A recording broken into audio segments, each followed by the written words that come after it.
No more Oreos. No more Oreos. No more Oreos. Steez.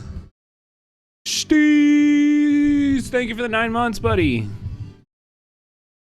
I appreciate that so much. Welcome in, everybody. I hope you're grooving out here. I hope you're grooving.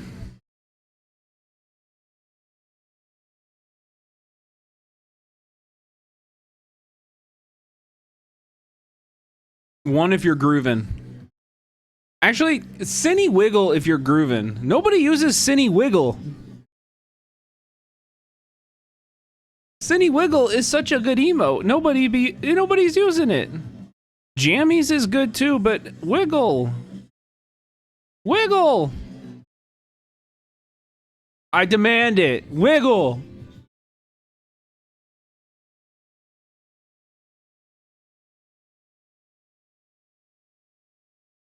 What a verge of VRGF. Welcome in.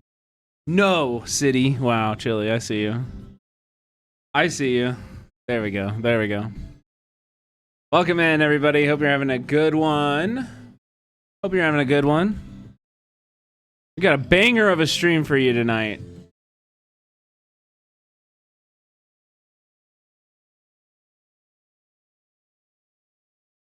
Hell yeah. Hell yeah. That song goes so hard. Hell yeah. We've got a banger of a stream. I hope you're going to stick around for the whole thing. We've got some long reacts. Got some short reacts.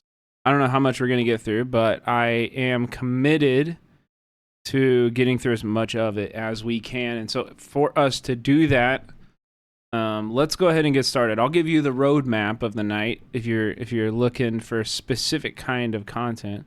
You watched Tofu's video? What? Tofu published a video? What? What? Yeah? Where? What? I was just... Where?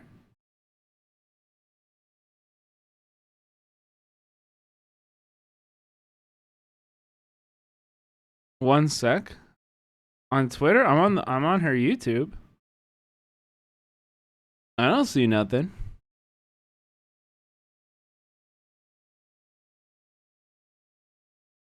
What up, Cap? What up, Cap? Yeah, I don't see anything. What are you talking about? What are you talking about? Anyway. What were we talking about? I got so just instantly had to... Ooh, that's a good one. That's a good emote. I like that. We should get some anti-ice emotes. We should definitely get some anti-ice emotes. Ooh, a new Bianca video. I will save that. I don't know if we'll watch that. We probably won't watch this tonight. Because I got a pretty full thing going on, Borqua. But definitely will be watched this week for sure. I really like Bianca. I think she does really great reporting.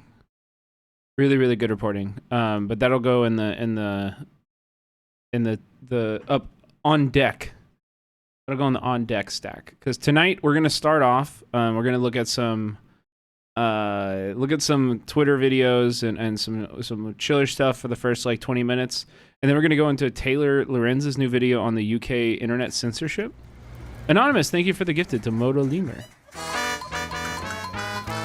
Let's go. Thank you. And then after that, we're going to check out Prince Shakur.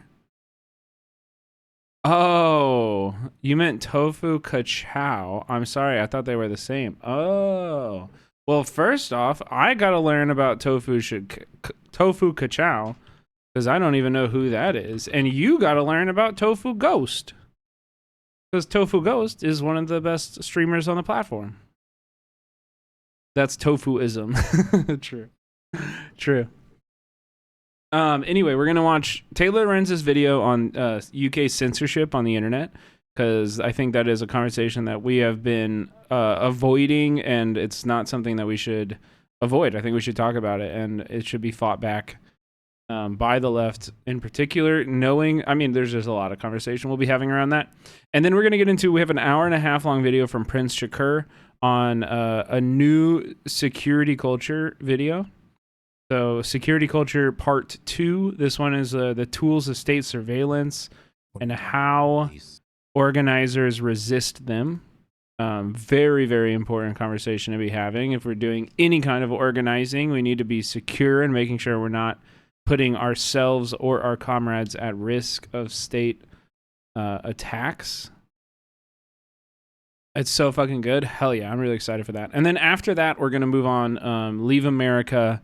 I got a documentary on Haiti's gang war happening right now. I've got, and then I found a bunch of other videos, some of which I found on my own, some of which I was suggested by Asdief, who's an awesome Sudanese streamer, about the resistance committees, which we identified as some place that I was interested in learning more last time we talked about Sudan. So we're going to keep diving into Sudan and developing an understanding of that region, of that genocide happening right now, and do it in a kind of an anarchist way, and looking at these like autonomous places of resistance where people are building and providing for their community in incredibly dire circumstances. So that is the plan. It's a lot to get through, especially considering how long the Prince video is, but I believe that we will do it. We will win and we will do it. But we're going to start here. I really like this video. I think this is one of my favorite subway takes I've ever seen. Has anybody seen this? Check it out. So what's your take? Every transplant should have to volunteer somewhere. 100% agree. I like that. Everyone should volunteer, but transplants need to put down roots. They need to get to know their community. Are you a transplant? Yes. And you volunteer? Yes. I volunteer for Big Brothers Big Sisters. Me too. Not to brag. I did it for like the first 5 years. You were a big? Isn't it so fun to be a big? Yes. We actually need a lot of male I think bigs that right now. this is great because transplants have a bad reputation. Right. We need to clean up our reputation. I feel like I'm taking so much. I'd like to give some back. I don't know. I'm not sure who this is, but I love this take. I don't know who this is, but I really do love this take. This is really good advice. What is a transplant? Like if you're moving to a new city. If you're living in a new city that you don't have roots in, and you're just like, moving to a new city. Nobody is saying that moving to a new city is bad. I've moved to a lot of different cities. It's a good thing to live in different places and shift up your environment sometimes. But I think a lot of people go to like, they transplant and then they kind of like just exist in their own worlds. And I think like, yeah, you need to invest in the community and like, it's not just something you can move and take from. You have to give too. It's an important conversation. Legit Salvage, thank you for the Prime. And I think this also like, volunteering is one thing, but I think like organizing is very similar. A lot of times if you're doing good organizing, you're going to be doing acts of service for your community and volunteering on a lot of different shit. You're going to be showing up and spending time and investing in your community in the same way here. Yeah. That's what I'm saying, is that it's like, okay, you moved to New York. You think New York is the best city in the world. Name one thing you've ever done to make it that way. Except for pay taxes. Except for pay taxes. But if the only thing you're contributing is your taxes, you are ultimately a loser. You are. I agree. Be a part of your community. Yeah. It's also like this is not just advice for the city. This is advice for you.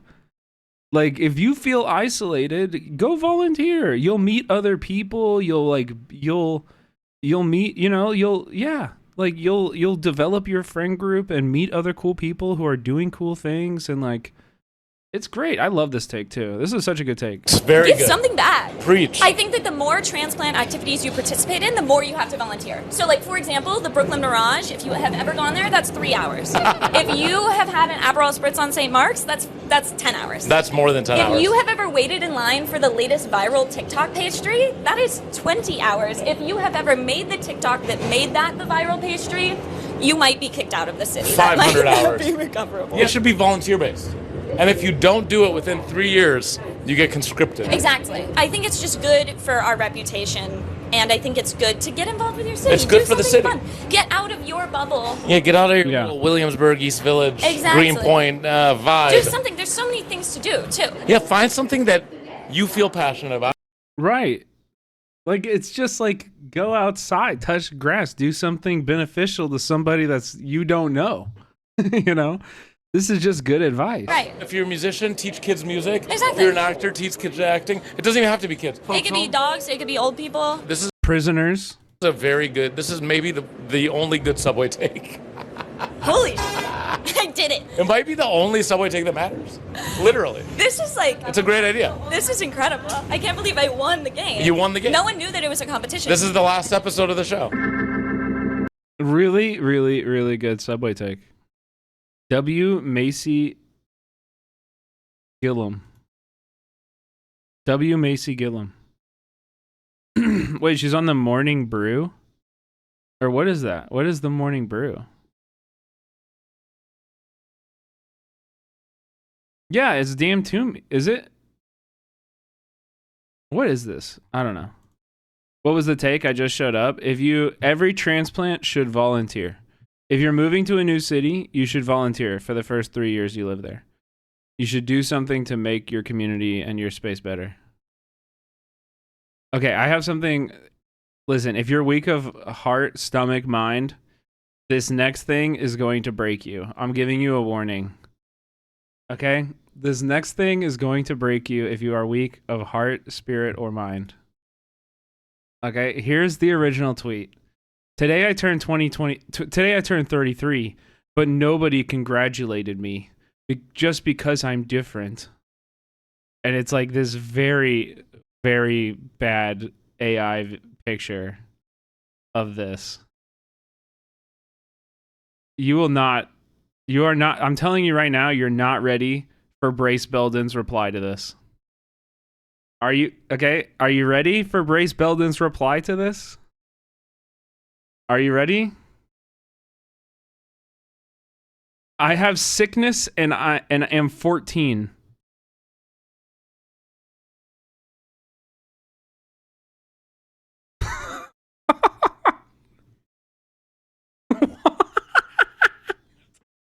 What the fuck, Brace?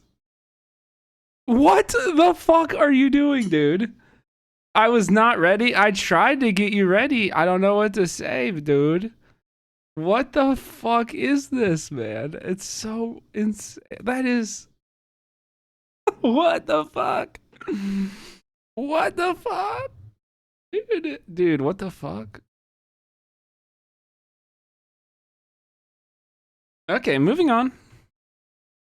Moving on. He's have human xenomorph at the bottom. It's like his legs look like they're like mushrooms. I don't know why they look like they have the texture of mushrooms or something. So weird. It's so weird. Here I was hoping for a comment about ableism, but no. But I mean, what is the comment about ableism bad? I'll say this every day, but like the original post was weird and ableist, and using AI to like get interactions based on disability was weird. Everything is weird. Everything is weird. It's just everything, just weird. That's it. That's all you have to say about that. Just what in the fuck in this weird world. Dead internet theory all over. Okay, moving on from Brace Belden and his AI artwork, if we want to call it that. Did you guys see this in LA yesterday in MacArthur Park area? Somebody within ICE was like, "Hey, I've done a protest like this before. We had a good idea on how to get there. We just rented a U-Haul."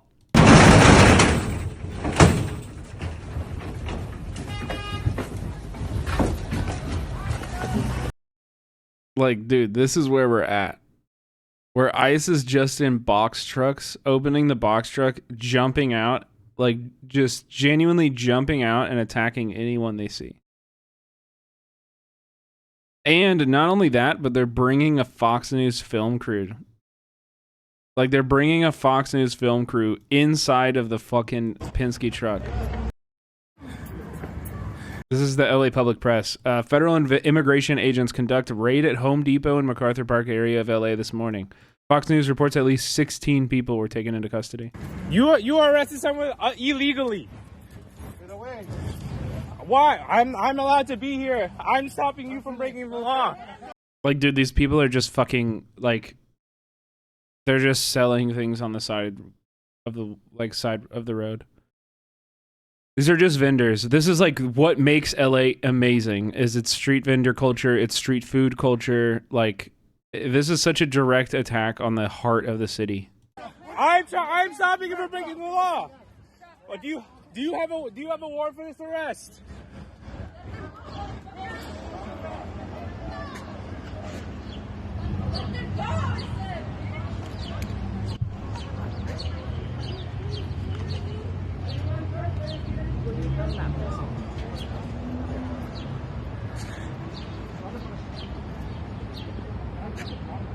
What the fuck is that weapon? I was kind of looking at that too. It looks like maybe like a shotgun.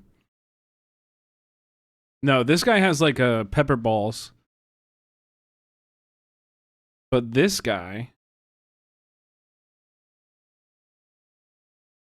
I don't know what that is. I don't know what that is, but I'm saying shotgun because it looks like you would load here like a shell. Doesn't it look like a shell intake and out, like an outtake? Dude, I have no idea what that is. I have no idea. It's compressed air on the side? Yeah.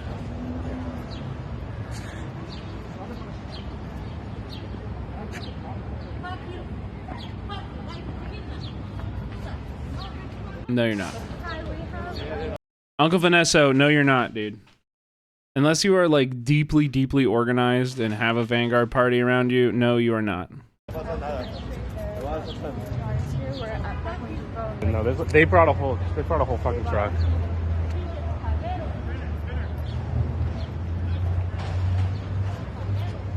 I'm so ready to vote harder next time, dude. True. True.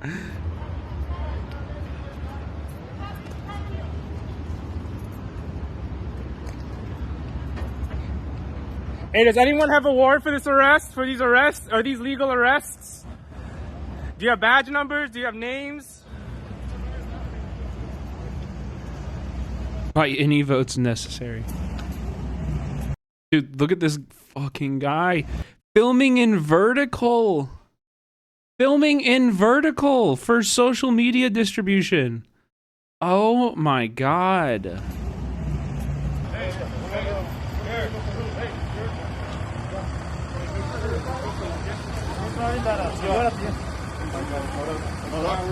Hey, do we have any warrants for these arrests? Fox was in the truck, yeah. Yeah. Hey, hold up. We got everybody? We good? How many you got here? I'll be left in. Dude, like what? Look at this. What the fuck is this gun, man? It's got like a hopper on it, like for paintballs, but why is it so big? That's the biggest paintball gun I've ever seen. I'll be left. What the fuck? Up. Basket, you up. Hey, union's up. Union's up. Last man. Get in on the union right now. Just crazy. Matt Finn from Fox News. This is the guy who was embedded with them. Federal immigration operation underway right now at Home Depot near MacArthur Park in LA, near site where Karen Bass showed up last month during immigration enforcement. And then William, Film the Police LA, says Karen Bass's self-indulgent chest thumping about how the temporary restraining order stopped unlawful ICE raids did nothing but put a target on people's backs. And he's 100% right.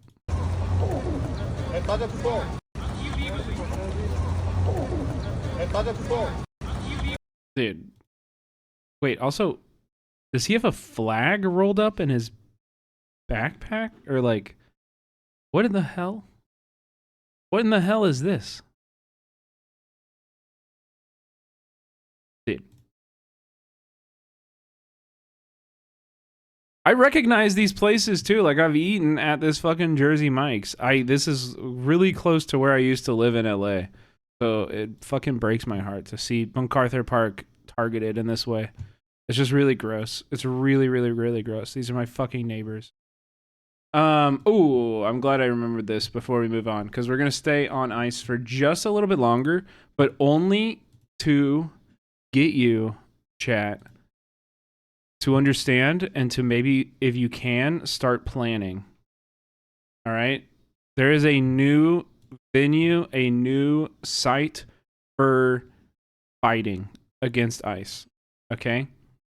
And that is Border Patrol hiring events.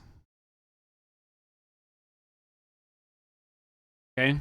If you see ICE, Border Patrol, HSI, Homeland Security, in any facet, advertising for hiring events like they are in all of these cities, here is the link to this photo if you want to share it around. Okay? This is what we need to do. And we have an example from Chicago today. Happening now. Protesters in Chicago are interrupting a hiring fair at the Congress Hotel, where U.S. Customs and Border Protection is recruiting today. Banner reads, "Stop kidnapping our neighbors." Quite the scene in here, and DHS table has been blocked for several minutes already.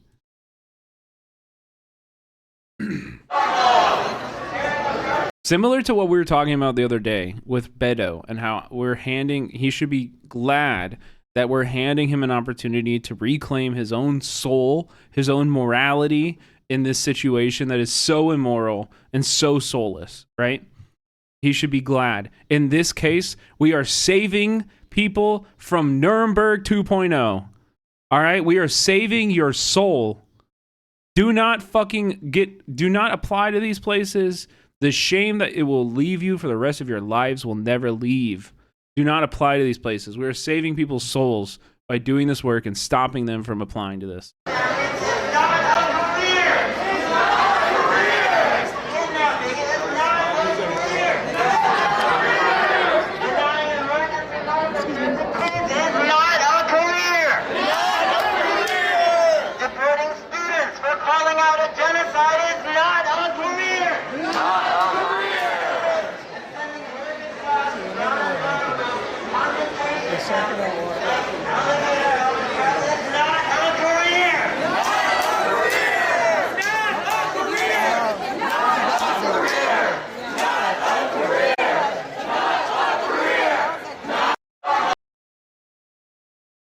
Some of these people in line to apply for other companies are being handed these pamphlets. Hotel security here is less than thrilled. Also, this zine, 8 Things You Can Do to Stop ICE. It's there. It's out there. Let me give you a link right now. Here you go. This is something you can print out. This is something you can distribute around your neighborhood. This is something you can pass on to anybody. Here's the PDF. Look. Just print it out. One piece of paper, get both sides, you fold it 3 times. It's a really, really good piece of propaganda. Like, this is genuinely a very, very, very good piece of lit. You know? It's a really good piece of lit. Keep it around. Distribute it widely. Who are ICE and CBP? We'll tell you who they are. They're too weak and wimpies to be in the real military. They're too Don't film me. stupid and ill-tempered to be real police officers, which is a low bar, by the way. They are kidnapping our neighbors. They'll come for us all. They're kidnapping our neighbors. Classic. Wait, what is this? Coffee or die? Oh, what is a kit flag, and why do service members carry them?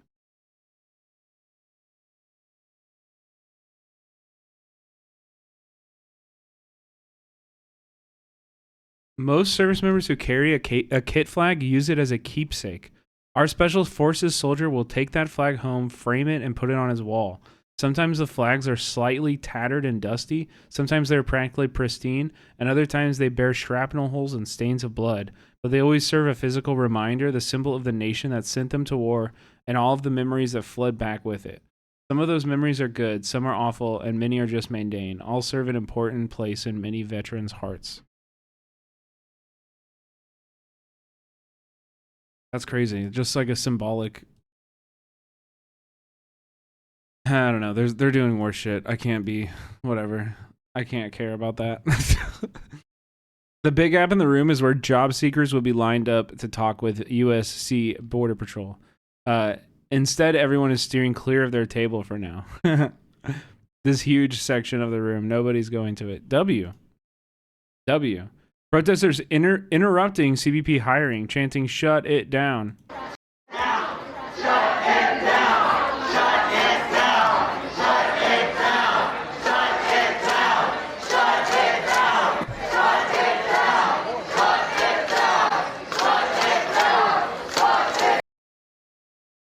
Pretty astonished to see activists untouched so far. Security appears to be taking a hands-off approach and letting the fair go on. Chicago Police Department is here, but not for the protests. They have two officers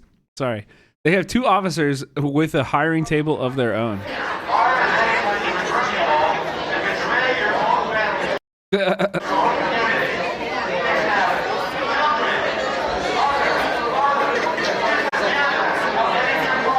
They're just standing there like, what do we do? Cops have arrived for real now. Protesters have made the decision to leave and move the rally outside rather than risk arrest. The room has emptied considerably. As they walk out chanting, some job seekers applaud. Flyers and zines are scattered on the floor. The DHS employees are all giggles. People united! Never be defeated! People united! We'll never be defeated!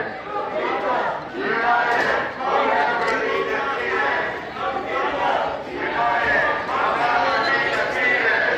People united! We'll never be defeated! Dude. Oh, man. This is really good praxis, chat. And I really think if you want to organize an event like this, you can reach out to me on Discord. I am going to be working on doing this in my town, and I'm happy to share any notes or lessons that we learn in that organizing. We'll be talking about it more, and if there are other examples that you see of communities fighting against these kind of recruitment campaigns, please share them with the community, because I think this is a great space for us all to collectivize those tactics as they're developing, and to like kind of like reflect on them and learn on them as this stuff is progressing, right? So let's keep an eye out. If you see something, say something, bring it to the community, and let's develop these tactics and get that shit going. Please be very careful with what you say on Discord. Discord is not at all secure and works with the feds. That's true. Yeah, Young Connolly is right. And you can reach out to me on Discord and we can move to Signal if that's better for you. We're going to get into security culture way in depth later on tonight. So good point. Let's table it for now. And we're going to move on to Taylor Lorenz's new video on the UK censorship. Now, honestly, I'm going to be very honest with you. I haven't really been like focused. This is a story that's been like of the last like week and a half, and I have been very full for the last week and a half. So this is a story that I've genuinely kind of missed, but I do understand the importance of it. So I just wanted to give a little bit of time tonight to check out Taylor's video, to develop our understanding of what's happening with this, and then maybe later at a different time, another night, we can kind of do a deeper dive and maybe have Taylor on or something like that. Because I know Taylor has been really stressed and worried and ringing every alarm bell she can touch about this, and that tells me that I should be paying attention. So my series where I cover the fight for free expression, privacy, and civil rights online. The UK's new age verification law just went into effect, and it's already preventing anyone under the age of 18 from accessing information on Reddit about Israeli war crimes. This is yet another example of why these kids' online safety age verification laws are really only about one thing: censorship. The law mandates age verification across all platforms that carry adult content. But as I'm going to explain in this video, that means every single platform. Because while these laws are falsely framed as cracking down on porn, what they deem adult content is far more wide-reaching than you might think. This is why young people suddenly have to upload their government ID or face scan themselves to do things like listen to Spotify or watch YouTube. Every social media app, because it contains news content, is considered adult. This means She did not say corn. She did, but it's also like, this is, I think, a part of this conversation is that the government's like, okay, basically what we've seen over the last 2 years since the genocide has started is that social media platforms have explicitly suppressed information about this. Everyone knows it. The way that language has shifted because of the censorship that TikTok is already doing, and the ways that people have managed to go around it, that is really, really a big idea, right? And I think what is so worrying about this is that we have seen a massive increase in censorship on the internet in general, and the government's reaction to that is to join in. The government's reaction to that right now is to join in and help in enforcing this censorship. That is kind of where the state response is right now. You know? Sometimes you just have to self-censor to get things seen. The Beto video and the mention of genocide just got one of this channel's videos suppressed just this week. Yeah. And that video still reached a lot of people because I think people were sharing it, and it was getting a lot of interaction with comments and stuff like that. So it still did really well, but if it was just given the full algorithm, I think it would have done a lot better. It was definitely objectively, it told me it was suppressed. You know? Holy shit, my hair's crazy. They told me it was suppressed. You gotta let me know if my hair's peacocking and shit like that, dude. that everyone, not just kids, but everyone, is now legally required in the UK to upload things like their government-issued ID, live selfies, biometric facial recognition, credit card info, and more, just to use major platforms like Reddit, Twitter, Blue Sky, and thousands of independent websites. I have an entirely separate video breaking down the problems with age verification more broadly, which I'm linking here. But privacy issues aside, these age verification systems are going to lead to devastating censorship in our news and information landscape, which will ultimately leave young people less informed. Like all of these terrible online censorship bills, the Online Safety Act claims that it's about protecting children from the evils of pornographic and adult content. But immediately surely these websites will never have data leaks on top of that too. Yeah, this is also a really good point. This is a really good point too. Like we just saw with fucking that app, what was it? The T? What was that? What was the app called? T app? Yeah. Which I actually like. I'm actually kind of mad that we didn't talk about that on stream, because I think there's actually like a lot of really interesting conversations around that. Do you know what I mean? Like, I think T is right on the fucking border of between like community self-defense and like vigilantism. And it's like a very interesting topic especially for a community that is already critical of policing and criminality and understands that police are really bad at dealing with exploitive men and sexual assault and rape, and you know what I mean? Like, we know that the systems we currently have don't work for that. So I'm not entirely, you know what I mean? Like, I'm not entirely like sold on this being a like bad thing. Like, I think women having the space to deal with this shit on their own and to have some kind of collective accountability process is in general a good thing.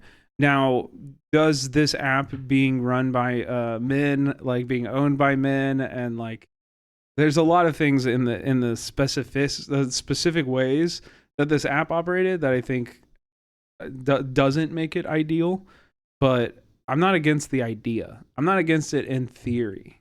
Does that make sense? Does that make sense? Also, do people even know what this app is, or am I just like talking to nobody?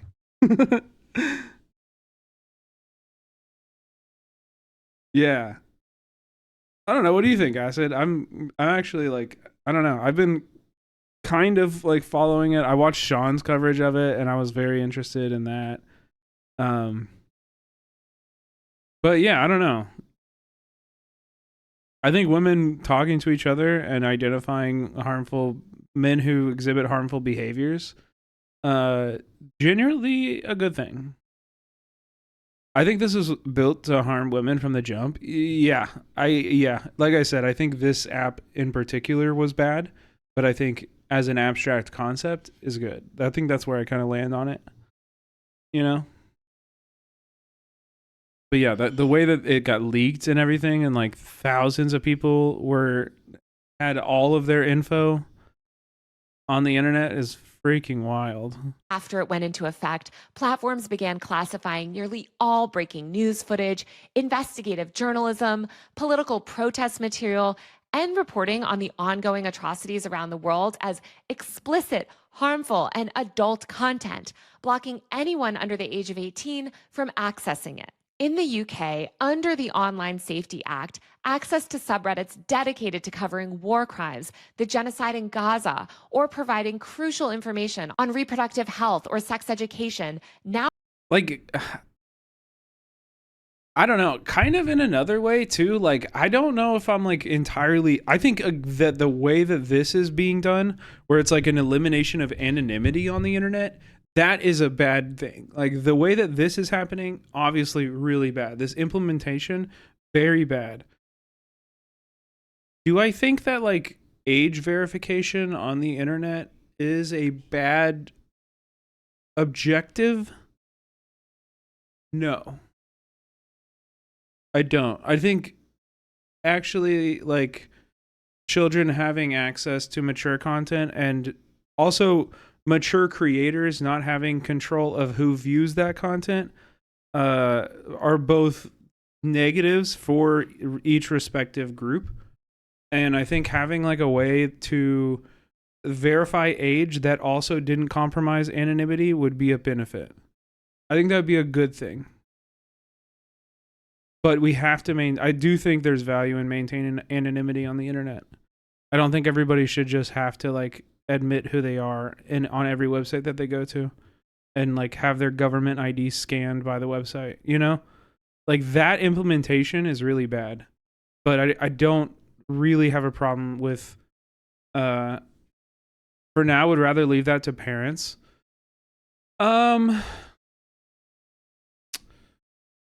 Yeah, I mean for now, because we don't have a good government or state that we can trust, and maybe maybe we never will, but yeah, I would rather have nothing than this. I will say that, but I still think there's like this is a bad solution to a real problem. I think none of this has to do with protecting children. Yeah, I agree, but I mean, do you guys disagree? I think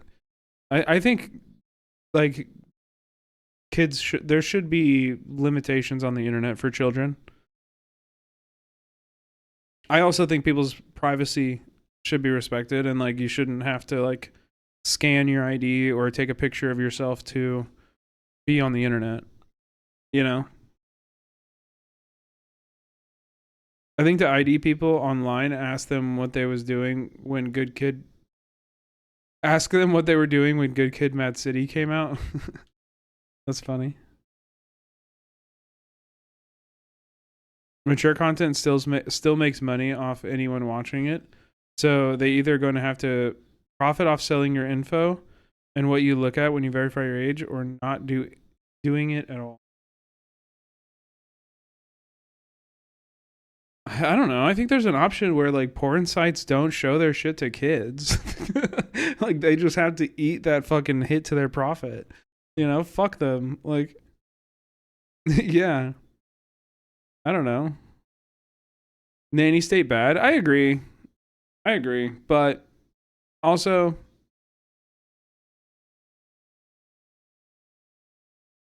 schools are good. Like there are things the state does that is good. It's theoretically possible with zero knowledge proofs / homomorphic encryption with state issued IDs, but don't see that happening in the next decade. Yeah. That's true. I mean, again, it is really just like the states that we do have are not capable of doing what we need to happen. They're not capable of even like thinking it or like researching it or like having a healthy conversation about it. Like, you know? Require age verification. As The Verge reported, quote, effectively, web platforms must either set up an age verification system that poses potential privacy risks or default to blocking huge swaths of potentially questionable content or entirely pull out of the UK. Residents are finding themselves locked out of anything from period-related subreddits to hobbyist forums. 4 out of the Yeah, like, I mean, there's also a huge issue with involving the state in this is that they do need to like make decisions content to content. And so there are going to be conservative, like, you know, puritanical people who are going to argue that period related content should not be viewed by children. And like, that's, you know, I think a scared and shamed little girl who is like, you know, doesn't have the role models to teach her what's happening to her body should be able to access this information, you know? But also, like, it sucks. Like, it's like the worst case scenario, but I still think they should have access to that. Like, you know?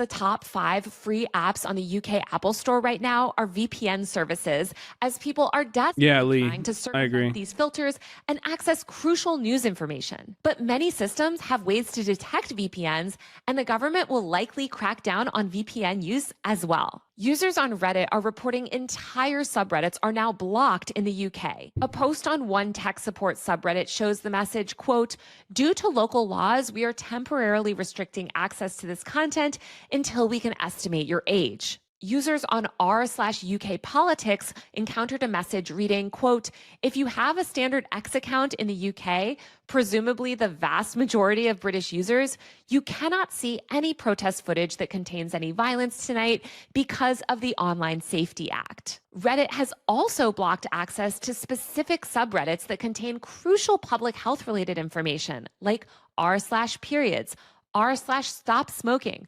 r/stop drinking, and other subreddits that provide essential community support to users, including minors, like r/sexual assault, for example. These are all blocked. In fact, young people cannot access any information about sexual assault or potential abuse under these new child safety laws, meaning that they're actually less able to identify abuse and more likely to be exploited.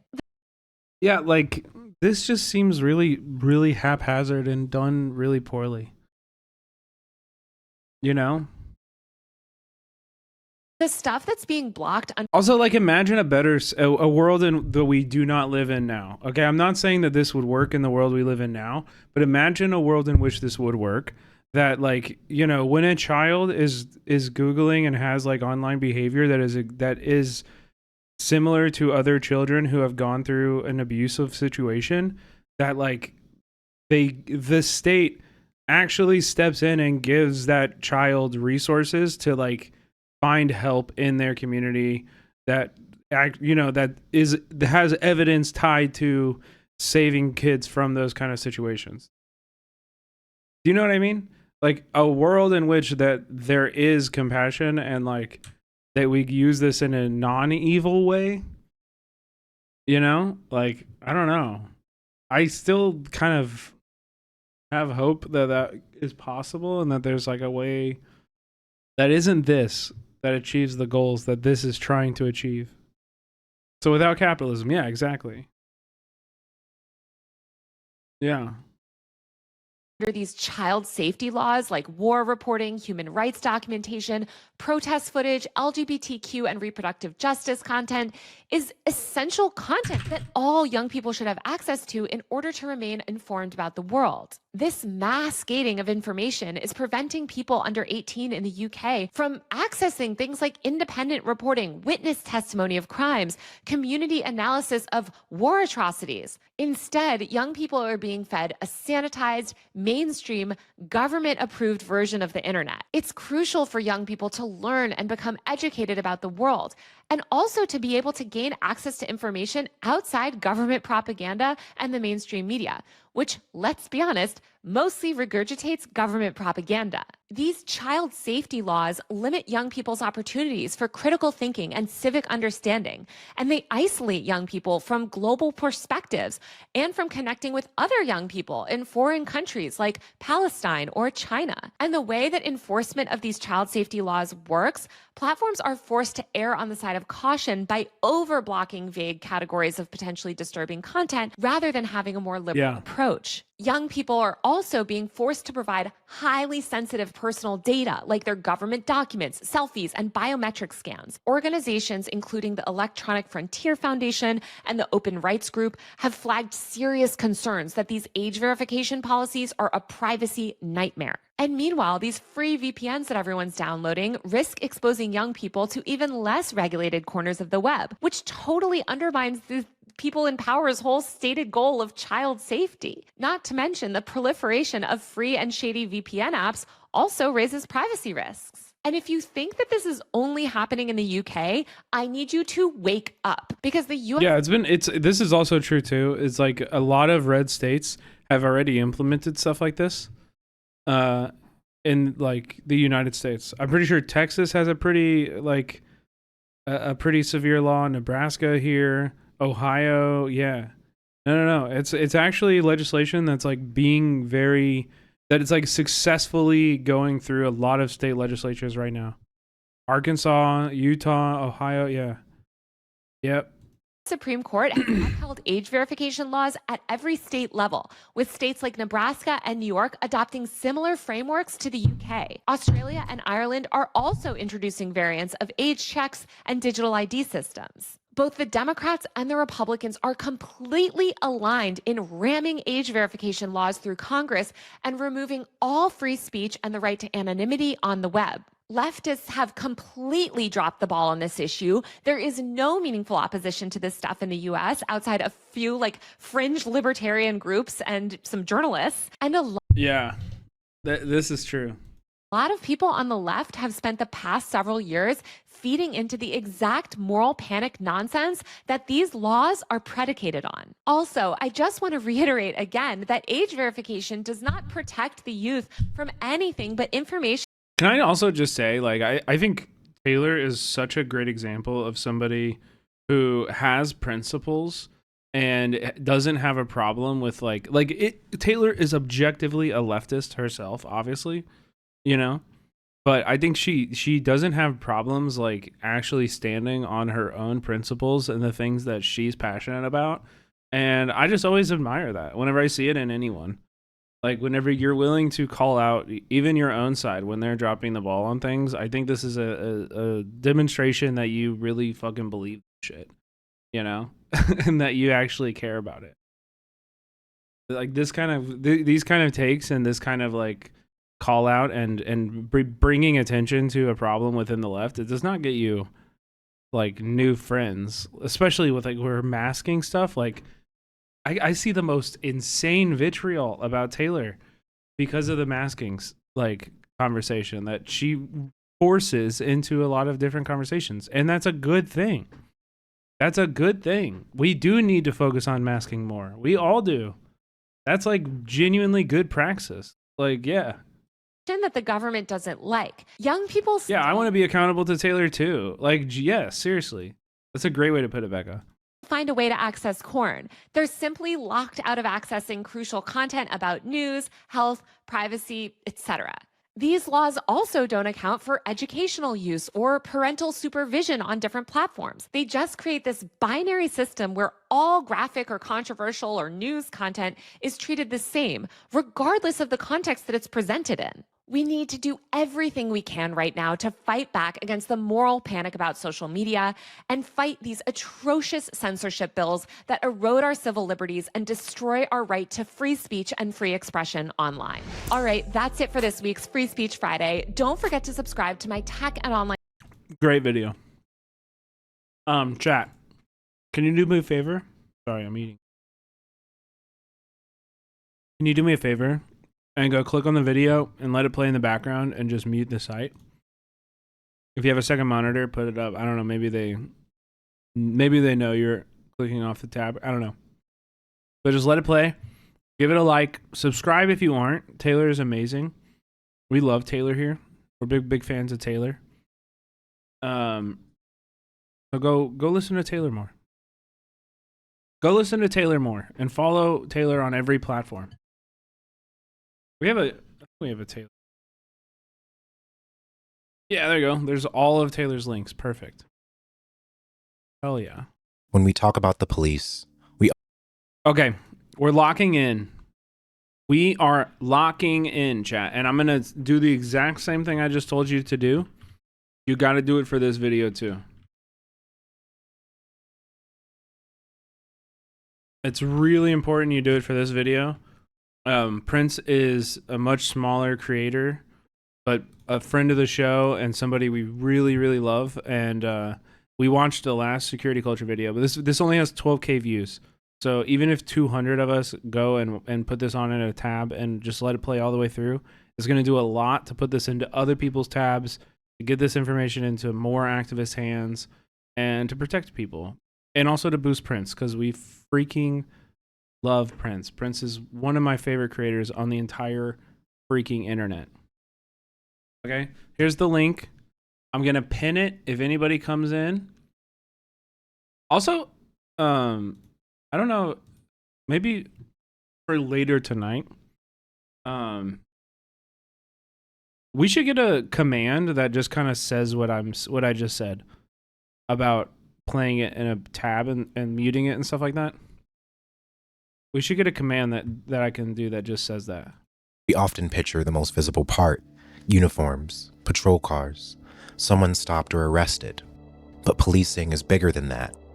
In this episode of Direct Action 101, we're digging into the surveillance side of the state, the less visible, more constant ways we're watched and tracked every day.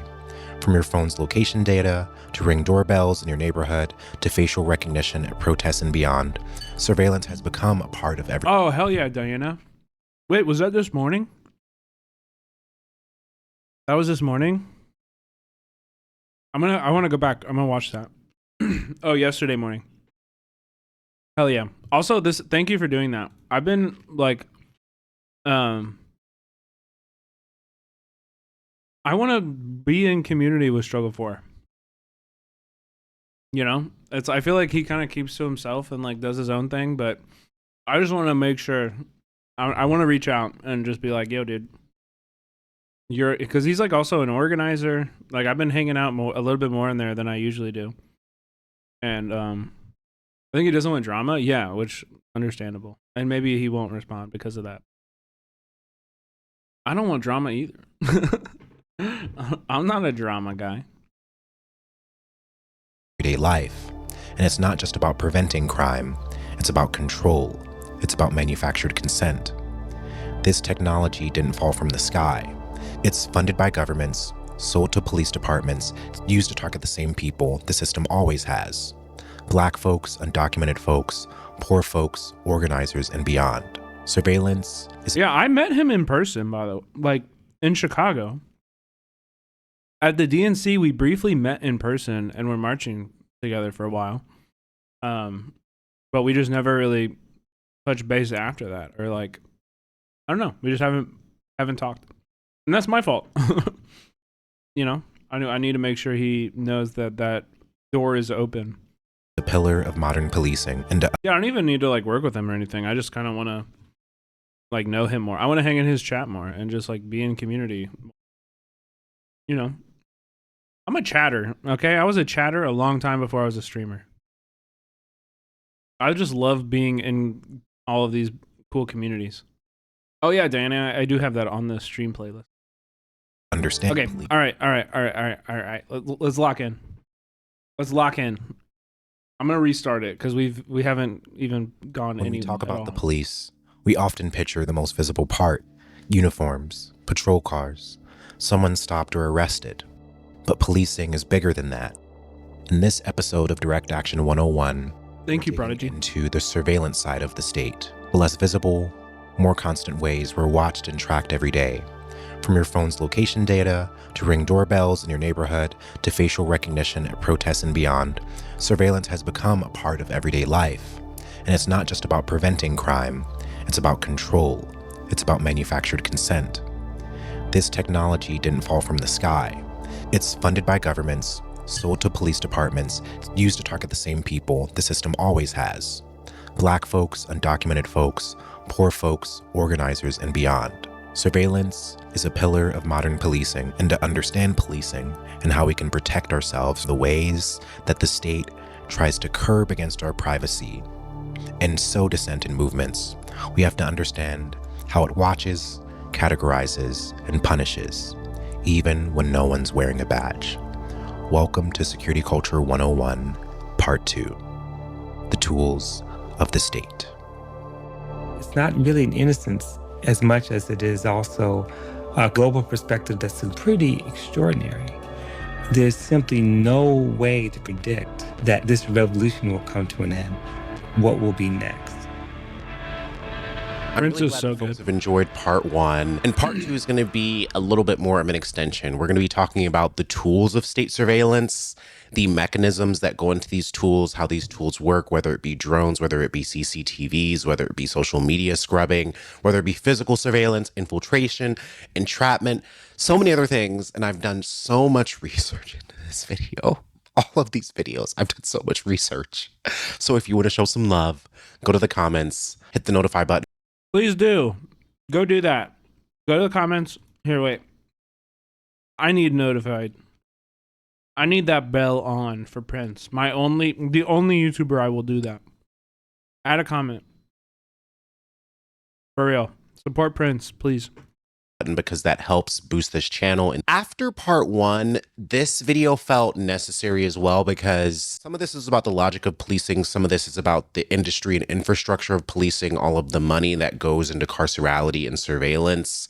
It's a State and local governments in the United States spent approximately $135 billion on policing in 2021, making up 4% of total general expenditures at those levels.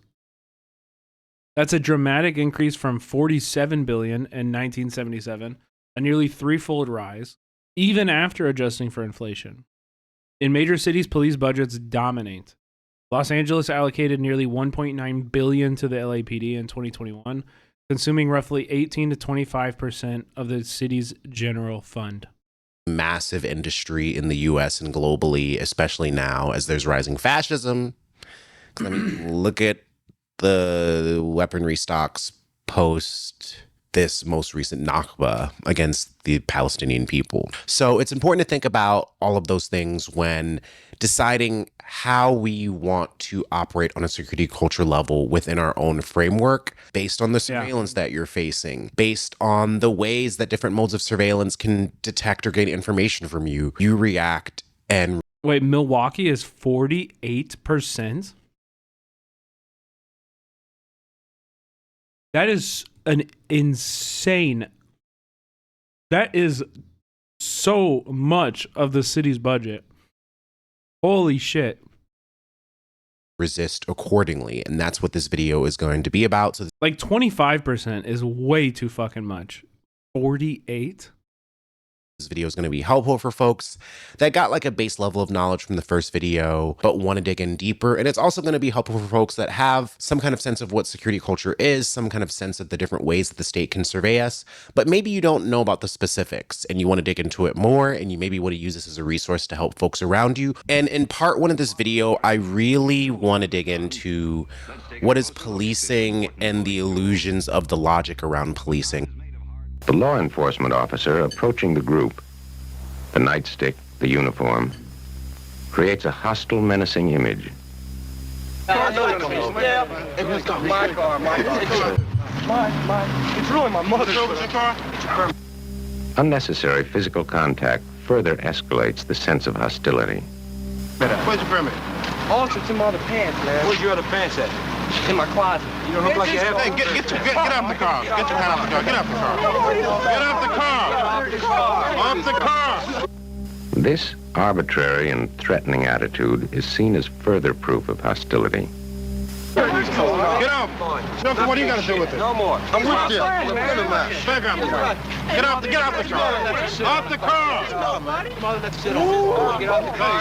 Hey, tell what you tell this man that's his car. Come on, man. Let's go. Get off the car, punk. When viewed through the eyes of the group, it is therefore no surprise that this interpretation may result in the situation. On a socio-political level, we are born and raised in a world where we're taught either police fucking hate you because you're black, you're trans, whatever, so be careful, say yes sir, no sir, don't end up like these horror stories throughout history, which is that police in the state exist to exercise a monopoly in violence. So manufactured consent, crisis, and surveillance become normal. As a qualification for citizenship, this is why knowing the tools of the state and state surveillance helps us in making movement stronger. Or you're taught that like police are there to protect you. Like if you're not doing anything wrong, right? Like what's the big deal? Like what's the big deal? Yep. Oh baby, this is gonna be a fucking banger of a video. I can already tell. Patrols.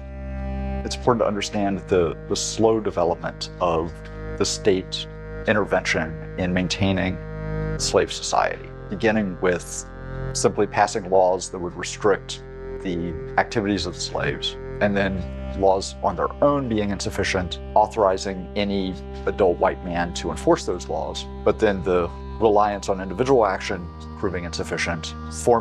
Yeah, you also have to understand that, like, even in the North, while slavery was abolished, when it was free, like, when there were the free northern states, even there, in places like New York, police departments were basically given a carte blanche to kidnap black people that were living in New York and sell them back into slavery in the South. And this wasn't just like this is not just something that, it's like happening on accident in the past, or like it was happening on accident outside of the eyes of the law. No, it was the law. It was the law. Like, this was the way that the law operated, and this was how police behaved in that time. Into this body called the Slave Patrols that were an offshoot of the militia and worked as kind of a voluntary compulsory organization, meaning that participation was mandatory, but it wasn't a professional outfit. That provided a way of making the entire white male population directly involved in maintaining the slave society. As industrialization came to the South and there were larger slave populations in southern cities, the slave patrols moved similarly into the city. And there they became professionalized, and very quickly their duties expanded and they became a body that we would immediately recognize as a modern police force. Overseer! Yeah, officer from overseer. You need a little clarity? Check the similarity. And now, 200 years later, the basic function of the police is largely the same. It's maintaining the stratified nature of the society, both in terms of race and class.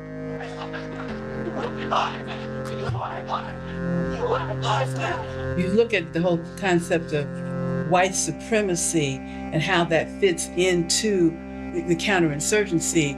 On a historical basis, of course, the oldest terrorist organization in the United States, which is the Ku Klux Klan, that was a group that was founded right after the Civil War to inflict terror against the African people in the United States who have been newly freed from slavery and who were beginning to try to organize. And then as you move on into the 20th century and the civil rights movement begins to develop, the Klan and other groups would work alongside the police, whether it was local police or whether it was sheriff's departments, and they would work together to inflict terror, to restrain the movement, the organizing against white supremacy.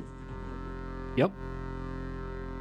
And something that's been helping. We've talked about this a lot on stream about how, fascist governments throughout history have always relied on both state and non-state actors to commit violence, like these vigilante fascist brown shirts, black shirts, whatever they would be. In the United States, it was the Ku Klux Klan. In the United States, it was the KKK. Still to this day, it's the Proud Boys. It's roaming, Zionist mobs, settlers in Israel. Yeah, it's Zionist mobs attacking UCLA. It's New York also, when there would be protests outside of like land sales and things like that. It's always going to be, and I think it will escalate in America in that way as well. I think that this is another shoe that has yet to drop currently, but likely will soon. Me reframe this even more as an abolitionist has been reading Police, a Field Guide. And this book is really amazing because it just really eats down in the... So, okay, bro, you gotta read your messages before you send them. I don't know if I can understand that. I think I understand. So ICE recruitment is recruitment into those black shirts. And no, I'm actually talking, when I say like black shirts and brown shirts, I'm actually talking about non-state violent actors.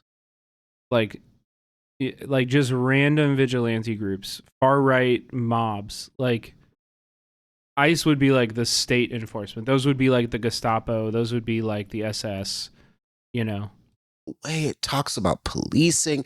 It literally talks about all of the different tools that police use. It talks about the different ways that they use these tools and the logics around it. And I want to bring in a definition from Max Weber, and the definition reads, it's from Politics as a Vocation by Max Weber. And in it, it reads, quote, "Every state is founded on force. Trotsky said Trotsky at Brest-Litovsk. This is indeed right. If no social institutions exist..." Great video on that. Interesting. Videos from Murray Pool. Which knew the use of violence, then the concept of the state would be eliminated, and a condition would emerge that would be designed as anarchy in the specific sense of the word. Of course, force is certainly not the normal or the only means of the state. Nobody says that, but force is a means specific to the state. Today, the relation between the state and violence is an especially intimate one. In the past, the more varied institutions, beginning with the SIB, have known the use of physical force as quite normal. Today, however, we have to say that a state is a human community that successfully claims the monopoly of the legitimate use of physical violence within a given territory. Note that territory is one of the characteristics of the state. Specifically, at the present time, the right to use physical force is ascribed to other institutions or to individuals only to the extent to which the state permits it. Mandolin. Okay, I can see what this video is saying. Counterpoint, though, when I was a kid in the 80s, I mentally connected police as an evolution of Western sheriffs fighting cattle/horse rustlers. Do you feel like that's some kind of intentional programming that has no basis in reality? I hope I articulated this. Yes, I do. 100%. Yeah. I think sheriffs, like in the West, especially in the way that they would be presented in like Western films and stuff like that, it's propaganda for sure, but it's very far from like how they would actually be. I also think like sheriffs, especially in those like way back when days, like are a very different thing because they are like they are accountable to the community. Typically sheriffs are like voted in, and still in some places it's like this. Whereas like police are kind of just hired by the state to do the state's bidding. Whereas like, you know what I mean? And obviously that's still not the good solution. Sheriff's departments are corrupt as fuck and terrible. But there is like a distinction there. A little bit of a distinction. The state is considered the sole force of the right. What up, Timmy? What up, Blasian? Hence, politics for us means striving to share power or striving to influence the distribution of power, either among states or among groups within states. If you go back to the U.S. Why the U.S. is Fascist video, this logic, I think, is kind of underpinning that. Like the idea that the state is fascist, the idea that the state is anti-black, that so many of the system... What up, Vorlo? Google LASD gangs, true. Institutions that operate globally and nationalistically across different parts of the world legitimize violence against black bodies. And if we take that further, the state as an institution legitimizes violence against poor people, undocumented people, trans people, women, black people. Really look at the state. I mean, we can look at violence as physical violence, carceral violence. The state calls its own violence policing, prisons, war, order, while labeling protest, self-defense, and survival as crime or terror. Fascism thrives on this lie, casting resistance as a threat and oppression as safety. Carceral logic reinforces it, disappearing the violence of poverty, surveillance, and systemic neglect. Bangers. Just all bangers. Economic violence, environmental violence, political violence. If we can analyze all of the different ways this... Wait, now you do it, Nightbot? Now you send it? Yeah, what the fuck? You're so late. State enacts violence. Mobile chatter, am I right? Violence upon communities. We can begin to understand that security culture and collective care and self-defense is actually how we begin to understand and look at the realities of the state, and where we can begin to imagine for ourselves what a better community can look like that is excused from the forms of violence that the state operates as we see it. Patriots. MLK was called a terrorist. He was on the FBI watch list. Dude, this movie is so good. I can't believe this movie got made. One in chat if you've never seen this movie, How to Blow Up a Pipeline, you should really watch it. Why, he was like nice. No, it's super good. It's so good. He was freaking ruthless.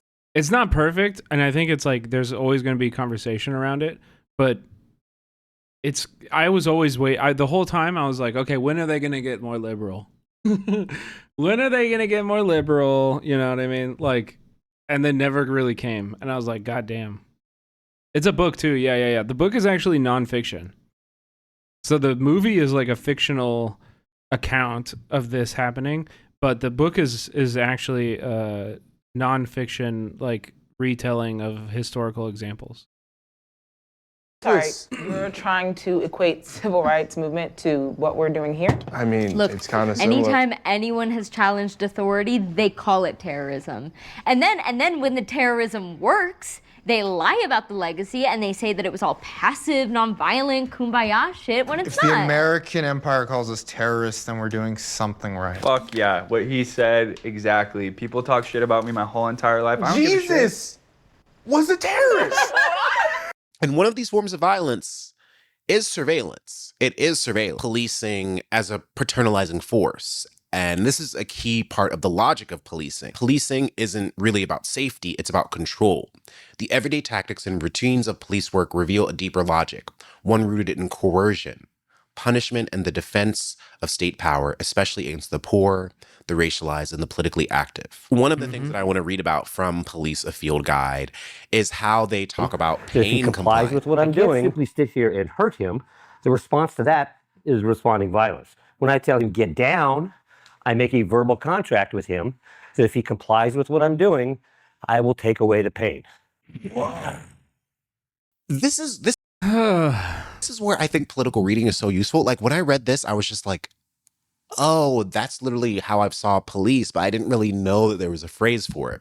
In Police A Field Guide on page 61. Is that some bizarro Ted Cruz? He did kind of look like Ted Cruz.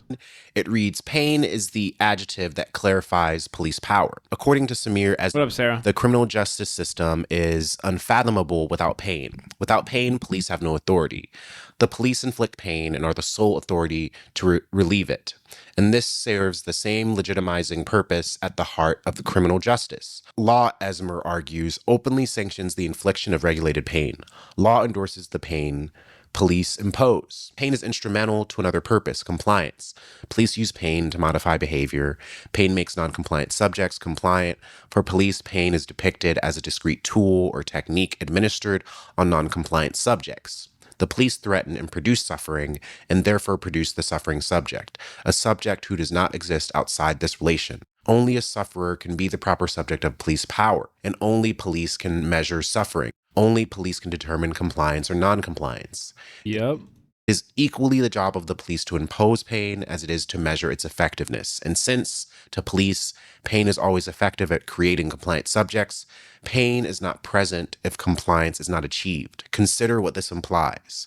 Police claim the power to administer pain in order to create suffering, and also claim the power to unerringly interpret another's suffering. It implies that the police have secret knowledge of another person's consciousness. And this goes on to talk about, this includes the use of pepper spray and tasers, the hog tying of... I mean, rubber bullets, like everything they do. This is their only job. Their only job is to force compliance in the population through pain. Emotional pain. Think about emotional pain. What it is for the state to force, for example, Mahmoud Khalil to miss his child's birth. And the way that this concept fits into something like that, right? The denial of family visits in prison, the you know, how expensive it is to have phone calls, the isolation as the entire concept of prison, right? The entire idea of prison is to cause someone so much pain and suffering that they change their mind. Which, of course, if we understand why people actually do crime and the material reasons why those things happen, and also the arbitrariness of crime itself and what is considered crime and what is actually harmful, you know, this is the whole thing. Suspects and the hyper flexing of their joints. In the case of Eric Garner, the chokehold. Eric Garner died in a chokehold while saying over and over again, "I can't breathe." The officer did not loosen the chokehold because it was the police officer, not the subject of the pain compliance, who measures the pain. Maximum strength should be directed against a point of minimum strength. The finger lock, more effective than a strenuous counter-assault. Despite physical appearances, always assume that your adversary possesses greater strength. Then use your strength to direct his movements.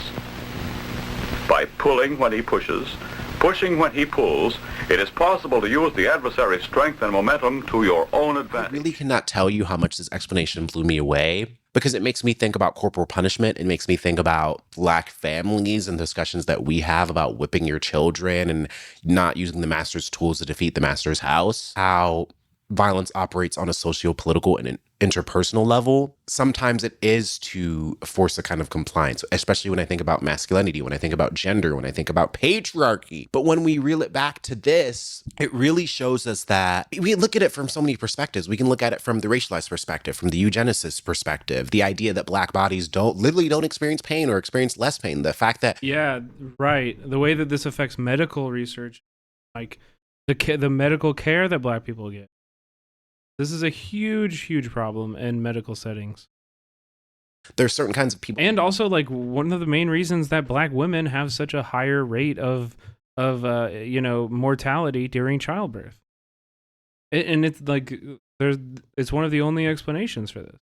That are uncivilized in the eyes of the state or white supremacy or the white ethno-state, and that therefore makes their bodies more susceptible to pain. I mean, think about kids being locked up in cages, being given blankets or food or translators under the Trump and the Biden administration in terms of their child separation policies at the border. I mean, think about the horrific videos we're seeing of Trump's 2018 zero tolerance policy made family separation widespread, but it built on precedents. Bush began criminalizing border crossings in 2005, and Obama expanded detention and allowed some separations. Trump turned these practices into a mass intentional strategy. ICE arresting people in front of their whole communities, mothers sobbing while they're holding on to their children. Think about the Israeli relationship with Palestine. The collective suffering and torture that the Israeli government is forcing Palestinians to go through is another form of pain compliance. So if you look at our world, if you look at capitalism, if you look at white supremacy, why the fuck is it so important for the civilized nation, for the civilized entity to use pain to legitimize their power? And to break it down even further, this can look like arm twisting, wrist locks, neck-on-neck holds during routine arrests, tasers used on people already restrained, pepper spray at close range. Have I been fucking pepper sprayed at close range at a protest? Was that a form of pain compliance? Did it work? No, it didn't. Yesterday I was reading Ready for the Revolution, which is Kwame Ture's autobiography. But there's a part of it where he talks about going to, but it was a really famous farming and working jail in the South during the civil rights movement, where folks who could be arrested and literally forced to work on farms, and they had cattle prods and all these other horrific torture devices. Damn, I wonder if it was Angola. And Kwame Ture talks about their time being incarcerated there and going on hunger strikes and resist. Speaking of Angola, what the hell is Grimlow up to, brother? I got a text from Grimlow earlier. He was at the Beto event.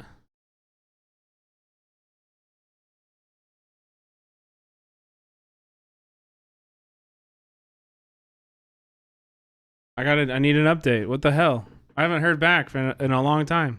The conditions in this jail. And this quote really stuck out to me. It reads, quote, "That's when Tyson introduced us." He did, Sarah? I've never mentioned in anything I've read about torture in America's prisons. Something they call wrist breakers.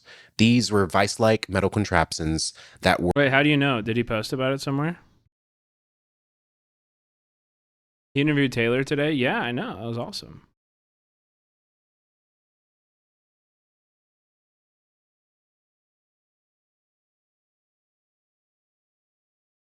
People in Doodle's chat were saying. Yeah, we were talking earlier. Didn't post anything. Okay, we gotta check in on his stream tomorrow. Were applied to the wrist. I'll be right back. One metal clamp went under your wrist, another fit over the top. A bar... It'd be so funny if lots of streamers kept yelling at him all over the country. Don't just let it be the streamers. Don't just let it be the streamers, A. Go do it at chatters, A. And then B, don't let it just be Beto. There's a bunch of these fuckers going out and talking in public, okay? Don't let any of them off the hook. Don't let any of them off the hook. What up, Mitch? Above the top clasp had a threaded hole in it, which a T-shaped rod also threaded was screwed. By screwing it down on the upper clasp, the pressure on your wrist could be increased unbearingly. It was essentially a small vice. The pain was excruciating. If you tried to ignore the pain, they twisted it laterally so you could feel the bones in the joints of your arm about to break. Involuntarily, your whole body would have to follow your arm. You'd leave your feet and flip over like a fish. If they continued to twist, you'd find yourself rolling over on the floor, following the pressure of your arm. Oh my God. So they think we're uncivilized? The other side thinks we're uncivilized? They think we're uncivilized? People do not deserve the violence of the state. The state does not have some intrinsic moral higher than thou right to torture people. When I talk about policing in general as an abolitionist, and this was something that really struck me during the 2024 election, and people were arguing with me about not wanting to vote Kamala, it's difficult for me to have a conversation with certain abolitionists because we don't situate the state's violence past statistics. We don't situate the state's violence past like the numbers and the qualifications and the things that intrinsically let us know like it's fucked up. We can't have restoration until we measure the extent of the harm. Every broken wrist, every broken bone, every traumatized human being that had to process their trauma and PTSD. And then we think about the literal physical violence of the... I'm banned from Colorado's congressional district town halls because of Palestine. That's what I'm fucking talking about, dude. That's what I'm fucking talking about, dude. That's the kind of shit I want to have in my chat, all right? Hell yeah. Police. To be a revolutionary, to be a radical, it usually means you have to be willing to face pain, to face suffering at the hands of the state. It's kind of a part of what Huey P. Newton was talking about in Revolutionary Suicide. To live a reactionary death is to try to soothe yourself amidst all of the evils and harms of the state. To live a revolutionary suicide, a revolutionary death, is to live with dignity, to defend yourself against the state, to not take this Very interesting, Mitch. shit on the chin, to resist. And when I read about pain compliance, it really sobers me to I can be as brave as I want. Bravery reaches a different place when you know you're going to have to experience pain for the things that you believe in. And this is kind of the core of it for me. We don't deserve this for wanting liberation, for wanting a better world, for wanting an end to capitalism, white supremacy, etc. But the state is going to try and rock your shit. Where the fuck does surveillance starts other than inner city fucking schools? How many schools did I go to that had vests, weird, creepy fucking security officers? And there's some examples of pain compliance that we can look at. We can look at... I mean, we just watched that video about Dare and how Dare was basically like tricking kids into snitching on their parents. How this was used like nationwide to get children to narc out their parents for smoking weed. Torture that occurred with Line 3 protesters. What up, Groovy? They basically hold you in a headlock and then focused first on a pressure point that's right below my ear. Forced his thumb in there for probably 30 to 45 seconds. So he like grabbed the left side of my head, and with his other hand, he just like started pressing in right below this ear, and just like started getting harder and harder and harder. And it like I could feel my eardrum, like the pressure start building here, and it was like right on the nerve, so it really hurt, and I started screaming.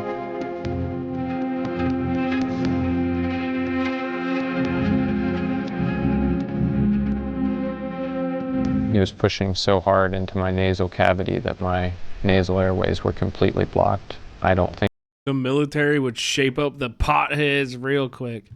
Hey, brother, I don't think this is the community for you. I don't think this is the spot. You might want to just keep clicking around for the rest of the on this. You know, there's a lot of streamers on the website. You know what I mean? You can find any other place to go. Just you're not really welcome here. I think I was getting enough oxygen, but there was another sheriff's deputy standing there. And I could feel that my right side of my face wasn't working anymore. First he put me in a headlock. Max on, thank you for the 7 months. What are you saying? And then he proceeded pressing really hard with his fingers here and sort of moving them up and down and sideways. As somebody who has given birth, the level of pain was like beyond that.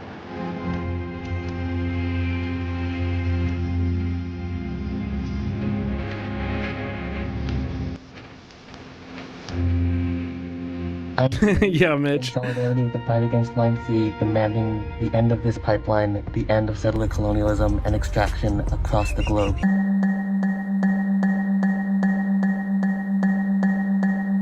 Oh, can't breathe, your nose, you're covering my mouth. You are hurting him! That's the point. That's the point. Oh my god, they just came in and tortured them? Jesus fuck. It was long enough. They left me and said, I'll give you a minute to think about that. They moved on to the person that was on the other side of me, who was a woman. And then they came around to me a second time and focused on a pressure point that was right under my nose and above my lip. And he took my head again and started pressing on my pressure point again. And then I felt him put all of his weight on it. And that's when I got really scared, and I kind of felt like my eardrum was gonna break. And then he moved to my teeth, and like right here, and like started pressing up into my nose. And I felt my my teeth were gonna fall out. Jesus fucking Christ. When I saw the doctor, I tried to explain what had been happening. I bet if you did that to a cop, they would charge the shit out of you. Bro, if you moved in the wrong way while they were doing that to you, they would charge the shit out of you. Like, this is how they get resisting arrest charges, is they fuck people up, and then people, like, you have a natural body, you know? If somebody's pressing on a fucking pressure point that's designed to hurt you, you're gonna, like, resist that, like, you know?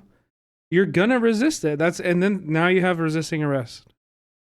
Now you have a resisting arrest charge. To me, and he informed. Oh my God! Wait, did I cover this? Oh my God! I don't think I covered this on stream. Oh my God! This story was crazy. Did I cover this? Did I cover this on stream? Okay, so last week, Kansas City chased HSI out of the fucking city in the middle of a raid. All right? This is the context. The context is that last week, HSI was embarrassed. They were embarrassed in Kansas City. And so this is their fucking response. This is their fucking response, is that they put out this press release, handed it directly to a local news outlet. Look at this shit, dude. ICE arrests previously deported Mexican national in KC, part of the Sureños gang. Okay, we're going to read through this entire article because, of course, they're leading with this picture. They're leading with this picture, but they're not telling you the whole story. This is such an insane story. Kansas City ICE arrested a previously deported Mexican national with a long criminal history and confirmed gang ties after a targeted enforcement action on July 20th. According to an HSI spokesperson, 34-year-old Mario Torres Lopez is a self-admitted member of the Sureños gang. The U.S. Attorney's Office of the Northern District of California has previously stated that the Sureños gang have roots in Southern California and Latin America and recognize the primacy of the Mexican mafia prison gang. Torres Lopez has been deported from the U.S. 4 times, 2016, 2017, 2018, 2022. Okay, look at this timeline, all right? So they're calling him a decade-long criminal history, right? What is his crime, chat? What is his crime, chat? Let's look into this, huh? The agency said his criminal history is longer than a decade and in multiple states. According to the department, in 2012, Torres Lopez was arrested in Indianapolis, Indiana for resisting arrest and illegally passing a school bus. Why was he being arrested for illegally passing a school bus? And what the fuck is this? This is the only crime that they have on his entire record. So look. So he was arrested for illegally passing a school bus in 2012, and then he entered the United States again in 2017 and was sentenced to 30 days in federal custody. So keep a tally. That Katie, welcome in. Thank you for the raid. Can we get a shout out? Keep a tally of the amount of days that this person spends in federal custody, okay? 30 days in federal custody in 2017. The following year, 2018, he's sentenced to 18 months in prison in the United States. After that, he receives a 21-month sentence in 2020. And then in 2021, he's ordered back to prison. So most of the fucking time that he has spent in this country has been in prison. And would you know, while in prison, the department said he admitted to joining the Sureños gang. You put him in these conditions for fucking, he passed a school bus. He passed a school bus, and you have absolutely fucking ruined his life to the point where he is in prison and looking for safety. And yeah, if you're in prison, you join a gang. This is what people do. This is what prison is. But now they can arrest him again, and they can show this scary picture to all of the white people in the suburbs and do this kind of fucking Willie Horton level of fucking racist propaganda to cover up their embarrassment for being chased out during an illegal raid in our backyard. And you might be asking, why the fuck would KCTV5 publish this? That's a great question. This isn't fucking journalism. There is no other source in this entire article that is not HSI. Not a single source that is not Homeland Security. This is literally stenography for a fascist state. It's disgusting. These fucking pieces of shit at KCTV5, dude. Has he committed any violent crimes? Fraud? Nope. Passing a school bus. To me that I had Bell's palsy, that it could be temporary or it could be permanent, that this could be for the rest of my life. They did give me the diagnosis of Bell's palsy on the right side of my face. They got me off the bed and put me back in cuffs and took me to the jail. And when they tried to take my mugshot, I really tried to smile the entire time they were trying to take the picture, because even when I do it now, you can see that this side of my face doesn't move.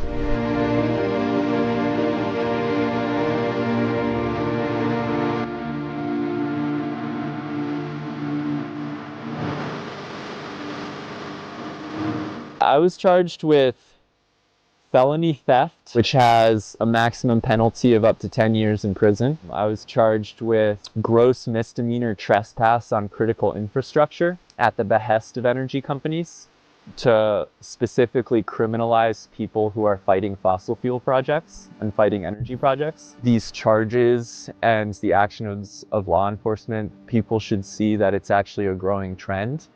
So while the state of Minnesota, while the Biden administration, while the US government decides to expand fossil fuel infrastructure and allow companies to destroy the water and destroy the earth, while they fail to do their job to protect the earth, people are having to protect the earth on their own, and we're being called terrorists. So in part 2 of this video, we're going to be digging more into the tools of the state and state surveillance. So to give you a quick rundown of some of the major pinpoints of the history of surveillance, at least in the US, let's do a quick rundown of the history of state surveillance, at least when it comes to the US, over the last 60 years. So from 1956 to 1971, as far as we know, the government launched COINTELPRO. J. Edgar Hoover launched COINTELPRO counterintelligence program, which was designed to disrupt, misdirect, and neutralize domestic political groups, especially Black, Indigenous, and anti-colonial and leftist movements. Some of the targets were the Black Panther Party, the MLK, SCLC, Nation of Islam, SNCC. And these tactics included illegal wiretap. It was an explicitly anti-leftist initiative. Important to say here. And honestly, it was anti-leftist and anti-minority. So, there were some groups that were just Black people organizing that maybe wouldn't be considered leftist. I don't know, Nation of Islam would be one that, you know what I mean? They were doing things that were definitely revolutionary or, against the state, but I don't know if you would consider them explicitly leftist or not, but... Apps, mail surveillance, planted informants, forged letters, smear campaigns, and assassinations. And this was exposed in 1971 by the Citizens Commission to investigate the FBI. Yeah, this story is amazing too. And I know Prince loves to tell it, so I think he'll probably get into it, but when they broke into a Pennsylvania FBI office, revealing COINTELPRO files. Fast forward to the 1980s and the 1990s, we have Reagan era and the Intelligence Authorization Acts. In 1978, the Foreign Intelligence Surveillance Act was reinterpreted during the Reagan administration to permit broader domestic surveillance under national security claims. In 1981, Reagan signs Executive Order 12333, allowing U.S. intelligence to spy on Americans without warrants if data is incidentally collected during foreign surveillance. Some of the targets for this included Central American Solidarity activists, anti-apartheid movement activists, environmental groups especially, and Black radical scholars. And this led to the rise of the Joint Task Force, which formalized the collaboration between the FBI and local police departments. Fast forward to the 2000s and the 2010s, post 9/11, surveillance state. Obviously, 9/11 happened, and afterwards, the U.S. went fucking nuts when it comes to surveillance. I mean, in October 2001, we passed the Patriot Act, which drastically expanded. They have commercial here. Only if you're not subscribed to Fat Bun. If you're not subscribed, you get commercial. government power to surveil phone, email, financial, and medical records without warrant. In 2002, we passed the Homeland Security Act, which created the Department of Homeland Security, using federal and local intelligence for counterterrorism. In 2008, we see the FISA Amendments Act, which legalized a mass collection of digital surveillance. What this era led to were fusion centers, which were created to combine local, state, and federal data on potential threats, often targeting protests. We also saw the NYPD's demographics unit from 2003 to 2013, which surveilled Muslim communities, student groups, and mosques. This also led to certain elements of this Green Scare continuing and environmental movements being targeted, activists being labeled as eco-terrorists, Black identity extremists, and domestic terrorists. I mean, does anyone... I hate that phrase. Eco-terrorists. Like, do you remember under Trump, the BIE stuff, Black identity extremists? What was wild to me about that stuff is I knew people that were organizers and they put Black identity extremists in their profile. I'm like, you want to be identified as that? Okay. Sarah, chill. He's still in ads. Obviously somebody new to the platform. Okay, going to bed. Wow, this is number 4 and they are all nasty. Okay. We can see 2013 Bro doesn't realize that the ads are personalized. to 2016 as the Snowden revelations and the rise of BLM. So in June 2013, Edward Snowden leaks classified NSA documents exposing secret programs. I'm an old lady. Oh, my bad. We got to get the Chatterina pronoun extension. Sorry, old lady. Old lady, you don't have to watch any ads if you use your Twitch Prime or subscribe for $5.99 or for free. It helps the channel a lot. It helps me so much. Like Prism and Xkeyscore, which monitored emails, texts, metadata, and global internet traffic. This led to public outrage, lawsuits.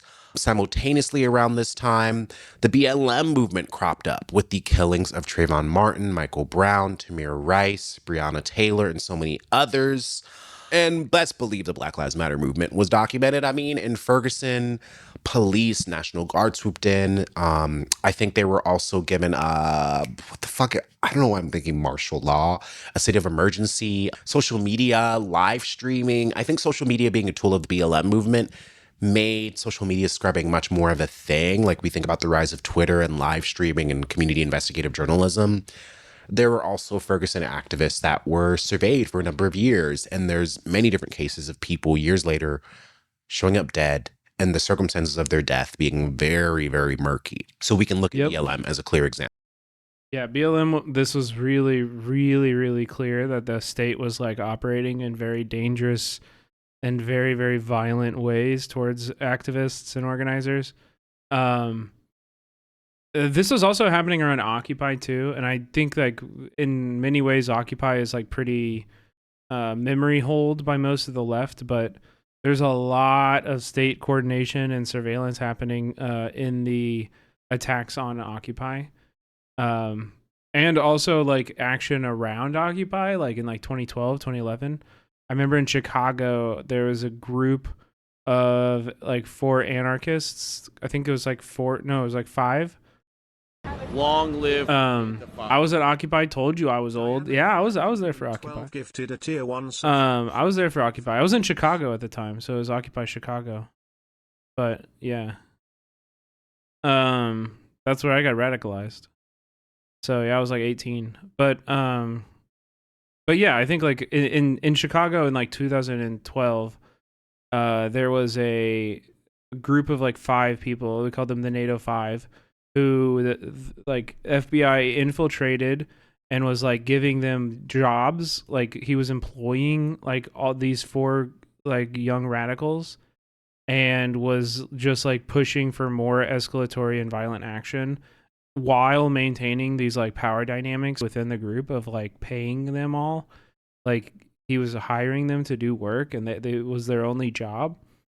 And so he like established this like very, very toxic power dynamic in the group and then led them into federal terrorism charges. It was really fucking scary. And around this time, this really leaned into the state rebranding dissent as a political riot or threat, which therefore justifies more surveillance. The U.S., I mean, what do we got? What do we got?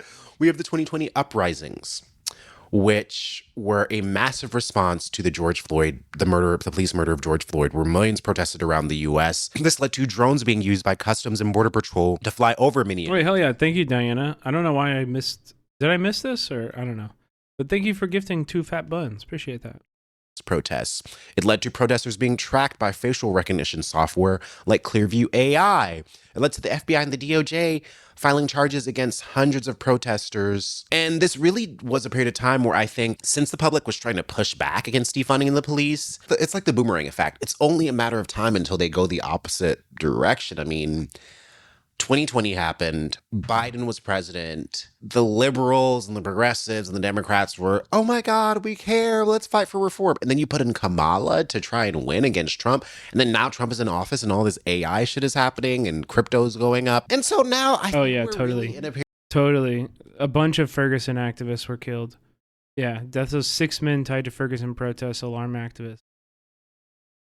Yep. Yep.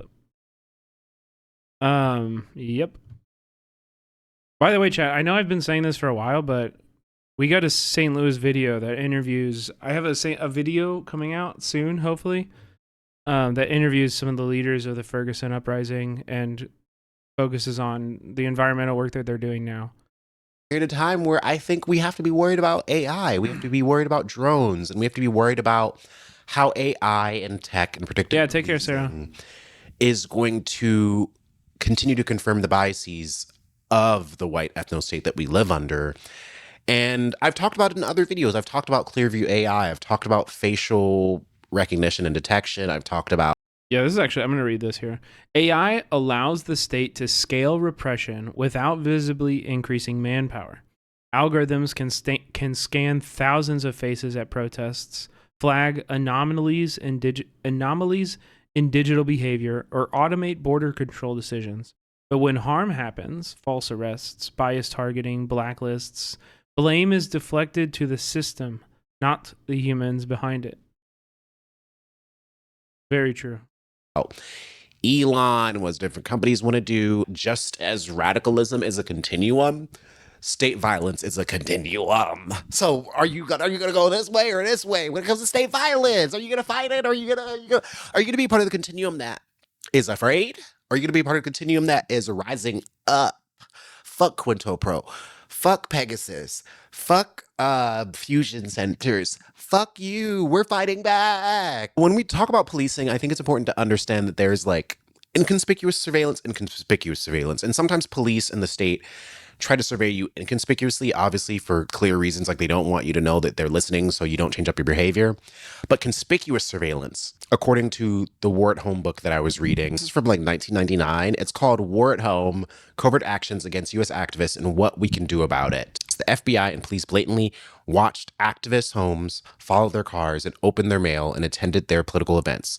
The object was not to collect information, which is done surreptitiously, but to harass and intimidate. And so it's important to think about in this whole game of like surveillance, whether or not the state's surveying you or blah, blah, blah.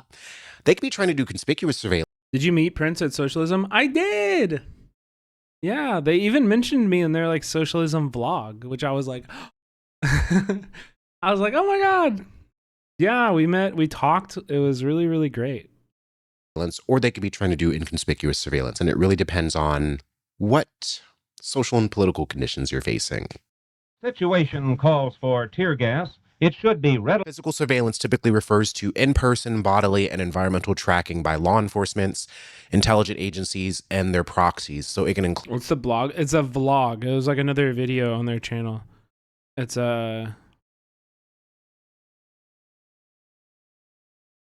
Yeah, it's time to revisit socialism.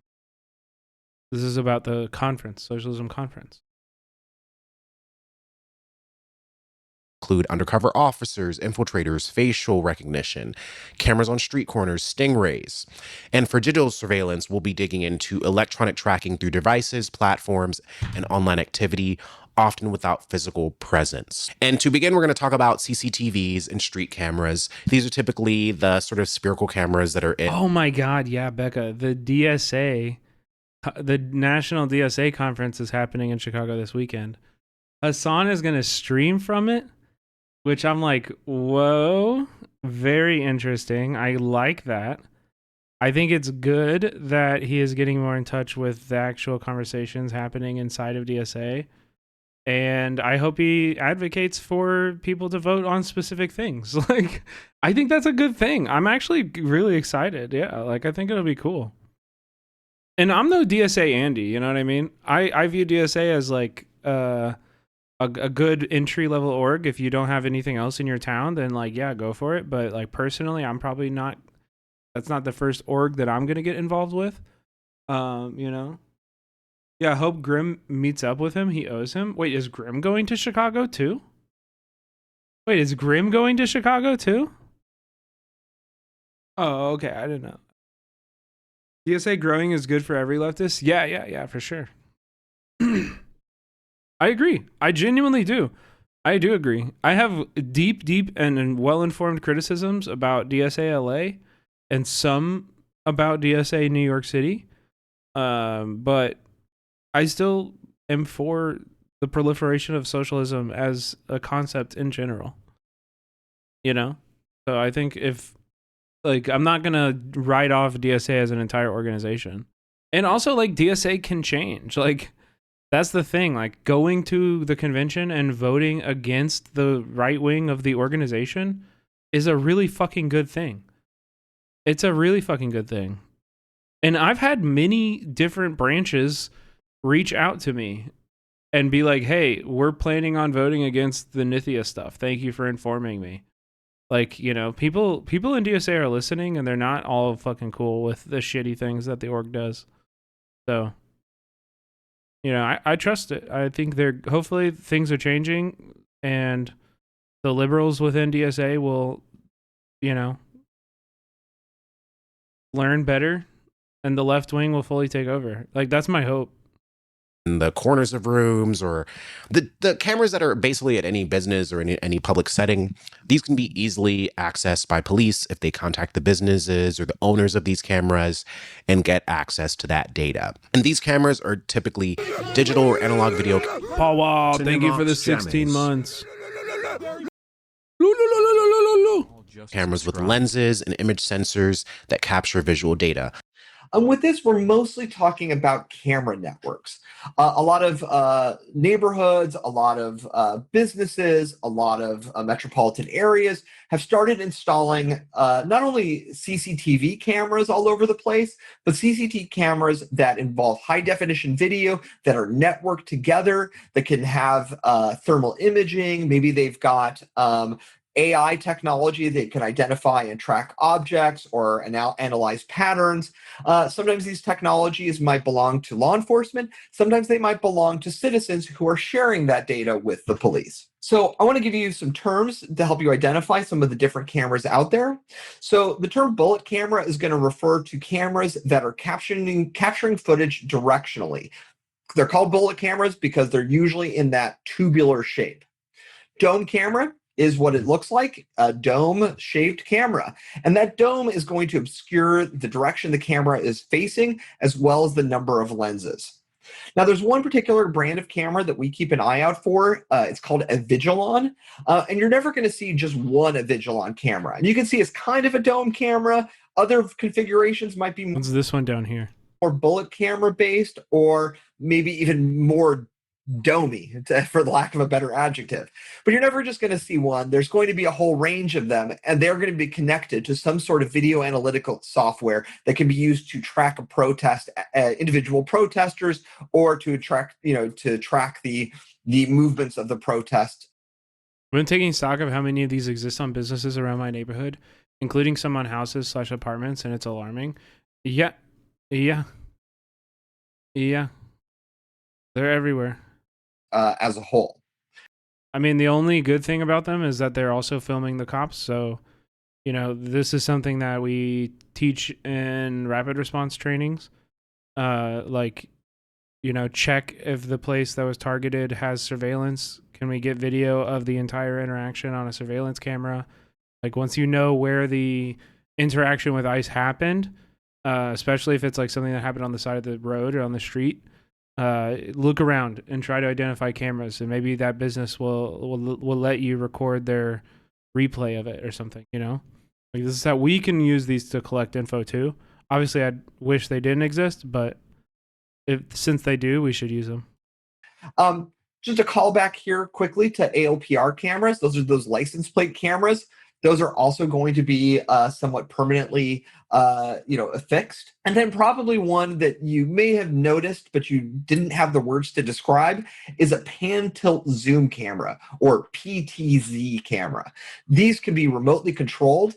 The operator can. We need subpoenas though in a lot of cases. Yeah, I'm literally just talking about like going up to a business and describing that you're there documenting ICE activity and asking if they will let you. Some places will, like, you know, sometimes we get calls from a business owner and they're like, this shit is fucked up. I hate ICE, and they're like down with the movement. You know? Yeah, they have to give you permission. You cannot just demand it. Yeah, exactly. And that's kind of the rule, is like, you know, just ask. You never know. You never know. Oh yeah, young dad, I was looking at this. Home Depot and Lowe's shared data from hundreds of AI-powered automated license plate reading cameras with law enforcement. Yeah, I mean, this is true of like most like retail strip malls, shit like that. It's I think that's like very rare. That's very likely not restricted only to those big box stores. Yeah, it's going to be every big box store. Yeah. Pan, all the way around. They can tilt up and down, and they can also zoom in on particular things they're interested in. Some cities have what are called police observation devices, or pods. These are usually clearly marked as belonging to the police department. They may have multiple cameras. Modern cameras can record in HD or even 4K with infrared, night vision, and sometimes audio capture. In regards video to the data is discourse sent of to listening recording to and storage devices people via and cables problematic or permission structures. This was edited by Austin Ox, said by Boy, heard by Ididething, and they all allowed this. Just play 15 seconds of it. Link. Where's the link? Wait, I didn't get the link because you sent it. I'll grab it.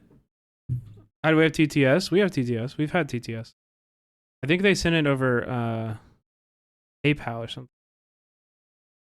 Is it the new Boy video? wirelessly. And as for these monitoring centers, live feeds can be monitored by human operators or... Paul Wall is the only one who uses TTS. Yeah, this is also true. And also, this motherfucker streams, and I went into his stream, and I was like, where's your fucking TTS?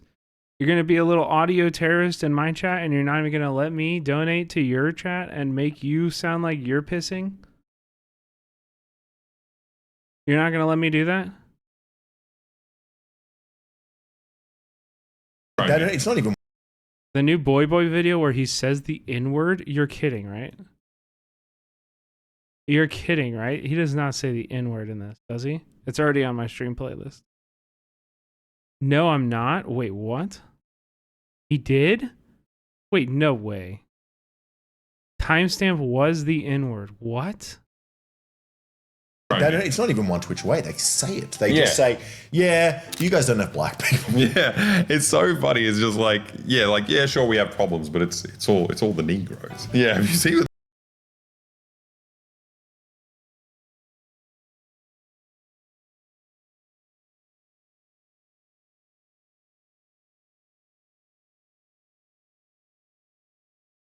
Not a good look, man. What are you doing with that? Yeah, unforced L. What are you doing with that? Why are you doing that? Processed by AI. Also, like, Austinox edited that? Algorithms for specific events, behaviors, or license plate reading. And then in terms of how AI and analytics can interact with CCTVs, advanced CCTV systems use computer vision and... That's a Completely unforced error. Why even do that? Why post that? Why do that? Why? Machine learning for facial recognition, object detection, behavior prediction, and automated alerts. And isn't that the correct version versus the hard R? Neither of those are acceptable for white people to say. Neither of those are acceptable. No. But also, I mean, it's not my place to tell you. There's probably a lot of people of color in the chat that'll tell you that as well. I hear white people say it more often than ever in my life because I'm living in Kansas City and there's a baseball museum here that is like that word league. You know what I mean? And so I'm always like, I'm not saying that. But people refer to the museum all the time and say the word in the museum. Like, it is the name of the museum. And I'm like, I'm not fucking saying that. But I also like kind of want to go to the museum and just be like, hey, like, I don't want to say that. How else can I refer to you? In history class, the teacher said that version. Yeah. Listen, in English class, we read Huck Finn and Popcorn read, and every white kid in the class said the N-word too. And I don't think that's okay. I don't think that was good learning. I don't think that was good teaching. Yeah. Instances where CCTVs have been used when documenting or surveying protesters is in 2019 during the Hong Kong yellow umbrella protests. Police deployed facial recognition enabled CCTV to identify protesters, leading many to wear masks and avoid cameras. And I remember this being a big strategy that was in the news, like the ways that the protesters would flash things back at the cameras or block the line of sight of the cameras or do all different kinds of things to obscure their level of detection in terms of the cameras. Because especially in Hong Kong, CCTVs, like throughout different parts of Asia, CCTVs are everywhere, and they really are it's built into their social infrastructure a bit differently. And there was a lot of news and coverage around what the Hong Kong protesters were doing to stop these CCTVs from documenting them as easily as they could. Another example is in 2009. By the way, do you remember when we watched a video about the anti-surveillance action from Hong Kong? We had to have this like fucking long ass argument in chat. At the G20 summit protests in London, cameras monitored activist movements, and many arrests were aided by surveillance footage. And we can think about so many different instances. I mean, CCTVs and street cameras, I think there's going to be a lot of correlation between this area and then when we talk about digital surveillance and social media scrubbing, because essentially the amount of anonymity you want to have while doing this is a part two. Certain kinds of organizing work is very similar to the amount of anonymity you want to have when you're doing work with people in a setting where there might be cameras around and you do or don't want to be identified. And that could be either you telling people like, no, don't photograph people in this fucking space, or this is the area where folks that are down to be photographed are. And so I do think it is important to think about the practices that we have around understanding where cameras are, understanding the capacity for cameras to be used by the state to survey us, and thinking about some of the ways that we can curb this. Our physical disruption. Activists or organizers can obscure cameras. Yo, Andrians, thank you so much for the 15 months. Palil Cinemarks Kefiel 2 Cinemarks Kefiel Cinemarks Kifia Cinemarks Kufia. I love my long-term subs. 16 months from Nate King. That's crazy. Y'all been here y'all my ride or dies. I appreciate you guys. And gals. And NBs too. I love you all. Spray paint, stickers, and this can be done through a variety of creative means. You can think about a lot of different ways to do it. I mean, there's silly string, there's spray paint, there's all kinds of things. Is avoiding or minimizing surveillance. So wearing scarves and masks effectively to obscure your facial features to resist facial recognition. And it's also been known like this area of your face is highly detectable. They also say that your ears are highly detectable in terms of what AI recognition can detect in terms of your fucking earlobe. I don't fucking know. Using hats, sunglasses, makeup, or infrared lights. Really? I've never heard that. This area? A mask doesn't cover that at all. to confuse or block camera line of sight or camera algorithms. I also, a year or two ago when I was in New York, I was almost about to work with a fashion designer that designs clothes that have things embedded in the stitching, whether it's the designs or the logos, that actually confuse like the more of the AI facial recognition kind of cameras. So there is actually clothing out there being designed that works towards some of these purposes. And then varying your routes and behaviors. So let's say you need to do some scouting for a certain kind of direct action. Are you going to drive the same exact route, same exact time at night, going up to the facility, or are you going to vary your route and position? If you're out decorating at night with your friends, are you going to go and decorate the same exact place every single night? If you're going out and collecting flags, are you going to be collecting flags in the same exact way? And some of this is varying your routes. This is just a useful tip if you are experiencing surveillance at all, like changing up the way that surveillance can detect how you move and what your routines are going to be really important. But it's also important when you're doing specific kinds of actions that you need to obscure what people are doing or how they're doing it.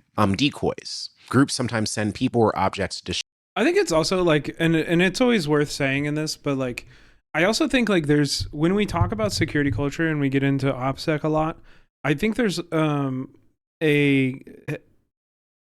possibility that some people read this and develop paranoia.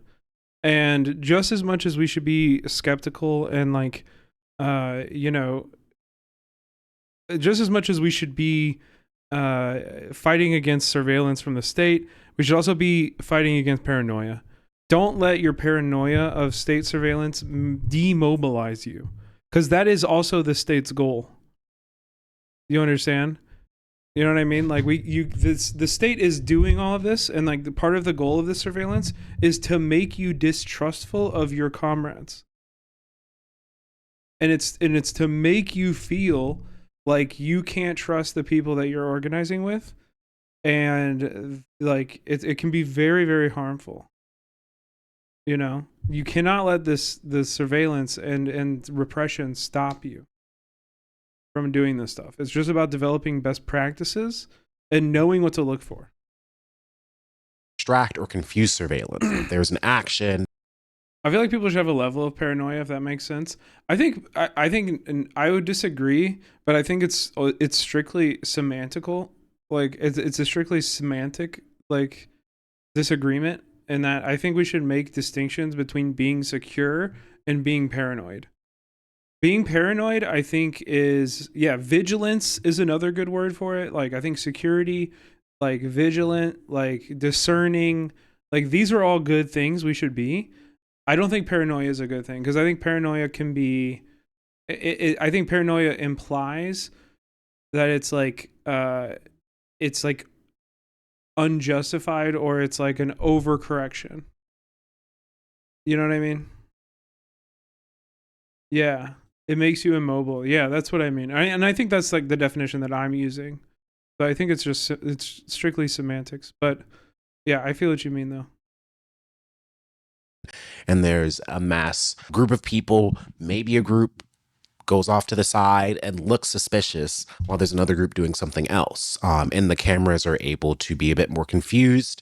And especially afterwards, when police or whoever else is trying to survey the situation or work on the data that they have, things will be a bit more muddled. Some other things that people do is community monitoring. So looking at your community and noticing where the CCTVs are, marking them down, letting your community folks know. This is especially done in scouting, but I think in over police communities especially, it can be important to know where the license plate readers are, know where the traffic stop cameras are, know where just the random cameras are that have been placed there because of some kind of logic of surveillance or policing. We also have to talk about like doorbell cameras, ring cameras. Yeah. There's a big debate out there about whether or not it's chill to have these on your door, whether or not it opens you up to being someone that is going to be easily a target of police questioning if something happens in your neighborhood. And then it's also this idea of, what does it mean to protect what we own? What does it mean to privatize surveillance and security for our own benefit? And how does privatizing certain aspects of security, even for ourselves, align with the state's logic? Next, This is a really good question because I don't know. I've had a lot of conversations recently just because of some stuff I'm not really willing to get into on stream and stuff. But like, I have looked into surveillance cameras for my house, and like learning how to do that without connecting it to the internet, so that the state can use those cameras to surveil me. You know what I mean? Like not wanting every single person who comes in and out to be on camera that is accessible by the state is like a huge part. Yeah. It's a very, very big part of that. And it's like, it's hard. It's fucking, it's a hard thing. It's a lot of work. Yeah. Let's talk about drones and planes. Drones and planes have been used for a variety of reasons against activists and in protest settings and in surveying people by the cops. Planes are often used to get photographic images of a certain kind of region. It can also be used to scrub the cell phone data of certain cell phones in that area. Drones, which are also known as unmanned aerial vehicles, are kind of the more recent innovation when we think about surveillance and policing. Planes and drones are outfitted with high-resolution cameras, heat sensors, and sometimes facial recognition software. Flying overhead, they record gatherings, zoom in on individuals, and relay footage back to law enforcement or fusion centers. All of that shit is scary as fuck to me. Like, it's absolutely terrifying. And I can say this as someone that there was a protest in the last few years where I left and me and my comrades were followed by a drone for 2 hours. A little bit idea of what drones and how they are operated and used. Drones are increasingly used to survey protesters, scout activist encampments, and document identities and group behavior. Video can be archived or live streamed to fusion centers, allowing real-time protest repression. Deployed disproportionately in communities of color and against indigenous land defenders and pipeline resistors. Some police departments have weaponized drones with tear gas or rubber bullets, which can be used in crowd control experiments. And during the we've seen this in Israel, like to its logical conclusion, where they're using quadcopters with like fucking machine guns on them. They're already doing this. And as we've talked about many times on the stream, almost all of this like surveillance, all of this technology was tested in Palestine and tested in the global south so that it can be brought back home and used on us. That's why nobody is free until everybody is free. And that's not just words, that's the fucking truth. Yes, the Department of Homeland Security used happen in Minneapolis. In foreign defense actions like Stop Cop City or Line 3, drones were used to fly above camps to surveil the number of people present, track movement patterns, and monitor nighttime activity with thermal imaging. And oh, wait, no. I was watching this video. It was a TED Talk on drone use in public safety. And what I think is so interesting about drones is that, one, it's kind of unprecedented how much the technology around drones are increasing right now. And even in my home city right now, there's a literal factory being built to support drones. But what's wild is that drones, it depends on the state that you live in, what the policies are around the usage of it. But there are websites that can let you know what kind of surveillance kind of systems and technologies have been like bought out by your local police departments. And what I think is interesting with drones is like you could see a drone flying in the sky and you don't fucking know if it's the state's drone or if it's a federal agent drone or if it's just a real estate agent. Sometimes you might not see the drone. You might hear the drone in the air, or maybe you don't hear or see it. But you might be able to identify the people controlling the drone pilots. Oftentimes, there need to be two pilots at any given time. And so you would look for police standing on the periphery because they do. I wonder if there's any leftist falconers that can train their hawks to get drones. That's awesome. That's pretty sick. You usually have to be within the line of sight of the drone. They'd be on the periphery. At Maya, where are you? Dude, we need our Bedouins. Is that like a general Saudi? Is that like a cultural thing in all of Saudi, or is it only Bedouins? I'm not even sure.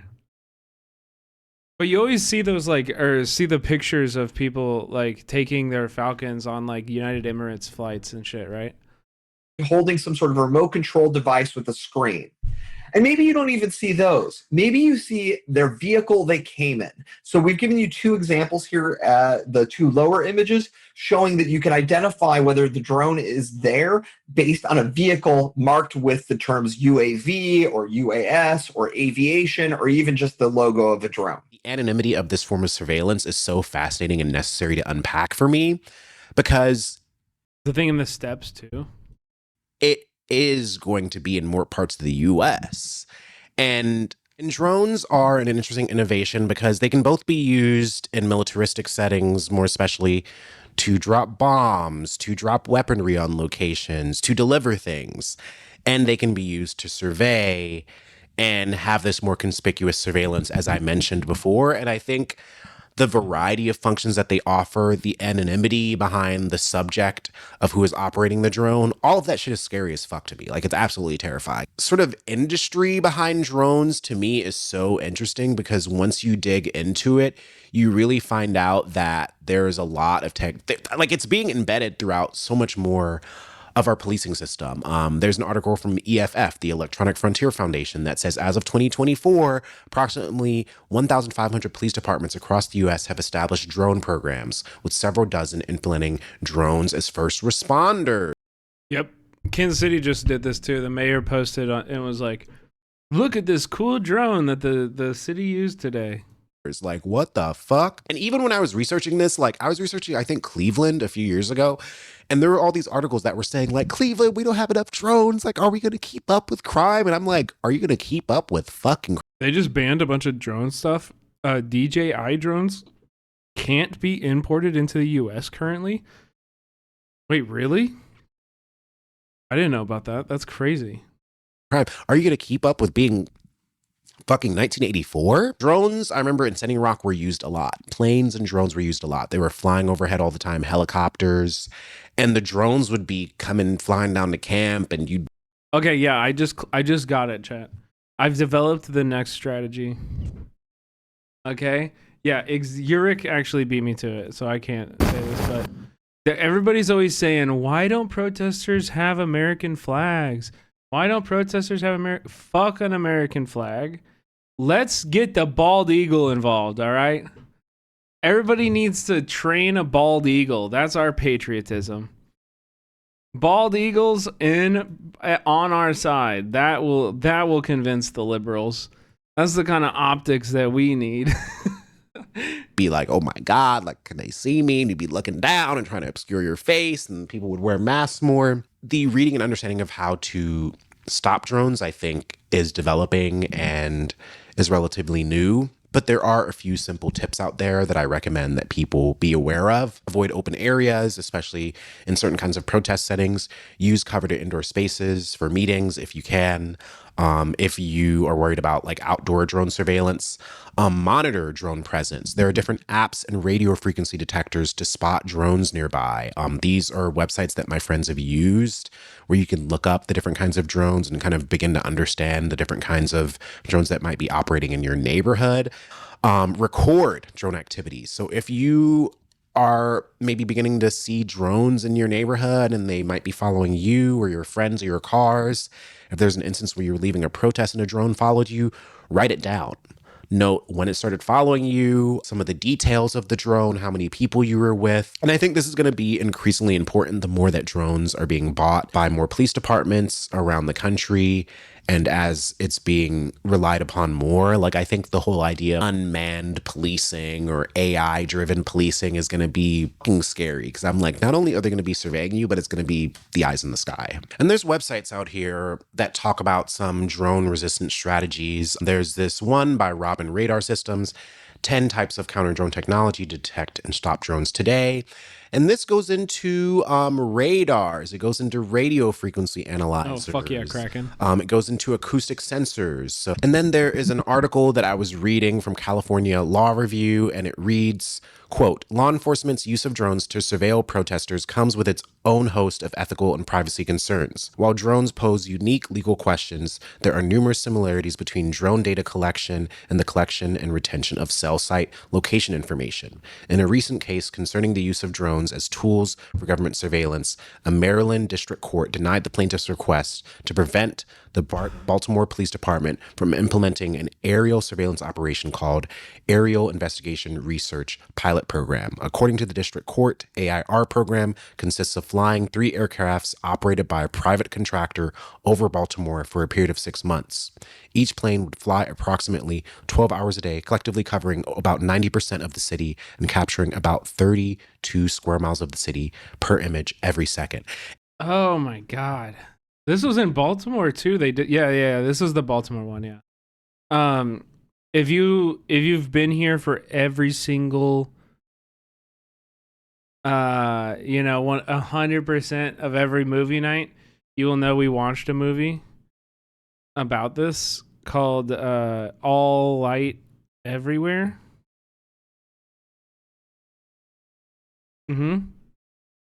All Light Everywhere. It's a really good documentary about surveillance and policing, and Beto, more like bitch toe. Yeah, Grim, how do I watch the video? I want to shout you out, dude. I want to shout you out.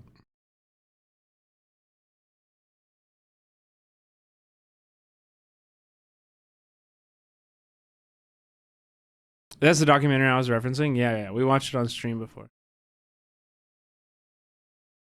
And capturing about 32 square miles of the city per image every second.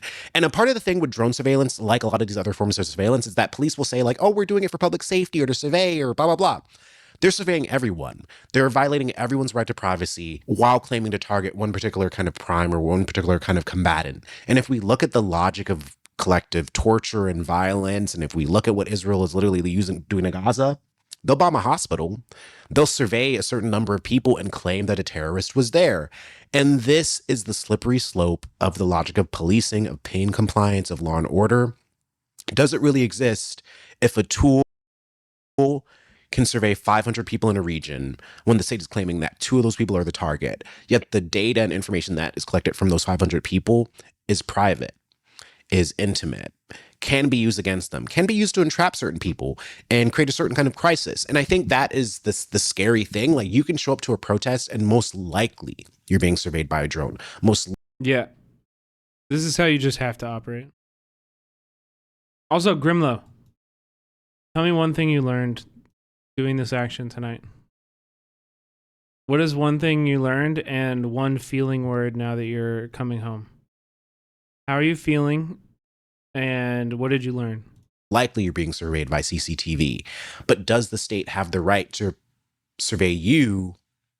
And does it have the right to survey all of the other 500 people in that crowd if they claim that something's about to go down? Like, that really is the logic where I'm like, oh, so y'all knew there was a plan. The police knew there was a plan, right? And they're like, yeah, we knew there was a plan. That's why we're here. That's why we're surveying. Yeah. This is what it comes back to again and again and again. And then moving on to another form of surveillance, we have door knocks and raids. I wanted to mention these because I've mentioned door knocks and raids in a lot of videos, and you do is talk to each other. If you talk to each other, I'm sure you'll sell the whole thing amongst yourself. There won't be no problem at all, okay? Here in Ohio, there are different communities that have had experiences with this. And what I want to mention here is that there are kind of typically a few different kinds of door knocks and raids that police do. A door knock, which is soft contact. This is when law enforcement show up at someone's house or workplace to ask questions. It may seem I feel bad because I didn't press him after he gave a nothing answer and needed more people. Dude, don't feel bad. A, you did something really brave. You took action and you got out in your community. That's always a W. That's always a W. B, you learned. You're developing a practice, and now you know what it feels like, and you can better prepare for next time. Like, it's a practice. You know what I mean? You gotta get better at it. The only way to get better at it is by doing it. Formal, but it's a You think Medea Benjamin? You think she just the first bird dog that she ever did? she was like killing it and went home feeling great about herself? No, that was a practice that she had to develop. Practical intelligence gathering method. Typically, the goal of this, from the state's logic, can be to build a profile to intimidate. That's the old white. That's the old lady's name, right? The Code Pink lady.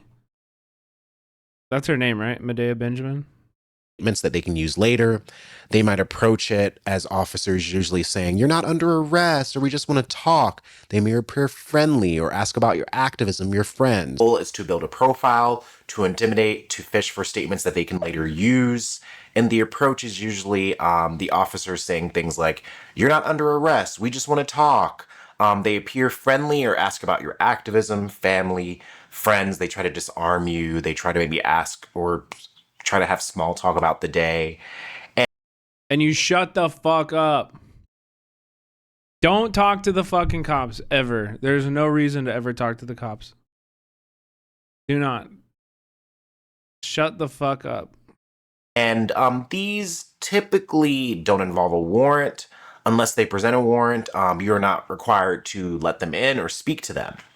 And it's important to understand this distinction because a lot of the times that the way the state operates, they try to put on an air of ultimate authority and knowledge of their qualifications and protocols, when in actuality, a lot of legal work and federal work is stretching the boundaries of what people's civil liberties are. And if they don't advocate for themselves, is a hard entry, sudden raid, a raid that involves forced or sudden entries, often early in the morning, typically with a search or arrest warrant. These are known as no-knock raids and have been heavily criticized. Typically, it's police or federal agencies using a battering ram, breaching doors, detaining occupants, seizing electronics, paperwork, banners, clothing, and other evidence. SWAT or specialized units are sometimes used to shock or overwhelm the target, and raids are often tied to broader investigations. And yeah, they'll throw fucking flashbangs into babies' cribs. They'll burn houses down. They'll shoot people. Like, these are super fucking harmful. And I mean, it's just state terrorism. These are known as no-knock raids, which are now restricted in certain jurisdictions, and they can involve flashbangs, surveillance footage, data from previous digital surveillance, etc. In Stop Cop City, one of the big reasons that surveillance happened is that they were observing folks that were doing mutual aid and raising funds to help the movement legally. And these people were surveyed. Their homes were tracked. I think upwards of 6 homes were raided. And they were specifically looking for a person that now is under custody and is currently awaiting their trial. Their name is Jack, and I'll put some information up on screen about them. I think it's really important to note that there is plenty of critique and condemnations of no-knock raids. Breonna Taylor was murdered in a no-knock raid. We can look at what is happening now with ICE and different student activists. I believe it was in Michigan recently. There was a viral video of ICE using battering rams to enter someone's home. We can look at the way that ICE is treating people in their personal vehicles, shattering windows as a sort of form of a no-knock warrant or raid, which in a lot of those instances, we don't know whether or not they actually have a fucking warrant. Is that police come in with an expectation that the person that they're pursuing is criminal or dangerous or might have weapons, and so they react with extreme brute force. I mean, I remember there was a case out of the 2000s where yeah, because they know that people fucking got guns. And if somebody's just busting into your house, that's why you have a gun.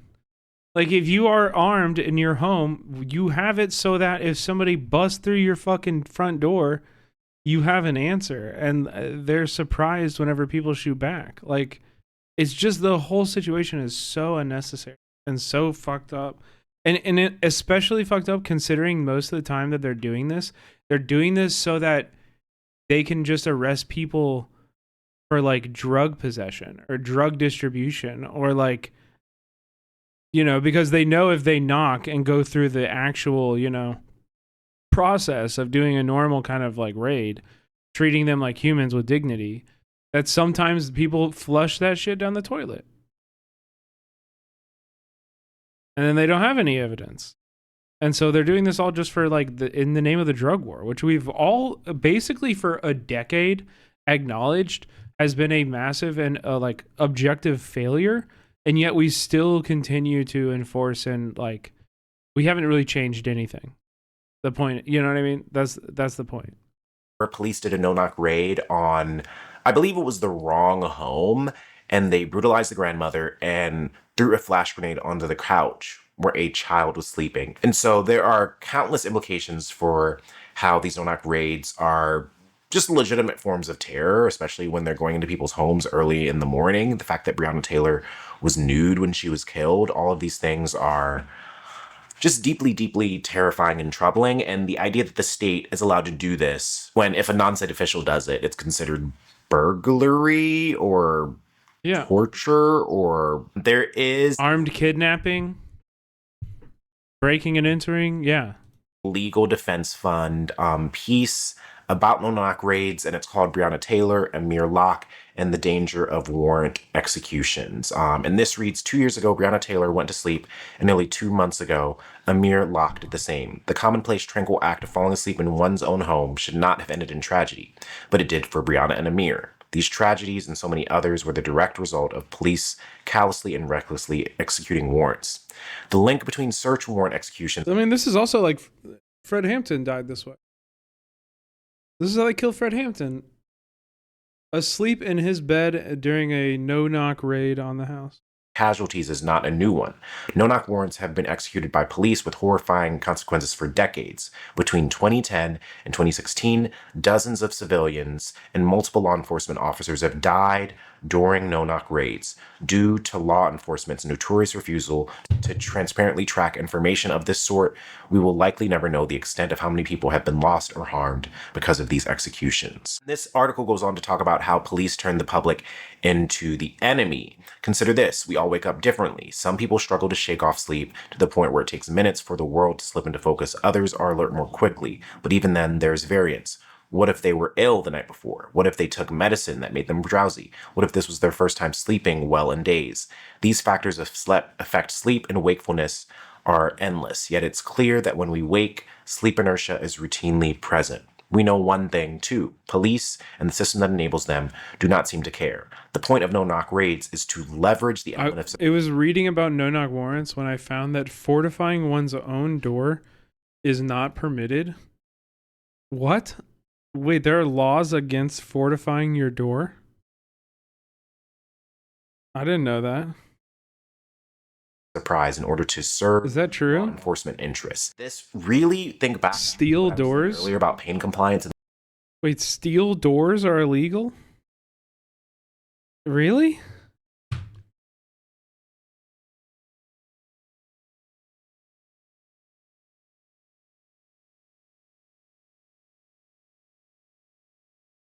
That's crazy.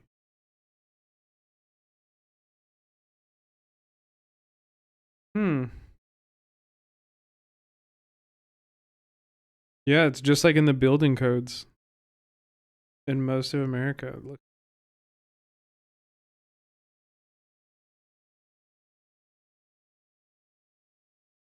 Interesting.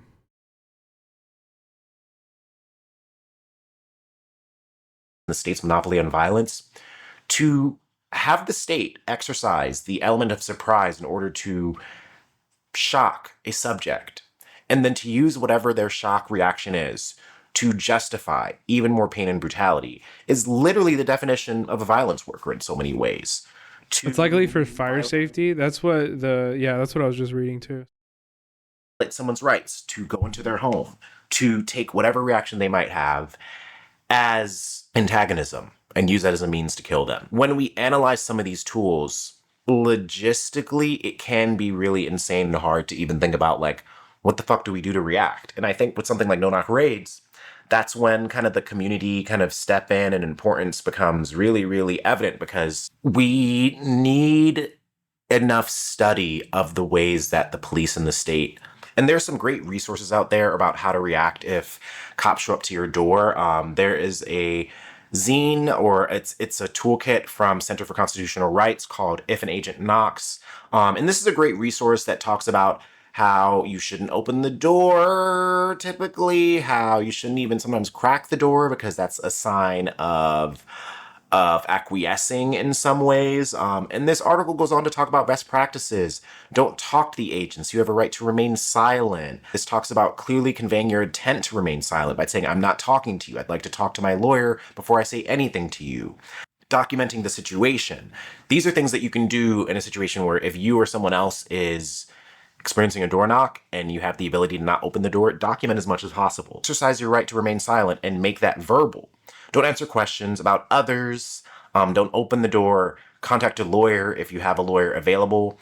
If it's a raid, anything can happen. The state can do what it wishes to, but stay calm and silent. Ask to see the warrant that they have. Make sure that it's signed by a judge. Record badge numbers if you can. Try to hold numbers in your head of folks that you want to contact if you are detained. This is something that's just good general advice for any activist. Next tool of surveillance that we want to talk about are license plate readers. License plate reader data enables long-term patterns of life analysis, where someone lives. Do those sprays that, I don't know, I feel like I've been hearing about them for years, but those like the sprays that you can buy, it's like a translucent but like highly reflective paint that you put over. Do those really work?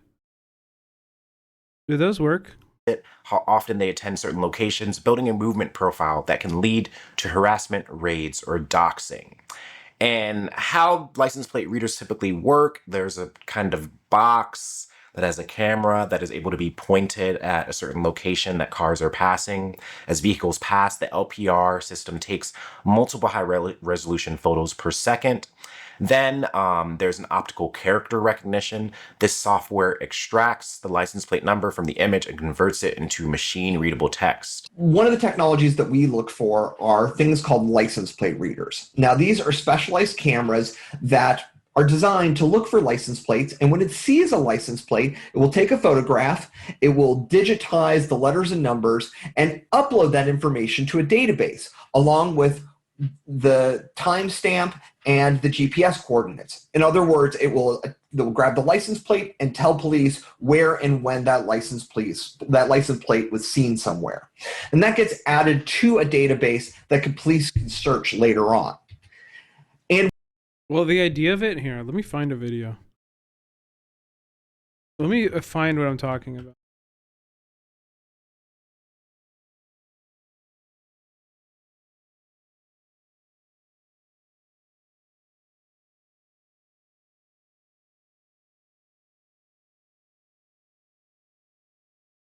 Yeah. Here.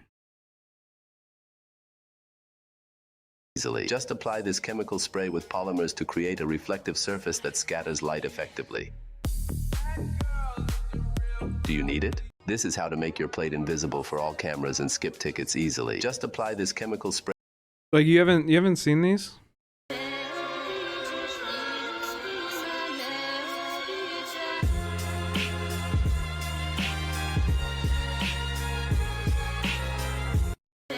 But does it only work against Flash, or? Yo, check out this invisible license plate spray. Just a quick spritz and you're dodging traffic cams like a ninja. It's made of some crazy glow-in-the-dark stuff that's invisible to the naked. Some crazy glow-in-the-dark stuff. I mean, these are all ads, right? So it's like, I don't know if I should I don't know if it's real or not. And I've also been hearing about this shit forever. With this bad boy, you can kiss those pesky traffic tickets goodbye. Some crazy glow-in-the-dark spray that is invisible.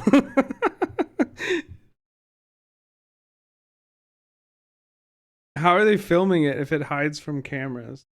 That's a really good point. I think it could also be something where it's like the light will reflect like at night, you know, like light reflecting off, like headlights reflecting off would reflect too much, so it would be hard for cameras to read it. You know, also like speed cameras do use flashes to take their pictures, so if they can't get an ID on the, you know what I mean? This is how you get pulled over and fined. What are they gonna say? Your license plate is too reflective? Like, huh? What kind of what is that shit? How could they prove that it's on there? How could they prove?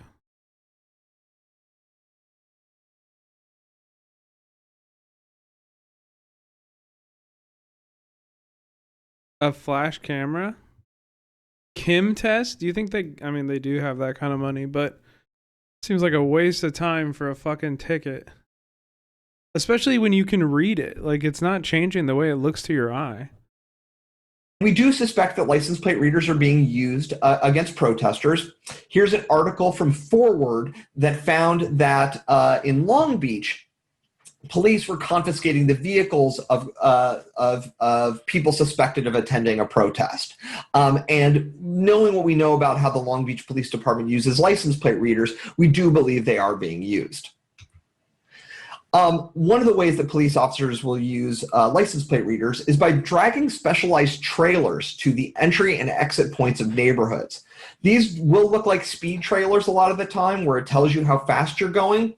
In some cases, these speed trailers use radar, but if they're using radar, they're not putting it near a protest. If they're putting it near a protest, it probably is a license plate reader based. Jesus, J.O., police pisses me off. Also attach license plate readers to the tops of their vehicles, and then police will drive around collecting license plates of cars they pass. Now, there's a technique called gridding, where a police officer will systematically go up and down a parking lot or Donut operator did a test. Wait, these guys are cops, right? Photo blocker. This is like used to be in the back of like magazines and stuff, you know? Yeah, it's just like, yeah, this shit's been around forever. a clear spray paint basically, and then it reflects the flash back at the camera. Oh, that's pretty cool. Yeah. Smells like paint. Get a nice wet coat on there. I'm super excited about this. Yeah, so you put one coat on? One fat coat. Okay, one fat coat. Take a photo, let's see. Much like the tape, it seemed to make it better. Yeah, but use a flash. So legible. Oh, no difference. Hit you with a It's flash. just like looking at a license plate. Doesn't work on IR, doesn't do great with a flash. I'm curious to see what an actual red light camera will do with it. The light is red. All right, Jerry.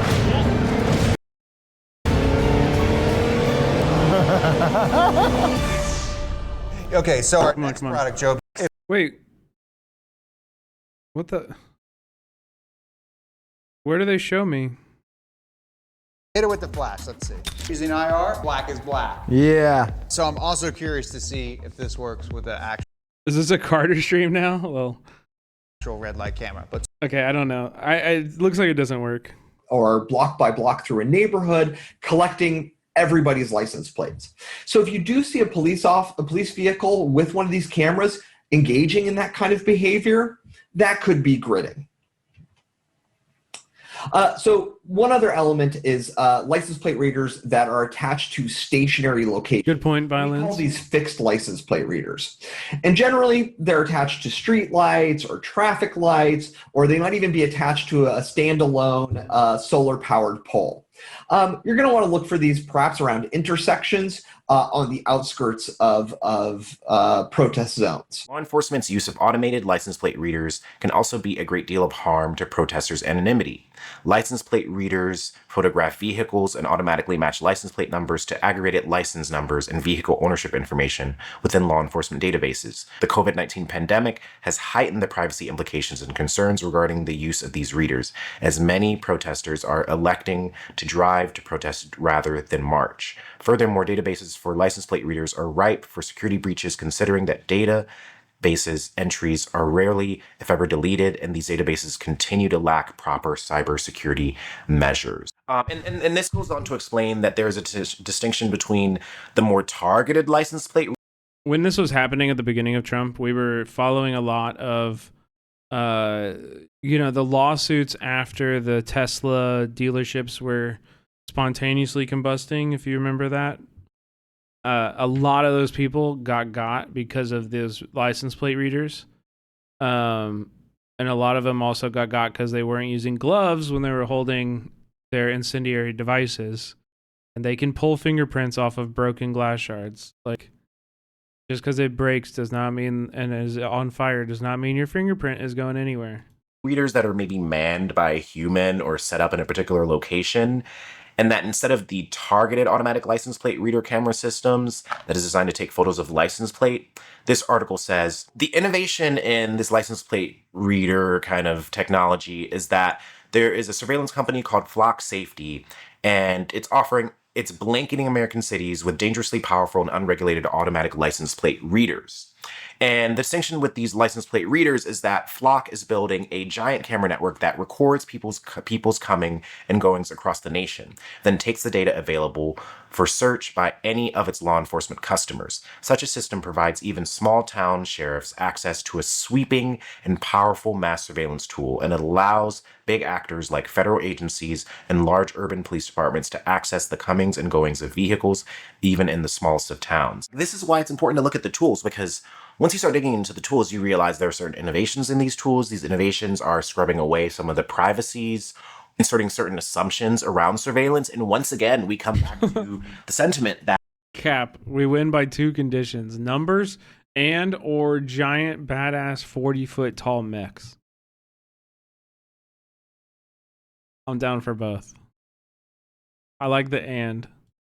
Is it justifiable for a government to survey everyone if it's claiming to target one person in that region? People continue to vote away their rights. Yes, but also there is no option to vote that hasn't furthered this creep. You know what I mean? Democrats further this surveillance state. Republicans further this surveillance state. You know, and it's not even hypothetical. They do it they do it simultaneously. Like we have a president in the White House who's furthering the surveillance state, and we have Democratic mayors in almost every single American city who are furthering the same state. You know, like they are actively investing more in this kind of surveillance as well. So, yeah, they're both part of the same system. Yeah, totally. And if that one person's privacy is... Also, I gotta pee. I'll be right back. ...up for grabs because of our constitutional rights or our civil liberties or the Patriot Act or Pegasus or whatever it is, where's the accountability for indiscriminate surveillance, for indiscriminate tracking? And how can this be used against us? I mean, even think about the fact that right now, I mean, they're saying turn off your fucking period tracker app if you're someone that experiences periods. It's because the data throughout all of these corporations and companies are being used for ill will, to target folks later on, to connect them to this scene, to allege that someone was a part of a certain kind of act, or that they transported someone somewhere just based off of where their license plate was. And to do this indiscriminately opens up an endless can of worms. And it really is a part of the core logic of the US to say that our safety matters more than anything else. To hunt down a criminal matters more than anything else. It's literally like I think about what's happening in Israel. Think about what's happening in Israel. Hunting down the terrorist matters more than any human rights violations that a state could do. And if everyone could be a terrorist, that necessitates constant surveillance. And then some simple ways that activists or organizers can combat license plate readers: carpooling with trusted people with vehicles that haven't been flagged or tagged or connected to other events or actions, using public transit or walking to protest actions, politicized areas, and then also checking for visible or mobile license plate readers. Do you understand what this technology looks like? Are you able to detect if cops are using it? Are there ways that you can inform the crowd or folks at a particular event or action that this technology is present? Next, we're going to talk about some of the tools that are used by the state to do digital surveillance. And the reason that we want to talk about digital surveillance is that, similar to physical surveillance, it's used to track movements and behavior, but the government uses digital surveillance to track what people do, where they go, who they talk to, and what they believe through phones, social media, search histories, cameras, and digital communication.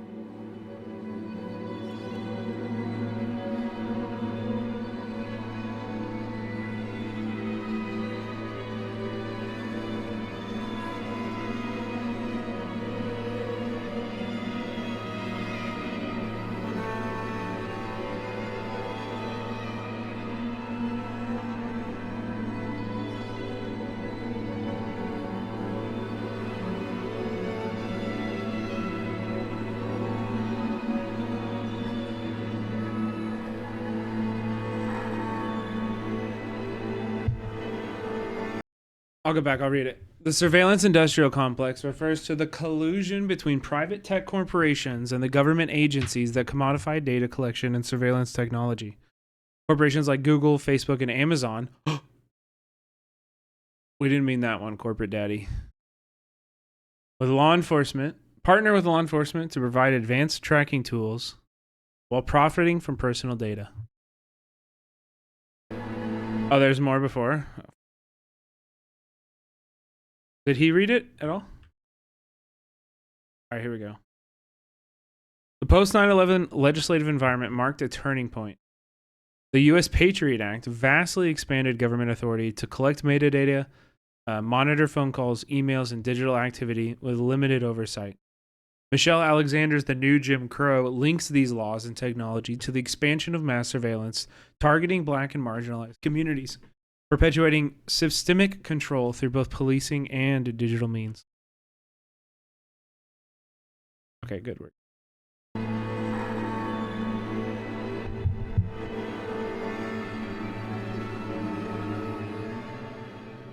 How is the state and police surveying our digital devices and our digital lives? So the first tool of this that I want to talk about is facial. The law enforcement are far too lazy to spend any time keeping track of what all the leftists are doing.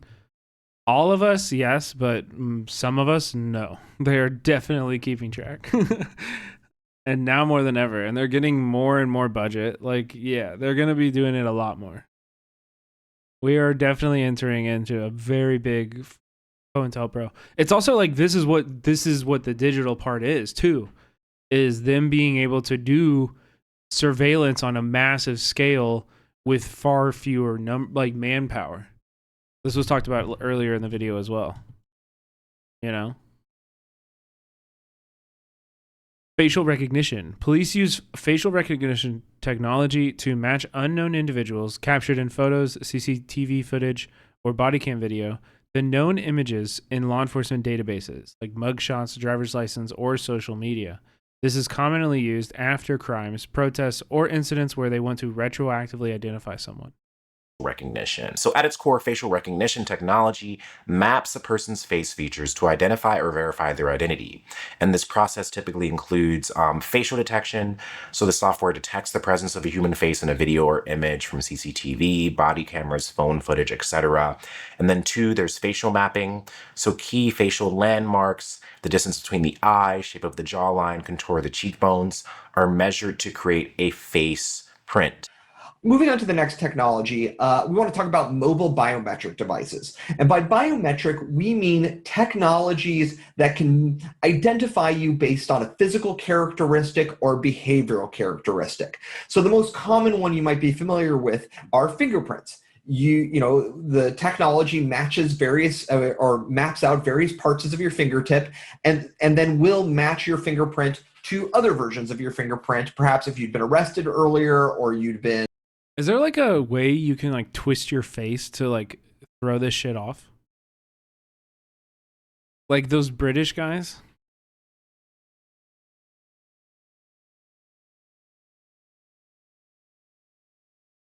You know those guys? Like, yeah, these guys? No, not just 3head. These guys. Like, if I do this during the mugshot, they don't get my... There's no way they can identify me.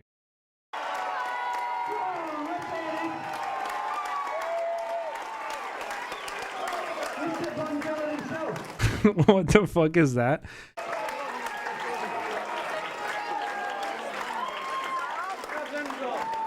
This is Gurney.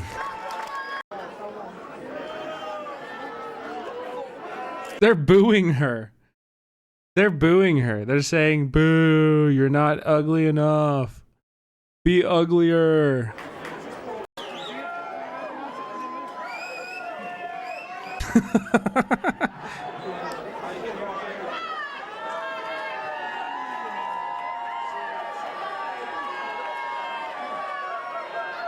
Don't you think this would fuck up their facial recognition?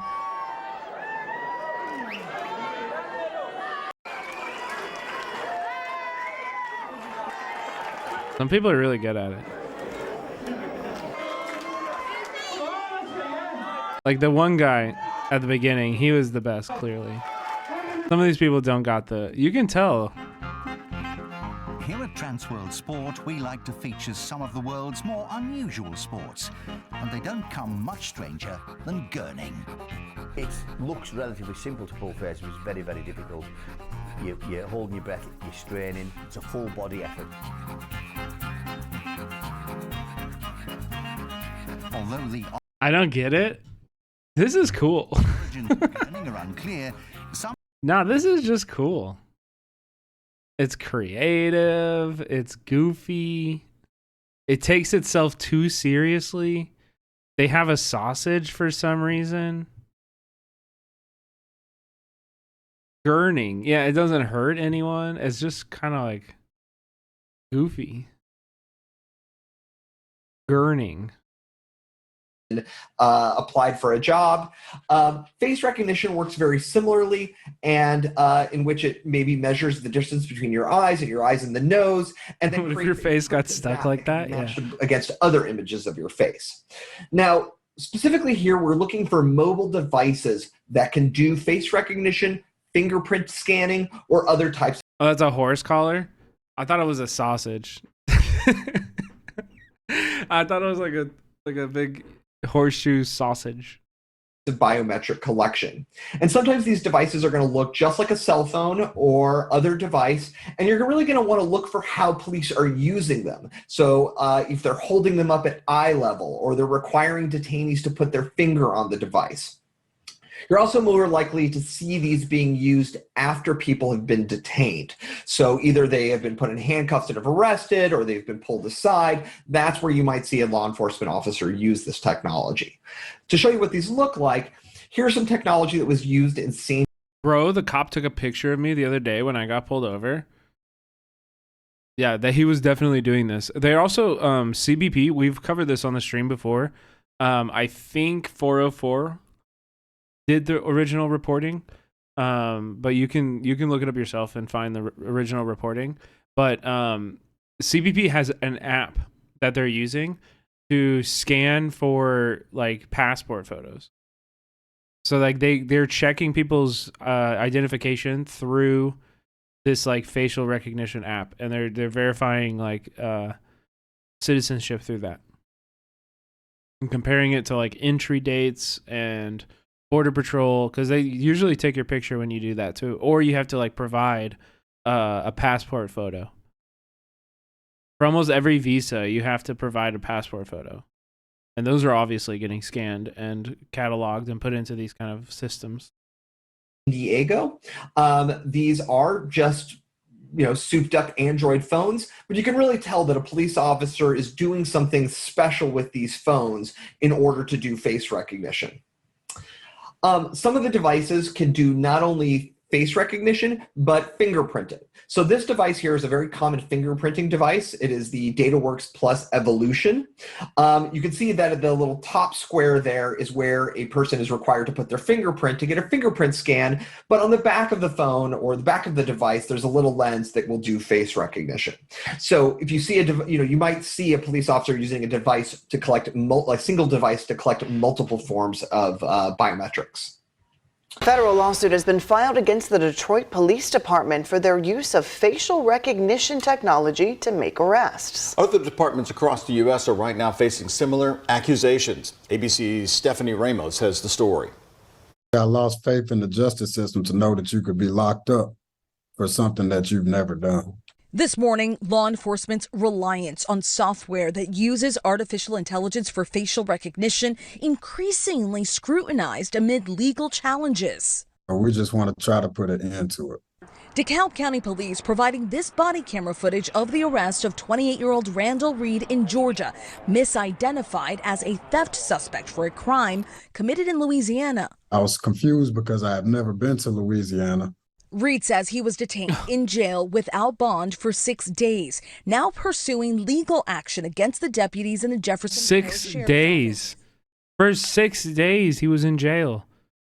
Like, I'm sorry, chat. Who has a job where you can miss 6 days in a row and your only excuse is that you're in jail and still keep that job? This is ruining your life. There's no job. Yeah, like there isn't. It doesn't exist unless you have a really fucking good relationship with your manager or something. But like this doesn't exist, and you know you can be proven innocent, but that doesn't give you your fucking job back.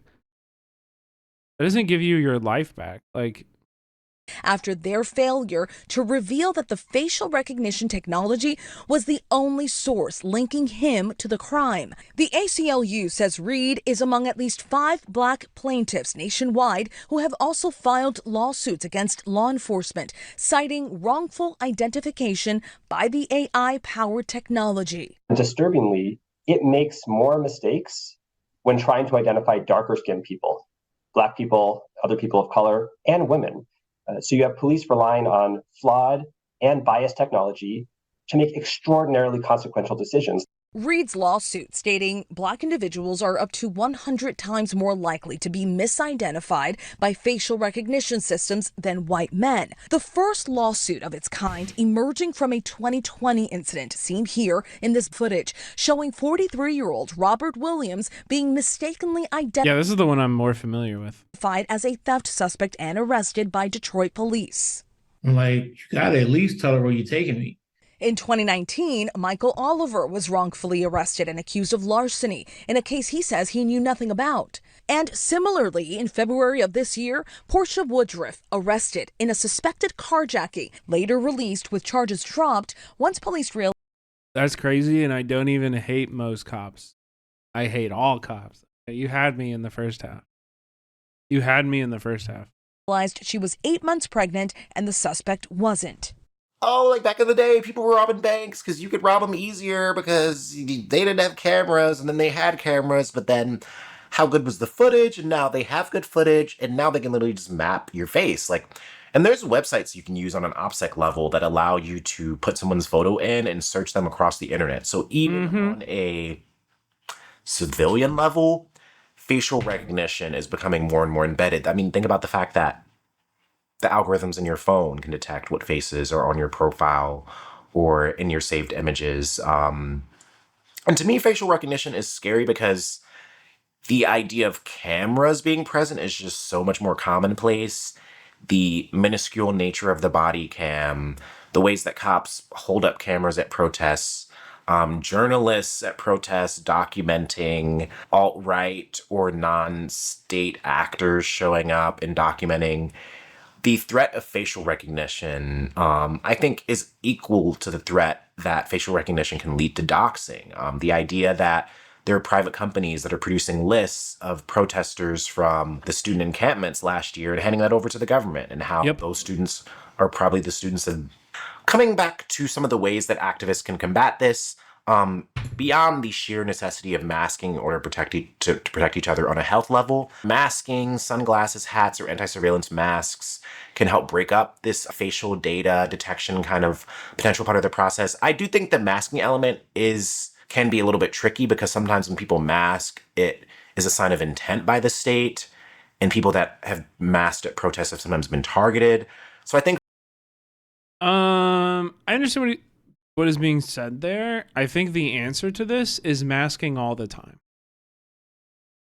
Unironically, I think that you should mask always. I think we do run a very, very deep risk of leaving our disabled brothers and sisters behind when we don't mask ever, just in general, but especially if we only mask at protests, then masking itself will become targeted. And if masking itself is targeted, then that really fucks up disabled people big time. So if you're only wearing a mask to go to a protest or to do some like spicy stuff, you know, you should understand that that is a good thing, but it's better to do it all like as often as you can to like just make it known that like, you know, it's not just something that people do whenever they're doing something spicy. And I'm also saying this to myself too, like, you know, I should mask more. I think we should all mask more. You know, we're not asking for perfection, but I think it's just like knowing what is right and knowing what is wrong, you know, and knowing that it is right to mask still, you know, it is right for many, many different reasons. Finding interesting and obscure ways to hide your identity. So whether that be going in full block or normie block or whatever it is, consider how you can cover up yourself from beginning to end of an event. Don't post protest photos with identifiable faces even, or use facial blurring tools or obfuscation filters. Limiting geotagged content and metadata, using secure communications so that the data and images and information. They're not covered by the government anymore. So you have to like pay for them, which makes most people are going to say, fuck no, I'm not getting a COVID vaccine if I have to pay for it. You know, especially if people are uninsured and, you know, having to go through your insurance and everything. And I could speak better about this if we had Homozygote still streaming. But unfortunately, Homozygote is one of the many streamers who left the platform because I didn't feel like it was a good space for them to be.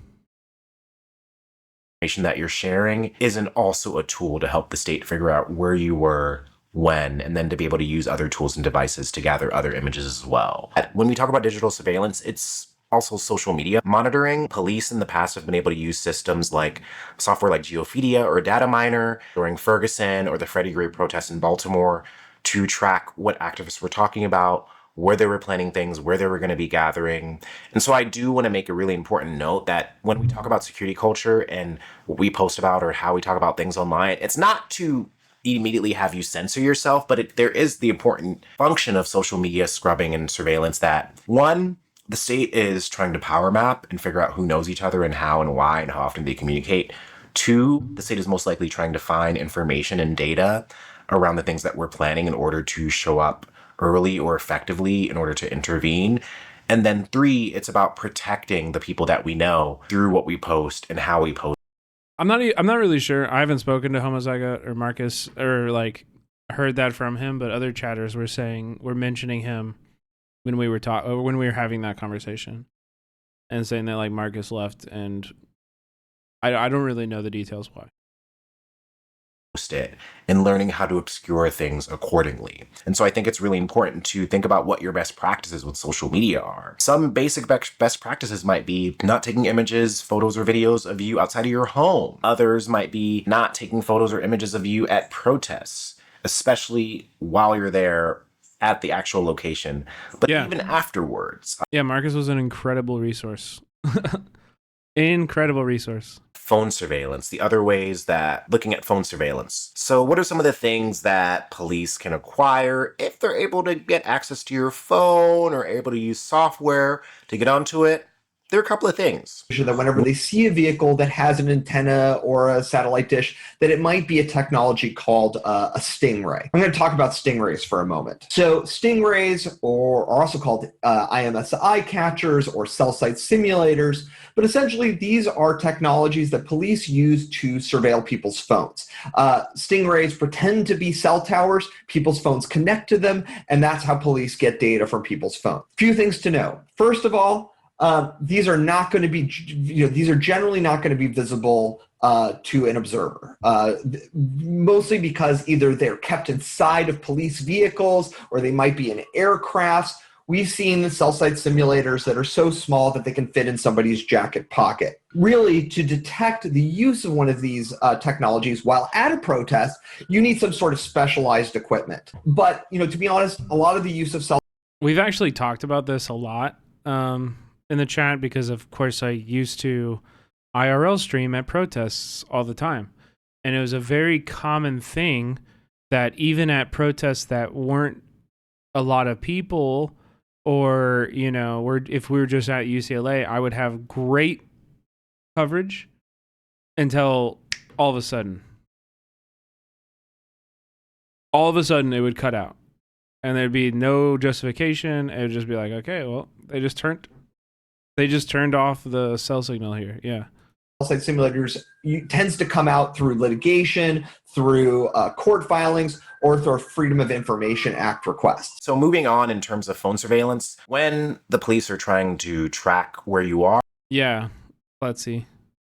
I didn't see that, but that's super sad.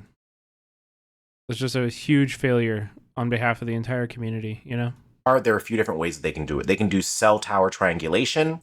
Unencrypted text messages are stored by phone companies and others. In the U.S., agencies like the NSA can capture some unencrypted messages as they travel over the network, and police can serve warrants for unencrypted messages from your phone company. And then with phones, there's also spyware and malware. So this is when they install phishing, malicious links, or have physical access to your phone. Some examples of this is NSO's groups Pegasus, which can read text, emails, activate camera, mic, and track GPS without user knowing, and this has been used against journalists, organizers, etc. Then when we're thinking about phone surveillance, there are a number of ways that we can begin to combat this. Like I said, using signal or encrypted forms of messaging, turning off your location services on your apps, not bringing your main phone to your protest. Maybe you have a burner that is selected. What the fuck? What is this? Special effects clay makeup? I don't think I will use this to widen my... Actively used for actions or particular kinds of situations to help keep all of the information on your regular phone way safer. And some of the best practices for having a burner phone is buy it in a way that involves cash, start it in a way that doesn't require your name to be immediately identifiable to it, and only use the phone in locations or places that you don't use your regular phone, and be very careful about that last step. Turning off your biometrics, don't unlock your phone with your fingerprint or your face. Have a long password that is at least 10 characters, different kinds of characters. You usually should have some kind of quotation marks, etc., numbers, to give you a really strong password to make it more impossible for them to be able to access your information. This one is more about how police can get access to... I don't know if Prince is going to talk about it, but I've seen some cybersec people say that new Samsungs are coming with some really awful spyware, which is baked into the OS, meaning you can't take it out. That's interesting. We'll keep an eye on that. Data information from companies. It's their methodology of serving a subpoena to tech companies for relevant... Honestly, I don't buy phones I can't root. Well, that's you, yeah, Prodigy. Listen, I don't trust them at all. It is what it is. But if you actually look at the case history, like Apple actually has a pretty good history on privacy and like fighting the state to not fulfill their subpoenas and violate customer data. Don't trust them. Do not put your life on it. But that is their history. We are living in different times, and this can change in an instant. But as we're saying, it's like not a high bar, but it's what Apple touts. I mean, it is kind of a high bar, especially when like they're pretty like unique in their field in that way, actually.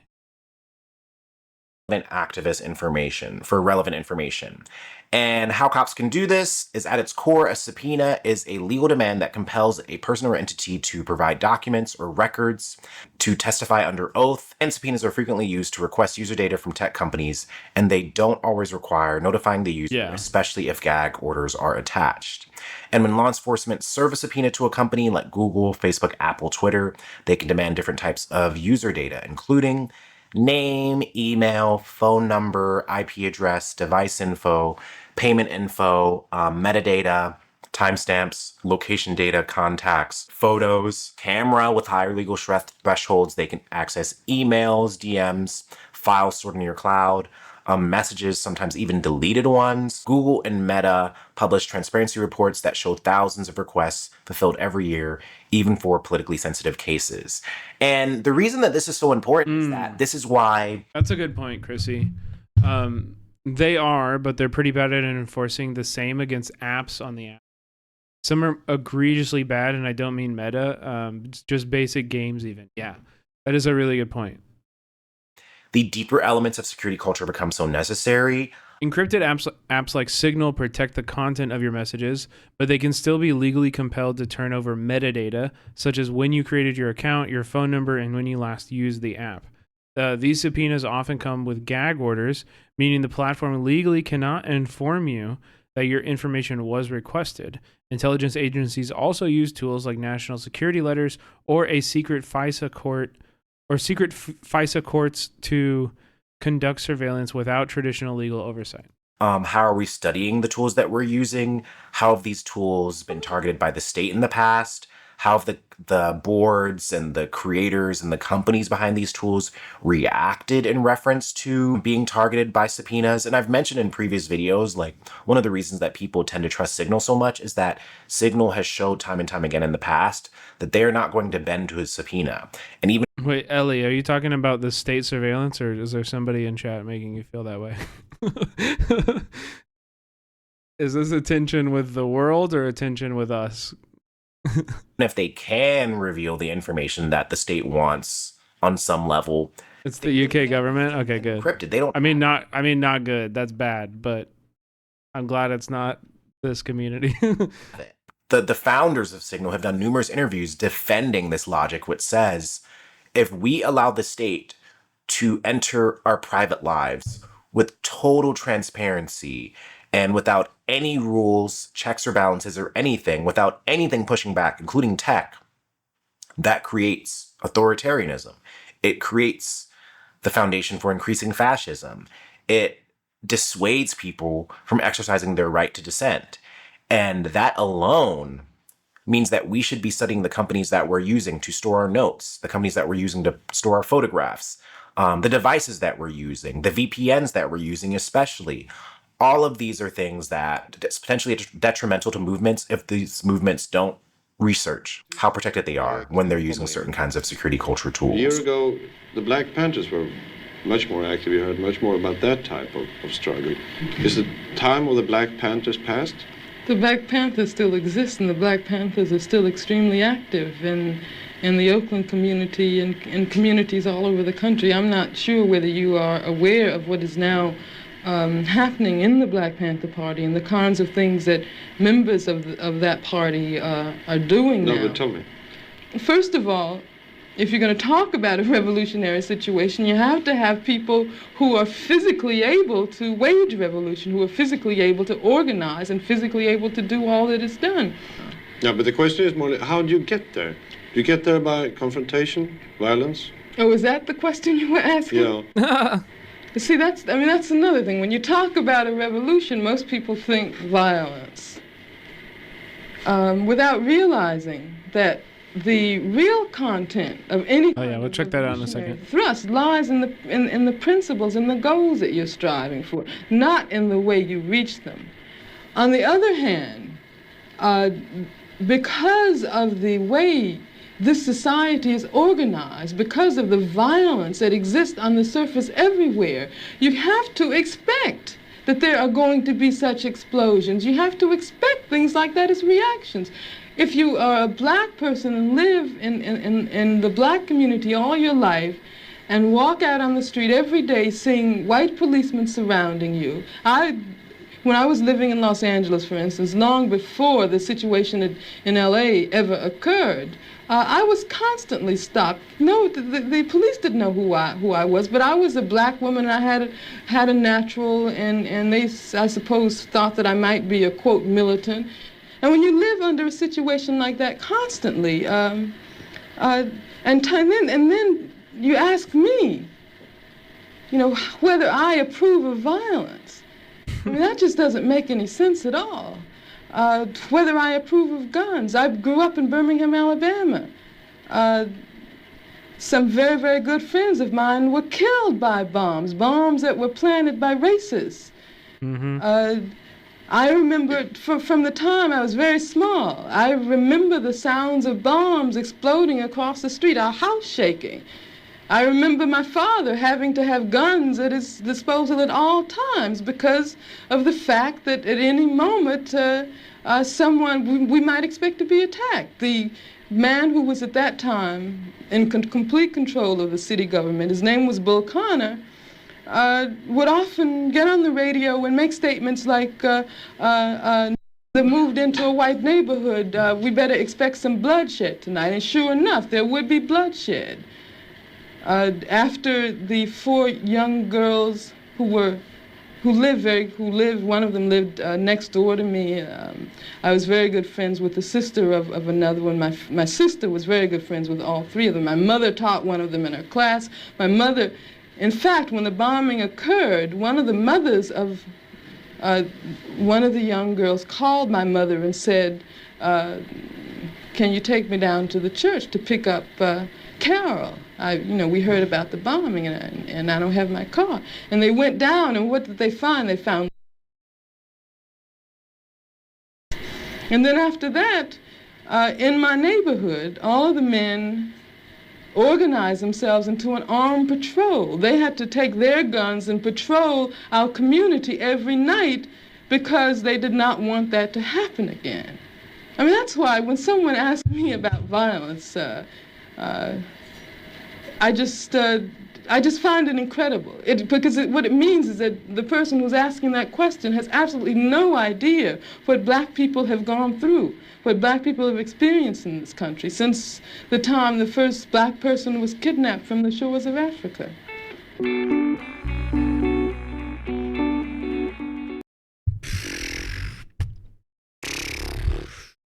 Surveillance is often presented as safety. A camera on every corner, a new app that helps you report suspicious activity, the facial recognition that sends cops to your neighborhood, the license plate reader that records every single license plate in your neighborhood, or the new drone system that is being used by the electrical company. But we know that in this country, safety has never been distributed equally, and surveillance is often used against the very communities it's supposedly protecting. It enables the police to bring in violence, whether it's predictive policing in poor neighborhoods, ICE tracking people through data brokers, or the ways that social media is scanned for protest plans. It's clear the state is watching. But in part 3, we go even deeper. Surveillance is one layer. What happens when the state sends someone into your space, into your group, into your organization, your protest, your meeting? That's where infiltration and entrapment comes in. If you care about building power with others, you need to know how this works and how to stay grounded when it happens. Thank you for watching part 2 of Security Culture 101 as a part of this direct action series. If you haven't watched the other videos in this series, check out the playlist and stay tuned for part 3, which will be about infiltration and entrapment, how the state undermines trust. Damn. We'll definitely be watching part 3. Chat, please. Okay? Please, please, please, please, please. If you do anything else, I don't care if you do nothing else that I say, please go subscribe to Prince Shakur. Please go like the video. Please go comment on the video. Tell Prince how much you loved it. Okay? The link is pinned in the chat, but I'll drop it here again. Boom. Go watch the video. Go put it up if you didn't at the beginning. Open it in a tab, mute the tab, and let it play all the way through. Let it play all the way through. Give that algo a boost. Okay, give it a boost. This is an incredible resource that Prince is making, and Prince deserves all of the love and the credit for it. So please, please, please go support that that creator. Yeah, I love Prince. Prince is just so good. Such a great creator, such a great voice in this moment. Like exactly what I need. Okay, we are gonna leave America. We're gonna move on into our international section of the stream. And we're gonna start in Haiti, as Times Originals has a 10-minute documentary on Haiti's brutal gang war. So we've been covering Haiti for a while. Also, different topic. Did Twitch give you a Battlefield 6 key? I don't think so. I don't think so. Anyway, we've talked about Haiti on the stream before. Of course, like a year or two ago, the government like basically was like totally collapsed, and gangs have kind of been like running shit on the ground. Like the government just abandoned the people, and it's just kind of devolved into like a really, really, really nasty situation. There was like some international effort recently, like Kenya sent troops. There's just like a bunch of US like private military mercenaries there. And as always, Haiti is just treated as, you know, somewhere to exploit and destroy and leave and ruin and not give a fuck about the Haitian people. So we're gonna learn a little bit more about what's happening now, like right up to date now. A little check-in on a previous story we've covered, and we're gonna do it through this documentary from Times. Not the Times, just Times. This is Port-au-Prince, Haiti, where a brutal gang war is raging. More than 20,000 have been killed, and tens of thousands of people have fled their homes. Fueled by years of political instability, corruption. Oh yeah, Sarah, we've been covering Sudan, and we're gonna cover more Sudan right after this video. Great suggestion. And poverty. The violence is getting worse, and the armed groups are running riot. Police and politicians have lost control of almost all of. That's barbecue. Firearms are fueling the crisis, with over 500,000 weapons in the hands of rival gangs. But where are these guns coming from? Why is Haiti in such chaos? And who are the secretive private military contractors now operating in the country? Gangs have been prominent in Haiti for years, but recently their power has surged, allowing them to tighten their grip on the capital and expand their influence across the nation. The gangs essentially form a parallel state in Haiti, or in fact, the state. In many areas, they're the ones who are in charge. These are groups that are historically marginalized people, many of them instrumentalized for years by corrupt people in the elites of Haiti. Gangs have been gaining autonomy from the elites for some years because they kept multiplying and diversifying their criminal portfolio. Now, the gangs have what up, Berth? money from kidnap and King Berth, you're in. We're watching this Times Explains documentary inside Haiti's brutal gang war. I'm glad you're here. extortion and drug sales that they're kind of free of their backers, and now they're acting independently. The situation spiraled out of control in July 2021. Have you seen this video yet? Jovenel Moise was assassinated. Since then, Haiti has had 5 acting prime ministers, none of whom were elected. Haiti's in the middle of a polycrisis, and that means it's being attacked by many different issues on many different fronts. There is a security situation that is completely out of hand for Haiti's government, which has been lacking a legitimate government since the assassination of President Jovenel Moise. And today, no figure is emerging. So the population is having this crisis of trust with regard to these people who, over the years, contributed to the situation we are here right now. And then, in the spring of 2024, an unprecedented development took place. Rival gangs, which had been fighting each other for years, came together and formed a coalition led by Jimmy Cherige, also known as Barbecue. They have common interests. For instance, the state is their enemies, and they also understand if they become a political force, they can outright shape the government of Haiti. Even if some of the leaders still kind of hate each other, they are collaborating, mounting simultaneous attacks, and collaborating with each other to bring the Haitian state to its knees. Today we're taking this opportunity to ask the international community to give Haiti a chance. Because in the situation it's in right now, it's up to us Haitians to decide who can govern the country and what kind of government we want. And how we're going to work to get the country out of the misery it's in. Demanding the resignation of the then Prime Minister, the coalition launched large-scale attacks on key state infrastructure, including 2 prisons. Thousands of inmates escaped. Yeah. The gang leaders often try and put the world has always said, fuck no.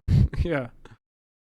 Yeah. portray this idea that they're a kind of Robin Hood figure, that they have taken over from the... Yeah, if you don't know, like, I tried to give, like, a last 2 or 3 years history, but if you don't know the longer history...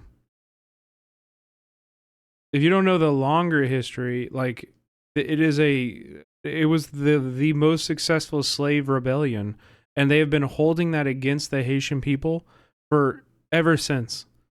Like, the French bank saddled them with insane debt for the rebellion that they're still working to pay off. It's insane. I don't know if these guys will mention, but the Haitian elite, oh yeah, they actually, this guy, the guy at the beginning did, I think it was right before you got here, Birth. None of them are Haitian, by the way, are funding the militants that are causing chaos in the capital. Oh.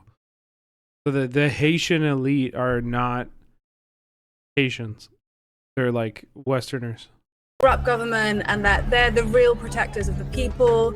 They give out money to the poor. But from our interviews in Port-au-Prince, what we found out is that if you live in a gang area, you are entirely at their mercy. As much as the gangs like to portray themselves as being these protectors of the neighborhood, you know, they are the ones who are committing the crimes.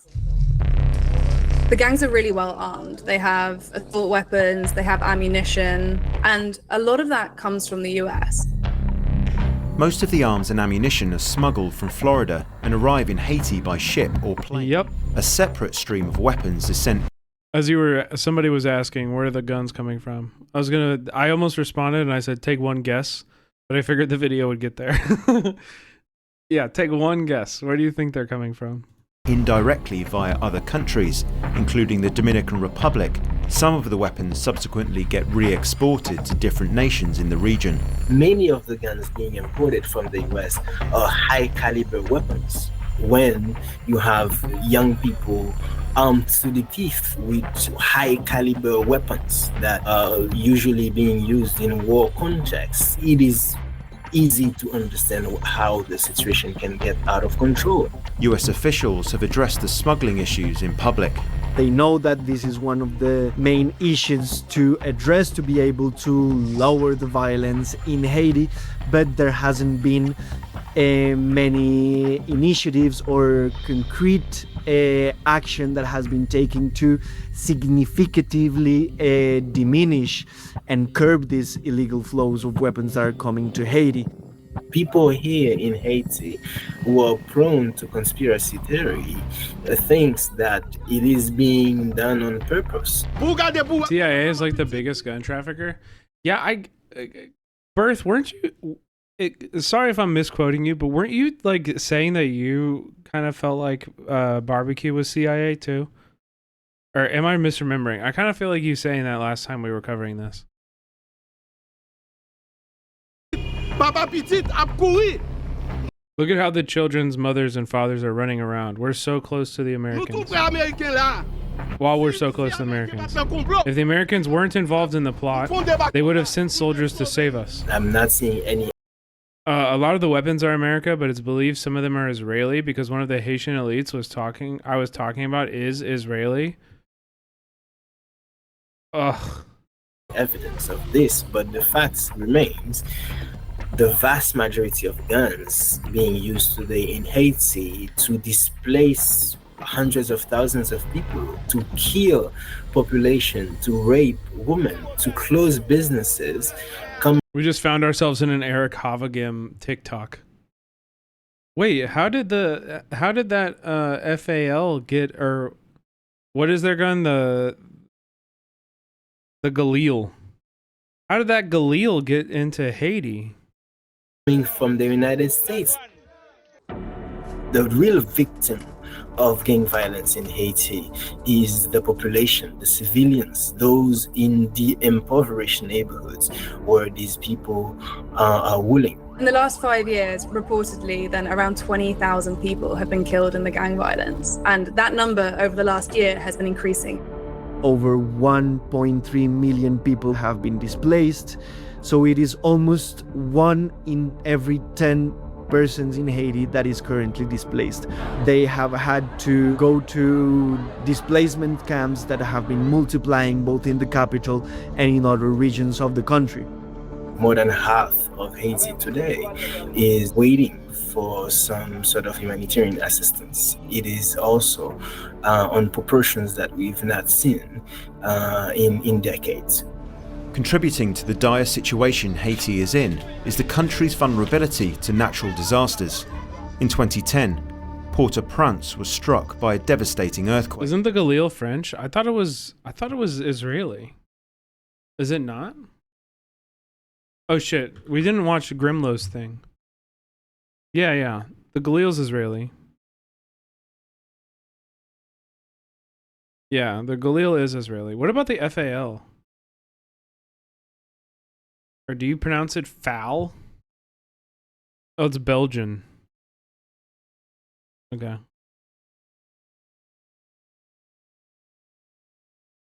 At least 100,000 people were killed. The Desert Eagle is also Israeli. 3 million people became homeless. And in the aftermath, there was a huge cholera outbreak, and that was caused by contaminated wastewater coming from the bases of the UN peacekeepers. So that caused a huge amount of anger, which already existed, towards the idea of foreign intervention in Haiti. But with a gang war spiraling out of control, help was desperately needed. Then in 2023, Haiti was offered support from a surprising player, Kenya.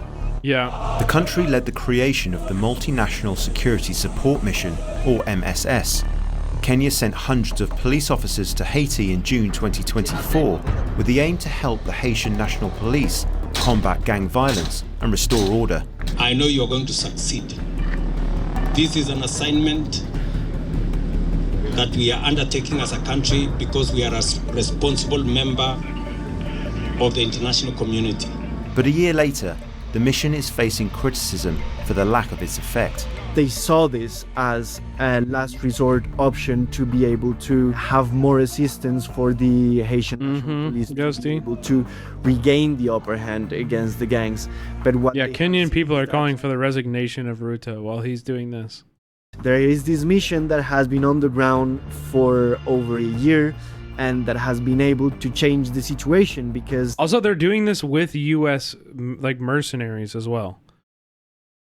This video is kind of obscuring it, but it's Kenyan, like it's Kenya and U.S. mercenaries. Like, what the fuck is it's not Black Stone, it's not Black Rock. What is the really evil one that's like the mercenary? By the way, Dominican Republic is straight up Blackwater. Yeah, Blackwater. Yeah. Dominican Republic is straight up working with the militant group. Some dumbass on TikTok Live was venting about them and pretty much how he didn't like them and how much he wasn't safe around them. So the Dominican Republic straight up sent a helicopter for him and he got sent to the DR and now he's in America. What the fuck? There are not enough funds that have been given to the mission, and the mission has not been given the chance to prove if it could be effective or not.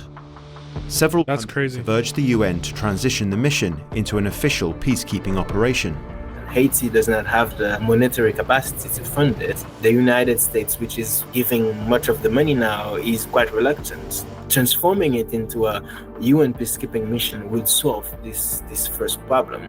But with no plans for a full-scale UN military intervention, the Haitian government... Yo, Dollhouse, thank you for the raid. Welcome in. Hope you had a good stream. Chat, go check out Dollhouse. I've shown you their videos before, or their page before. Educational, like, politics stream. Trans news creators on the platform. We love that. How are you doing, Dollhouse? Hope you had a good stream. Forces. A controversial What's going on in here? We're talking about Haiti. We're wrapping up we're about to wrap up the Haiti footage, and then we're gonna watch Grimlow's Beto bird dog, and then we're gonna go to Sudan. Wrap it up with a little Sudan coverage. Figure is stepping into Haiti's deepening crisis. Eric Prince, founder of the private military company Blackwater, has, the New York Times reports, signed a contract to take on the gangs that have overrun much of the capital. We had reports which we were able to verify that foreign mercenaries, including a company owned by Eric Prince, who used to run Blackwater, are operating in the country. And they're working with the police to try and keep control over the areas which are run by the government, but also to launch drone strikes into gang territory. The gangs lives amongst the population in many of these places, and the population lives amongst the gangs out of, despair. No, Sarah, that's Blackstone. Blackstone is a massive real estate company in the United States. Blackwater is an evil, mercenary company. And BlackRock is a massive investment company that also owns a lot of real estate. They don't have alternatives. We with the Washington. Yes, the Haitian government recently hired Eric Prince to help out with the militant groups because of the fact the whole Kenyan mission is useless. Like, so many people are shitting on it. So at some point, it almost got turned into a UN peacekeeping mission under Biden, but Russia and China voted against it. Damn. Eric Prince was tweeting about the Maduro bounty. Post were able to prove that it's not just gang members that are being killed by these drones. It's also civilians, including women and girls. What does that make the state? And what are the accountability processes for such an action? If we think that just by killing some of the gang leaders we will be able to dismantle completely the structure, we are completely wrong. Gang leaders are replaced in a matter of hours. Over the last year and a half, the situation has got much worse. For most Haitians, there's very little hope that this is going to change. Without completely severing the links between politicians and business leaders with the gangs, the gang problem will not be solved. Damn, that was an interesting video. Not bad. Eric Prince is already training the Haitian National Police with attack helicopters.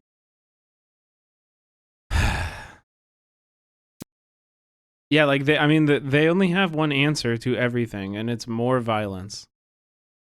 It's more and more violence. That's their only answer to every single issue. I asked Beto O'Rourke if he would call for an arms embargo on Israel. His answer, sure. They know that we are with you in this fight, and we will do that if we stay on it. Thank you, thank you, thank you. Beto!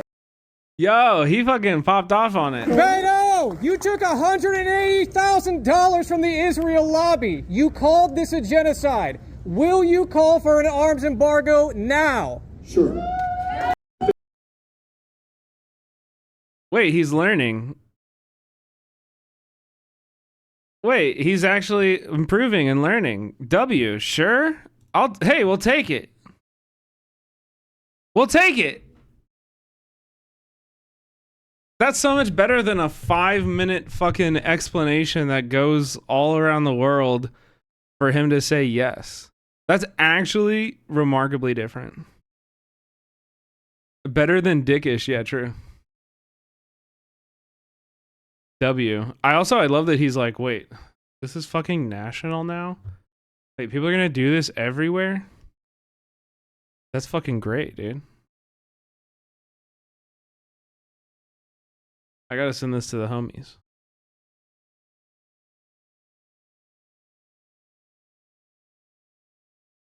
Sure. So easy! It's so easy! What the fuck took you so long? The fuck took you so long? Hello? That wasn't hard at all. Sure.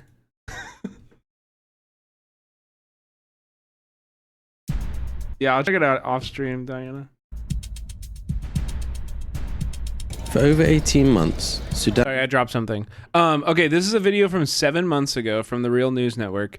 And it's about Sudan's civil war, a counter revolution to suppress democracy. Sudan has been consumed by a brutal civil war, claiming Sorry, I dropped something. Hold on. 50,000 lives.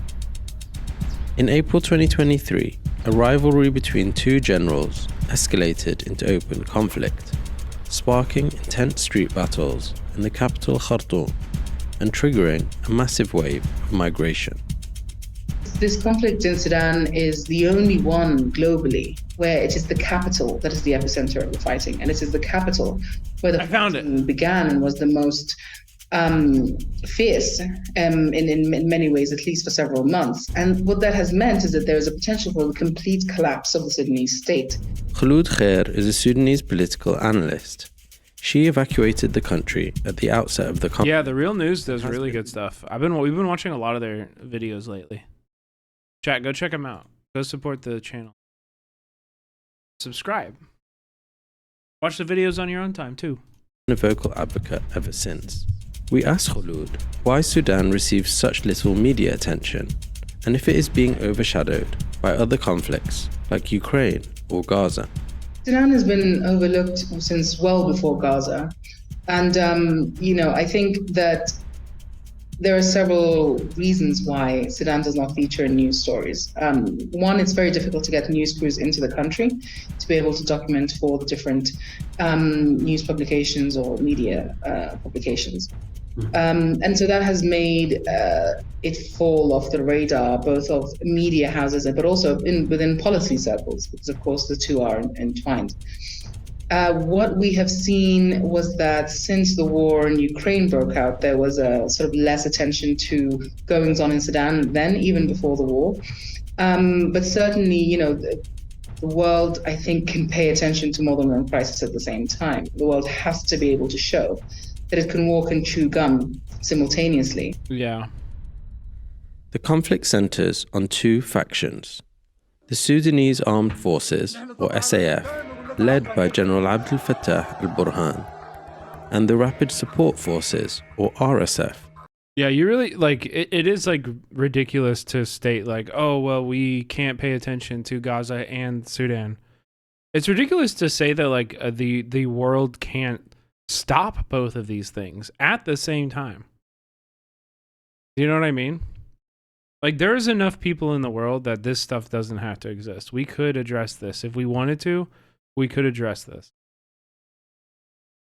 And Israel at the same time. Commanded by General Hameti. The SAF faces allegations of war crimes, including attacks on civilians and blocking aid, while the RSF is born from the Janjaweed militia behind the 2000. Yeah, they're both really not good. They both attack civilians. The people who are in the middle of both of these two generals doing their dick measuring ethnic cleansing are the Sudanese people who are just stuck in the middle. 2003 Darfur genocide. They are accused of ethnic violence, looting, and widespread sexual assaults. The RSF has even posted videos online appearing to document their own war crimes. Honestly, the war, it's the first time we've ever seen anything like this. I'm 60 years old, but something like this we haven't seen before. This is the first time we've experienced or heard about a war like this that we used to see in other countries. But here, we never experienced to see things like this. Yo, what up, Anarcho? What's this community like? We do political commentary with a focus on the ground organizing and try to teach people how to get involved in local communities, how to stay safe in them. And then we also do a lot of coverage of international topics like the Sudanese civil war or Bangladesh or wherever people are resisting and fighting. And, that's where we like to look. That's why it's made us depressed. We're not emotionally okay. In every way, we're not okay. Oh yeah, we do movie nights on Saturdays too. We left our homes and our belongings, and they killed our children. And I mean a lot of things. Sudan now faces the world's largest displacement crisis, with 11 million people displaced internally, more than half of them children, and 3 million fleeing the country entirely. In places like Atbara, refugees from Khartoum have sought shelter in schools as mass starvation looms. I have one brother who, since the war started, I don't know where he is. My brothers are scattered and my sisters are scattered. I mean, the war has hurt civilians. We've been crushed, and we thank God. Since we came here, we've been eating beans and lentils. We eat what we have and what they bring. But now suddenly the food is not available anymore. Now we don't have anything to eat. If you have your own food, you eat. If not, you don't. The thing that hurt us the most was the artillery shelling of the RSF. The weapons killed people. The weapons killed people from our neighborhood. How many? I mean, children and young people. Women inside their homes were being hit. We were sleeping under the bed because of the shelling. Because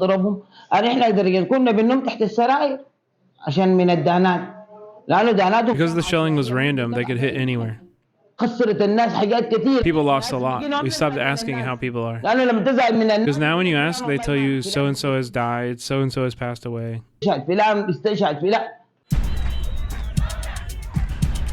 Before the power struggle between Burhan and Hemeti. Yeah, the RSF Rapid Support Forces are Hemeti's force. So Hemeti, this is basically like a guy who has been involved in 3 separate genocides. He's involved in a genocide in Darfur in like the mid-2010s. And then he was also involved in the Yemeni genocide on behalf of the UAE. And now he's doing another genocide in Darfur again. Just a really, really, really shit guy. Engulfed the country, another struggle was taking place. A popular pro-democracy street movement had succeeded in ousting Sudan's longtime dictator, Omar al-Bashir, and was poised to bring down the rest of the establishment. If essentially the 2 generals at the heart of this, Generals Burhan of the Sudanese Armed Forces, or SAF, and General Hemeti of the Rapid Support Forces, or RSF, were in cahoots with each other when they brought down Omar al-Bashir, who had been leading Sudan in an autocracy for about 30 years.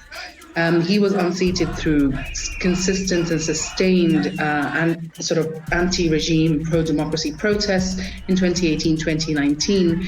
And when he was finally deposed through a lot of pressure on the military, the resulting military institution, the Transitional Military Council, saw an opportunity to capitalize. Wish there's a crime of justice. Yeah, I mean, there's a lot of there's a lot of perpetrators and a lot of guilty parties. Russia, the Wagner Group, UAE, you know. Remarkably, the pro-democracy movement continues Jordan? Despite the war. So-called neighborhood resistance committees are local centers set up by the movement which have been providing humanitarian aid and coordinating evacuations, saving thousands of lives despite constant danger. We've seen the abductions, disappearances, and human rights abuses, as well as, of course, the assassinations of neighborhood resistance committee organizers and members who have been the backbone of the pro-democracy movement for about 13 years now. And we have seen that sort of citizens who had hoped for a new Sudan, a Sudan that was moving away from the legacy of the Bashir era, we have seen them sort of targeted as well, to the extent where even saying no to war has become a sort of controversial statement and attracts a lot of sort of hate and abuse from sort of pro-army or pro-military actors. لأنه الحرب دي يعني زي النار. War is like fire. في حتة If it sparks somewhere, it could spread to anywhere. وتعتزل في أي مكان يعني. It will burn up both the green and the dry. فنحن بنقول إنه إن شاء الله. So we say, God willing, it will not come to this. بنقول احتمال ما معروف. But it's a hope. We don't know. This is war. In the end, this war, at its core, is absurd. A war that has no goals. Generations are dying over these wars, dying over disagreements. As much as possible, people should live together. We're all Sudanese. We should live together. This is our country. Although the victims of this war are Sudanese, it is not solely a Sudanese conflict. International players have taken sides, funneling large amounts of resources, weapons, and even soldiers. The UAE is the main backer of the RSF. A recent Amnesty International investigation has revealed that the UAE is providing the RSF with French military technology. The SAF's largest backer is neighbouring Egypt. Russia, Ukraine, and Iran reportedly all have links to different sides. Some countries like Saudi Arabia and Israel have close ties with both the SAF and RSF. International players may not want to talk publicly about what's happening in Sudan, but they continue to fuel the conflict. Sudan is a very resource-rich country. It has petroleum, it has minerals, it has gold. It has sort of a very large proportion of the world's arable land, which is farmable land. And because of that, it has become sort of a target for international predatory actors. And what we are seeing increasingly more of are these sort of proxy characteristics. There are enough conflict dynamics to keep this war going sort of internally, but certainly the regional elements that cause some of these proxy factors are, I think, now more and more apparent than before. Recently, both CNN and the New York Times had some reporting about how the United Arab Emirates was funneling weapons to the rapid support forces through the Sahel. Despite threats, Sudan's revolution... Through the Sahel? Does that imply, like, with the approval of the Sahel, like, belt? I thought the Sahel belt had... Yeah, that's across the continent. That's what I mean. Like, is Traore fucking supporting this shit? Wait, what's Traore's role in all that?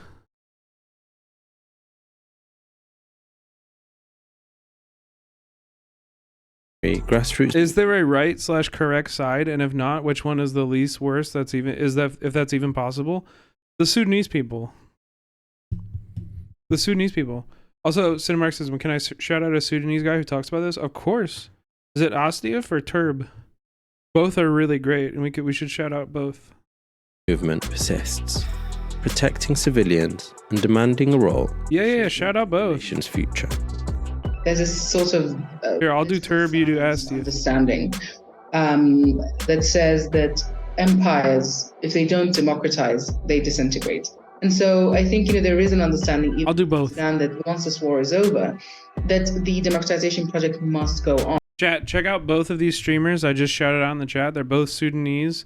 They both talk about this. If you're interested in learning more. And really, that's the thing that gives me hope. And I'm sure it's the same for many people in the region. There's, no matter where I go, whether it's... Go, Becca. Brothers. Thank you for the 22 months. Let's fucking go. Within Africa or the Middle East, Europe, or elsewhere, I often, have people come up to me and say, we're really impressed with what the people of Sudan have done and what they've been doing. And it's because of that sort of indefatigable spirit that continues to, even in the worst circumstances, to push for democratic change. I think that's something that's very difficult to extinguish once it has been lit. Yeah. Okay. For the rest of our coverage tonight on Sudan, we are going to check out specific things. So we're going to look at some stuff over the course of like a long time.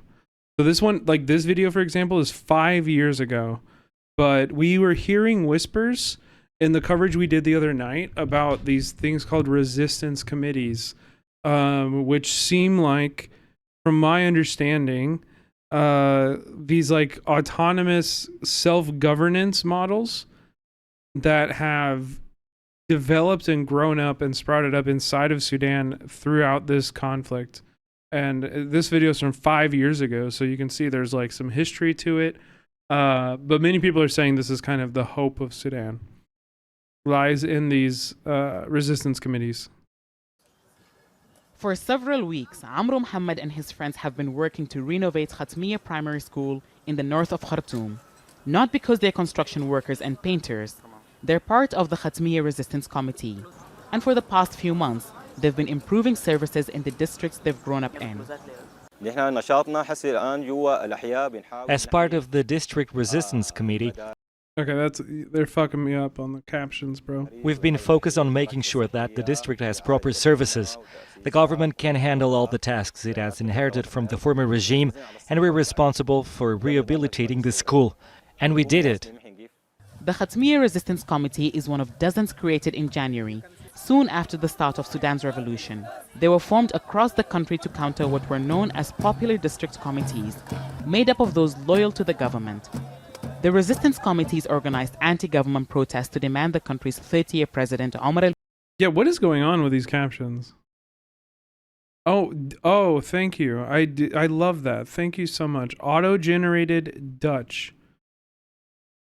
What in the hell? Bashir stepped down. He was ousted by the military. Okay, well, I guess we don't get captions for this one, chat. In April, after protesters launched a sit-in at army headquarters. When that was broken up 2 months later, with the killing of more than 100 people, an internet blackout was imposed to try to prevent protesters reorganizing. But that didn't stop them. The military was forced into negotiations, and in August, a transitional government was formed. The roles of district resistance committees have changed with the change in the governing structure in Sudan. Using the slogan Hanabnihu, which means we will build it, the committees continue to organize protests to remind the new government of what needs to be done during the transitional period. But So it's not even just like mutual aid. Like they are stepping in and filling the roles and the gaps that the states abandoned, like these communities, right? They're improving schools. They're doing the work that a state should be doing in the place of the state, but they're also organizing on political lines and organizing protests and advocating for their community too. This is the fucking real shit. This is the only way we will ever get free. Like, this is the good shit. committees mostly focus on service delivery in their districts, which is the main reason for most of the criticism they have received. Some believe that the committees are taking a role bigger than they should. When the resistance committees end up working on building roads and schools and sorting out district problems, what job does that leave to the government? What is the... Good question. It really does pose that question, doesn't it? That is such a good question you're asking yourself, right? Yeah, that's a great question. What's the fucking point of the state? Wait, if we can all do this ourselves, if we can take care of each other, the only way we have only ever like taken care of each other. The state does not help us, you know? Wow, this is so interesting. Yeah. What is the point of the state? To fucking bomb us and like, you know, like continually allow genocides to happen? Others have a different view. I think the resistance committees should continue doing what they do because the government can be there at grassroots level, so the committees can act as a link between districts and neighborhoods and the government. The Sudanese Professionals Association, the main body representing the... That's a sick logo. I like this. It's got like the shield. I think there's like the snake thing. Is this a pin or a house? On the right side. And it's like a boat. This is cool. The gear, the fist, I think a boat. I think the medical snake thing. I used to know the name of it, but I don't know it right now. And then I think isn't that like a stethoscope? Protest movement has accused some committees of being funded by groups from outside Sudan to influence the country's transitional government. It has issued a decree to organize the committees to make them more formal. The resistance committees are effectively the backbone of Sudan's revolution. The reason why they're getting so much criticism now is because there are no local government districts, because they were all controlled by the former regime, which has been ousted. So there's a vacuum that has been created that the committees are filling, and the solution is giving them a formal status with a defined role. Okay, yeah, I don't know if that's a solution. Shakur and his friends say they're working to support. I think they are the solution to your failures. Like, and I need you to understand, like, this is how we can learn from Sudanese people. Because what does it look like? Like, they're demonstrating this when the state has abandoned them and left them in like incredibly destitute situations. But what happens when a tornado comes through your town? What happens when a flash flood wipes away your home? Do you trust FEMA and the federal government that we have to do what's right to you? Or to your neighbors? We have to go out. We have to fill these gaps. And in doing so, we are proving to people that we are stronger collectively together as people than the state could ever be. This is actually fucking power. All right, here's a follow-up from Reuters. This one's 3 years ago, and it has 690 views. 690 views. Nobody's fucking watching this. Pressing on Ahmed Ismat's cheek covers a wound caused by a tear gas canister. He's a spokesperson for Sudan's so-called resistance committees. They came to prominence in the uprising that ousted Omar al-Bashir 3 years ago. An October 25th military coup has propelled them back to the front Eric is your lines. mayor. We're getting W's now. Let's go, W's. Taki Luca, thank you for the gifted sub to Cap. Cap has been in here all night begging. Glad you finally hooked him up. Thank you. But behind the scenes, they're... Is that a new sound alert? Yeah, I added some Eric Adams. I think we have 3 Eric Adams alerts now. Yeah. also drafting a charter. The aim, to turn grassroots activism into a political movement with broad appeal. The Resistance Committee Charter will represent the bare minimum of our demands and the basic structure of what we want the state to implement. But it will be a very detailed document. But some see the resistance committees as youthful idealists, lacking... Sweaty, that shirt is no longer appropriate. But some... somebody tell him. The resistance committees as youthful idealists, lacking the political presence or cohesion to achieve their aims. I'm joking. وسط الشتات المدني الموجود ده Former Cabinet Minister Khalid Omar Yusuf said they are grassroots movements with no close coordination among them across Sudan. He believes political parties and the committee should form a broad front against the coup. The committees complain that after Bashir was overthrown, the parties tried to marginalize them. In a sign of growing political engagement, they've met with US diplomats and officials from the United Nations. US Senator Chris Coons said on Tuesday he had nominated the resistance committees and a group of medics aligned with the protest movement for the Nobel Peace Prize. W. As for the military, it says, without commenting directly on the committees, that civilian groups in general should support national consensus and reconciliation. The committees reject negotiation with the military. I hope our community defense hubs involve us riding around on horses instead of cars. Yeah, that'd be cool. The demonstrations they've organised have drawn hundreds of thousands onto the streets.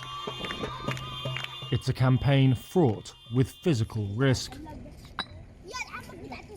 I'm 100% with you, but one critique Homozygote always had when the idea of mutual aid replacing government is brought up that I share. How do such groups get the resources / infrastructure to develop vaccines? How do they produce pharmaceuticals? How do they enforce vaccine mandates in the event of a pandemic? I mean, I think these are good questions. I think also you're seeing the limitations of putting that in the hands of the state right now. You know what I mean? Like, in some ways, I don't even have to answer the question because, like, we already, like, look at the government. We have, like, they are not doing this. Like, it's not a matter of, like, what is the best way. It's that this work is going to be abandoned by the state that we live in, and it's critical work that needs to continue. So we have to build it up ourselves. You know, if I was designing a world from scratch, of course, like, we would have structures that would do this. You know, that would fund this kind of stuff. Like, yeah, but we don't. But is there a way for us to do that? I mean, I don't know. Is there, like, if we all collectivize our funding and, like, gave it to a nonprofit that's going to make a vaccine and develop it and get it, like, approved and everything, like, I think the thing that would stand in the way of that would likely be the state. Like, once again, you know,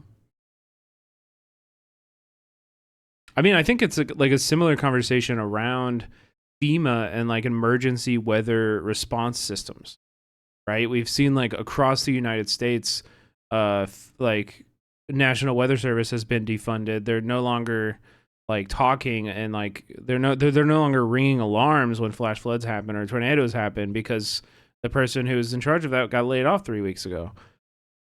You know, so, like, we should be actually thinking about ways that we can collectivize, like, weather data collection and, like, you know, build these things outside of the state, because we just can't. Like, I agree with you that the best path is for the state to do these things, but the reality is that the state is not doing these things. And so we shouldn't have to live without it. People shouldn't lose their homes and their lives to extreme weather if they can, you know, take action and make themselves safer. And if we can, like, do that, then we should do that. Like, you know, we have to take care of each other, and, like, we shouldn't wait for the state to get their shit together in order to take care of each other. I think that's my main point. And that's why these things are so amazing, because, like, in situations like this where it's like, you know, what power do the Sudanese people have to control their conditions? Almost none. So what can they control? And that's taking care of each other, you know, providing some sense of, like, community engagement, and filling in the roles and the holes where the state has left, where people need service, you know?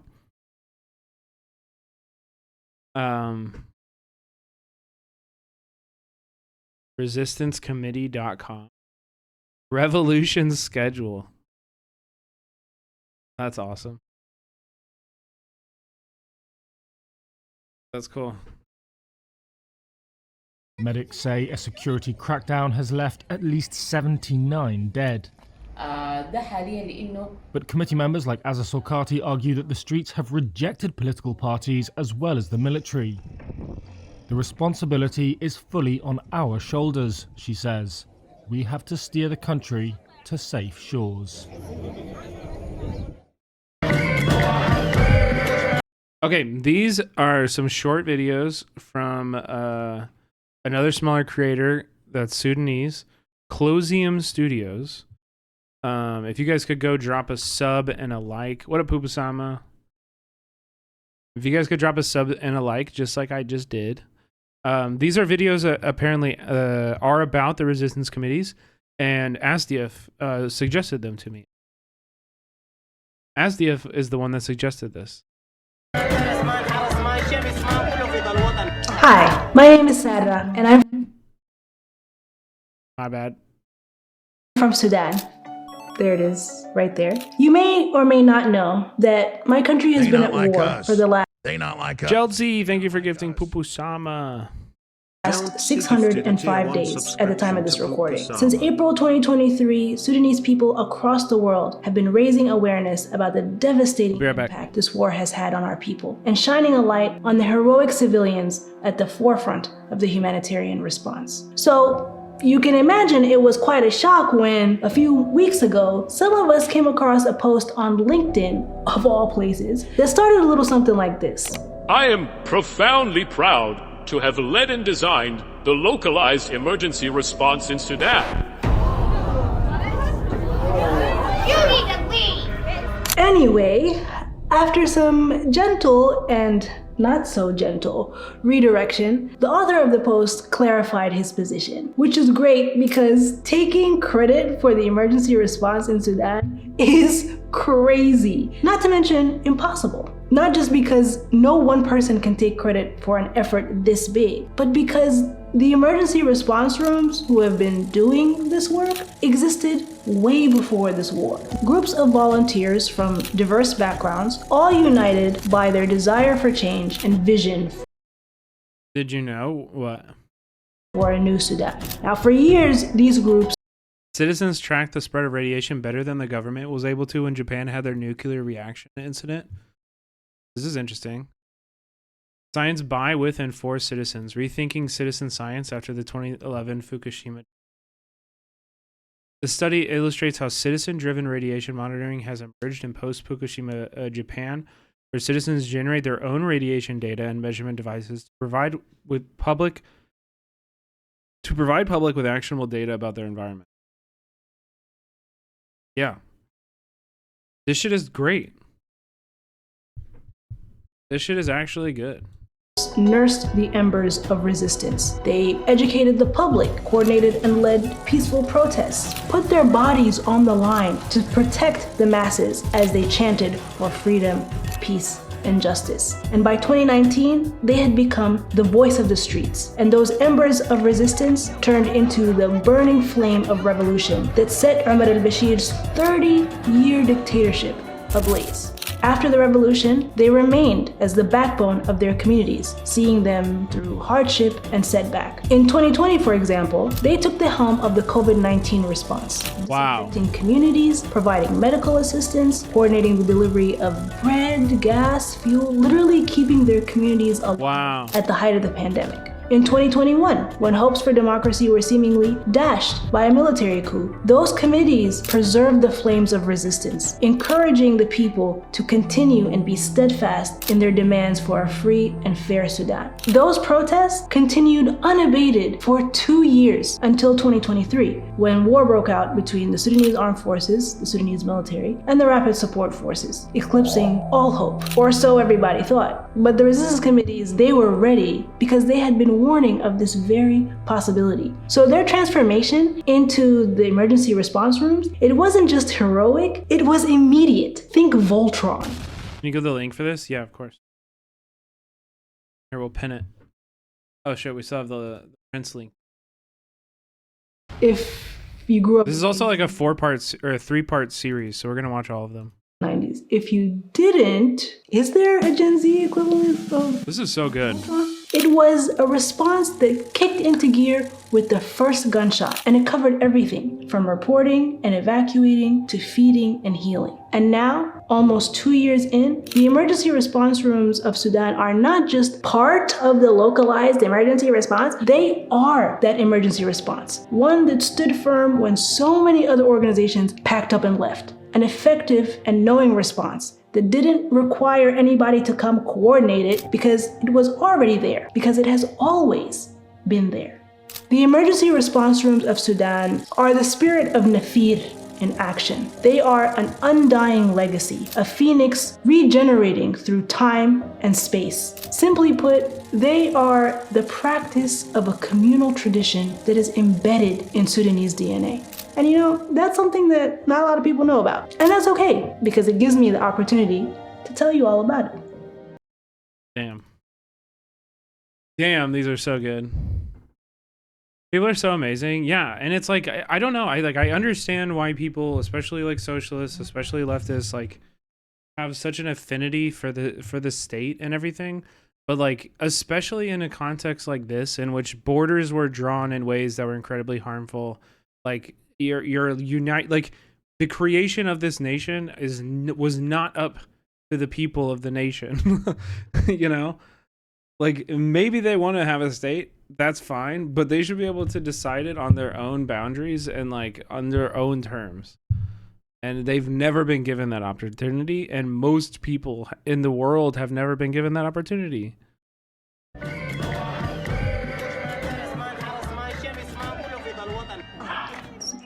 We're here today to talk about one of the most extraordinary efforts underway globally. Dude, how does she only have 3K? Like, this only has 480 views, dude. Like, it's so well lit. She's funny. She's got great camera presence. Like, what the hell, man? It's breaking my heart. Chat, please go and show some love and blow this shit up. Please send it to all your friends. Involving tens of thousands of Sudanese civilians who are at the forefront of initiatives to save people, to end the fighting, and to protect civilians, brave, determined. I'm working on my lip syncing. Did I do? I used to be more anarchist, but I've changed on that as of late. I'm still for the dissolution of the state at a later point, but in communist development, perhaps after like 100 years of global communism. Yeah, that's fair. I'm not an anarchist. I don't identify as that. I don't really give a fuck about labels. And I think if you're quarreling over other leftists based on labels, you're probably not organizing. Like, I have never ever had a disagreement with somebody on those kind of boundaries because when I was organizing or in organizing spaces. It's just never been an issue ever. Ever. Azan sure used to think you were an anarchist. He probably still does. And it's like, who cares? Who cares? Whatever. Hassan doesn't know the difference between abolition and anarchism. I get it. It's fine. Good job. No. Not bad, right? No? No! But seriously, the initiatives that lady was referring to are the emergency response rooms of Sudan, a network of hundreds of volunteer-led and operated He did show love to the anarchists today. Oh, he did? What did he say? Groups that have provided life-saving assistance to communities across the country over the last year and 10 months of war. If you watched episode 1, you kind of know what I'm talking about. And if you haven't, I'm kidding. Go watch it. Residents of the capital Khartoum were jolted awake on the morning of April 15th, 2023 to the sounds of heavy gunfire. A lot of people dismissed it, just sort of like a side effect of living in a politically charged and Bro, your name's Marxism. True. I identify as a Marxist. I don't have a problem with that. But it's also not something that I'm like breaking other people's balls on. Like, I don't care what you identify as. But yeah, I fuck with Marx. Marx was very influential in the formation of my worldview. Also, yeah, I would argue that Marx is anarchist. Like, he uses the phrase abolition a lot more than he uses the phrase communism. He talks about the abolition of the state. Militarized climate. What they didn't know was that clashes were underway between the Sudanese armed forces and the paramilitary rapid support forces further north in Medowi, and that things were about to get a lot worse in Khartoum. Things escalated quickly in the capital, from gunfire to bombs and soon airstrikes. People took cover in their homes. Yeah. Once they realized, I don't even know if I would say that confidently, Pupusama. I think Hassan has a pretty good Marxist lens that he views the world through. I think his lens is pretty aligned with my reading of Marx. That's not the criticism I would make of that. But yeah, I don't know. It's hard to say who or how much people have read, but I think he does a pretty good job. The severity of the situation, they made plans to escape with their lives. At the same time, groups of volunteers were coming together in neighborhoods and organizing into teams with the leadership of the resistance committees. Now, by the end of this first week of war, they would be known as the emergency response rooms, or ERRs for short. The ERRs sprang into action, providing emergency medical care to injured people, devising evacuation plans, and live reporting the events that were unfolding. See, they're reporting too? Jesus. How many essential services are they doing at the same time? They're fucking building schools, building revolutionary movements, building emergency rooms, facilitating ambulance distribution, and reporting. Good God. time, these reports that were shared on their various social media platforms were the only way for folks inside and outside Sudan to know what was happening. These reports were integral for local and diaspora families who are looking to evacuate their loved ones from Khartoum. And not just them. Some foreign missions, humanitarian organizations, oh my God, scrambling to evacuate their staff. Those sneezes felt like my eyeballs were gonna pop out. Holy smokes. That was a hard one.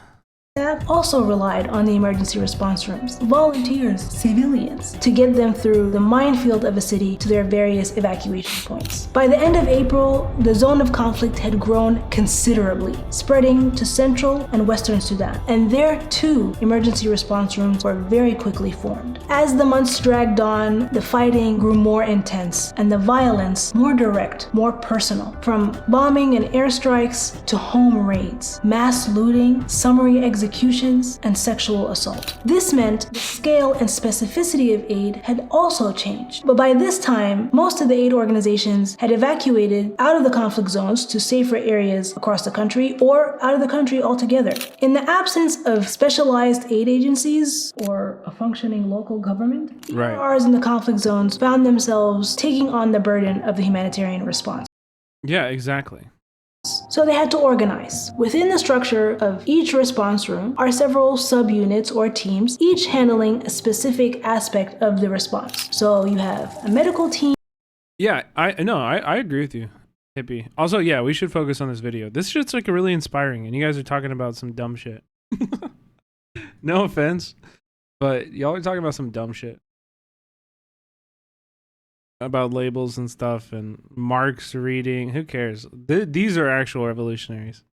I'll take one of these guys over 10 of Marx right now. Like, come on. Focus up. These are our fucking leaders, all right? This is the theory you need to be fucking taking in.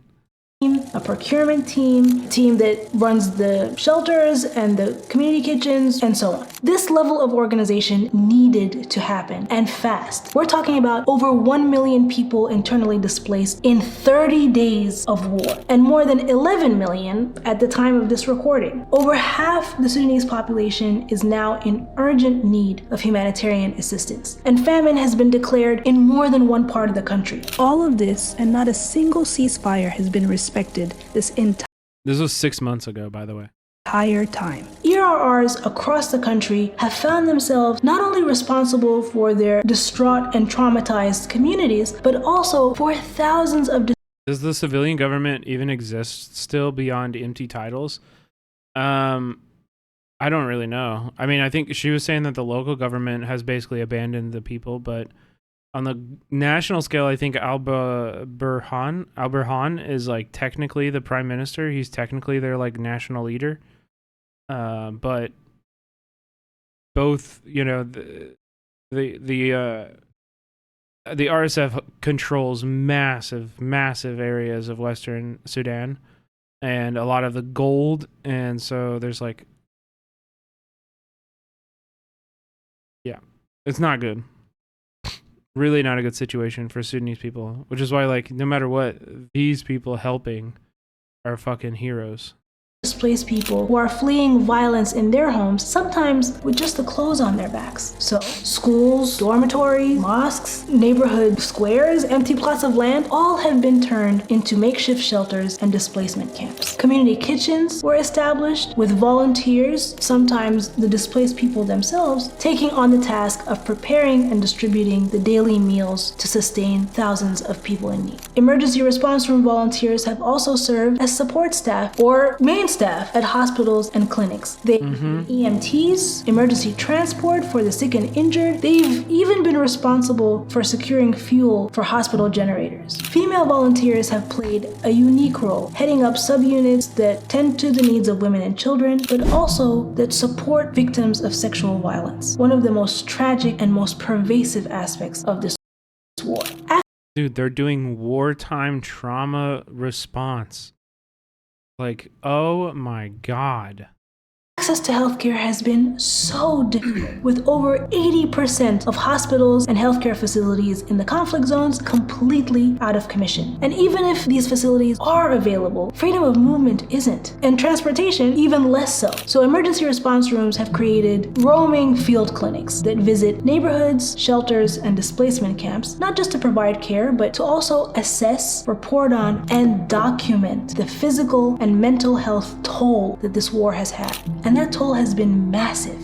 In the last 20 months of war, death has been copious and complicated. The scale and volume of it so great, it cannot be quantified. Literally, we don't know how many people have died. And the intensity of fighting combined with the urban warfare nature of this conflict means that people are dying everywhere. In their homes, in hospitals, in markets, on the side of the road. And the endless raids and threat of roaming militants means that their families can't even lay them to rest without risking their lives themselves. So emergency response room volunteers have taken on that task, braving the dangers to give the deceased proper burial. The prevalence of death has also... Dude, they are actually just doing everything.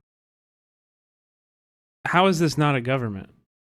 How is this not a government? Created a massive public health crisis, one which the emergency response rooms are combating through their environmental intervention teams that not only deal with the bodies, but also the various other burgeoning or worsening environmental crises that have been brought about by this war. Also, can I just say again how fucking good these videos are? Holy shit. Please go subscribe to this channel. That is crazy. 3K subscribers. This is so good.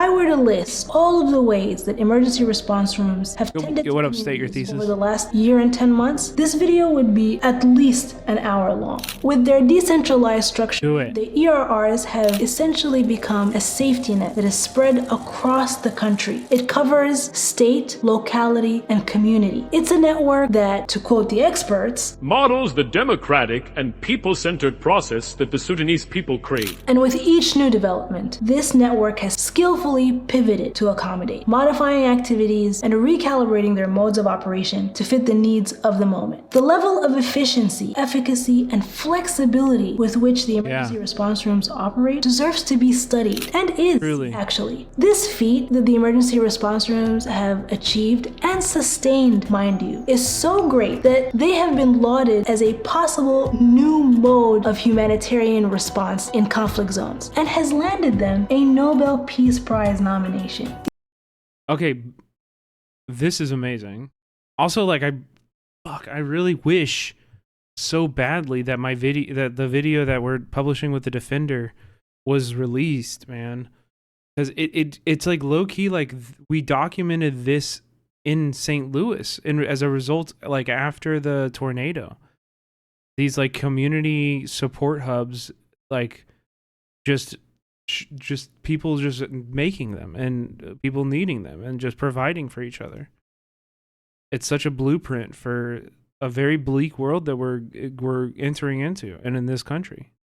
Yeah, a Nobel. But here's the thing. We've been talking about all the ways that the emergency response rooms have been keeping communities alive over the last year and 10 months of war. Which, yes, facts. But what I'm afraid of is that the reality will inadvertently get lost in the sauce of heroism, or muted by the rosy tint of resilience that is so often painted on folks who look like me at the expense of our humanity. Because while, yes, we are resilient, at the end of the day, this work is being done by people, volunteers, regular civilians who have been through and continue to go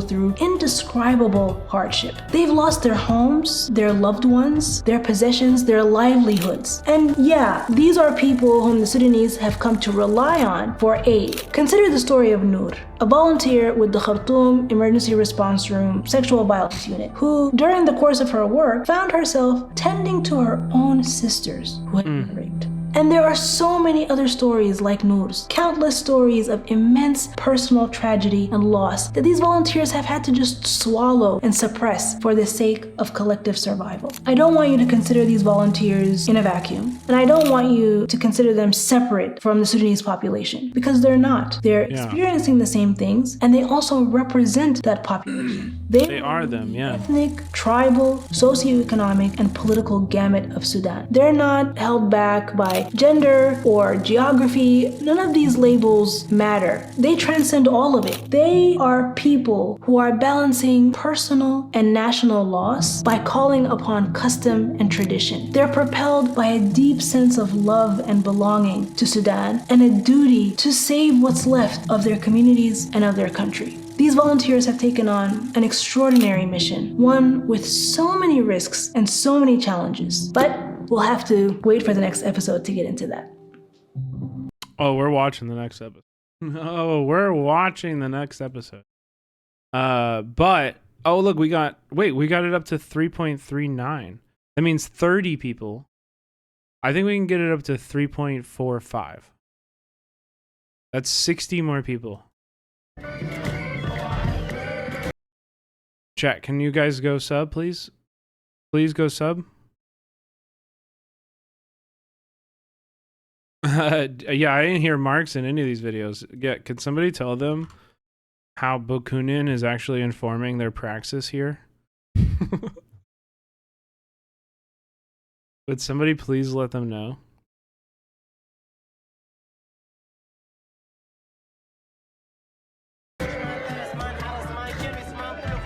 The saying goes, no good deed.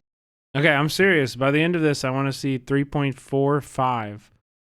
If you're lurking, now is the time to unlurk. These videos are so good. Please go and subscribe to this channel. Go give them a thumbs up. Say we want more of this stuff in all the comments because this is amazing. A donation link to help. People surviving on animal feed, and that's running out. They share what they need and thank us for standing with them. Yeah, you can donate here. The saying goes, no good deed goes unpunished. And well, that's what's happening in Sudan. Last episode, we talked about some of the incredible feats that the emergency response rooms have been able to accomplish since the beginning of the war. But what's actually incredible is that they were able to accomplish anything at all, given the overwhelming amount of challenges and obstacles that they've had to face. Let's start with the obvious.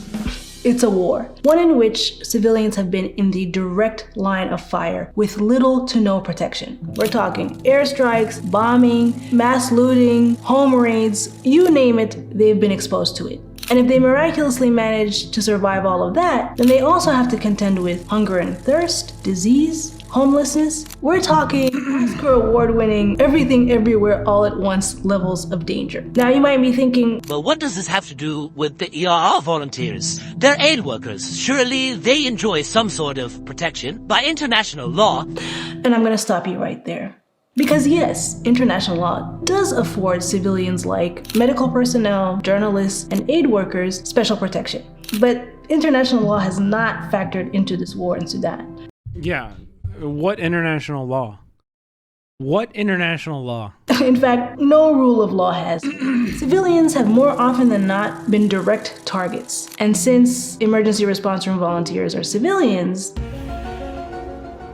you get it. But there's also another layer to that. The emergency response rooms have been at the forefront of the humanitarian response since the first bullet was fired. And arguably, they have the most direct access to communities, being that they are part of those same communities. But technically, they're not considered aid workers.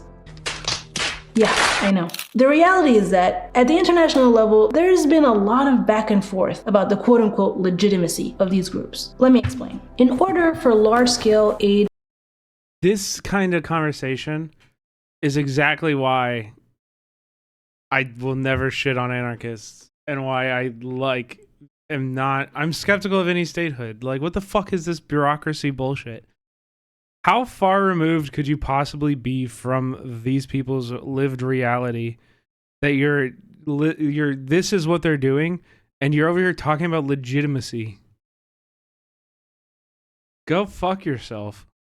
Organizations like the UN to work in a country, they have to get government approval. And Sudan has had a very contentious relationship with aid agencies, including during this war. In fact, it's one of the many reasons that humanitarian organizations have had a hard Oh, Brett, Sudan took the UAE to the ICC, and the ICC threw the case out. Now UAE claims they were found not guilty, so the ICC is being weaponized against the Sunnis people too. That's an interesting. I didn't know that. time getting workers on the ground and accessing communities in need. As the head of one agency described it, Sudan continues to present some of the toughest conditions for humanitarian access in the entire world. Thanks to, among other things, bureaucratic obstructionism mastered over decades of practice. Bars. So without sufficient access to the ground, the next best thing is to collaborate with local entities. Logically, you'd immediately think of the emergency response rooms, right?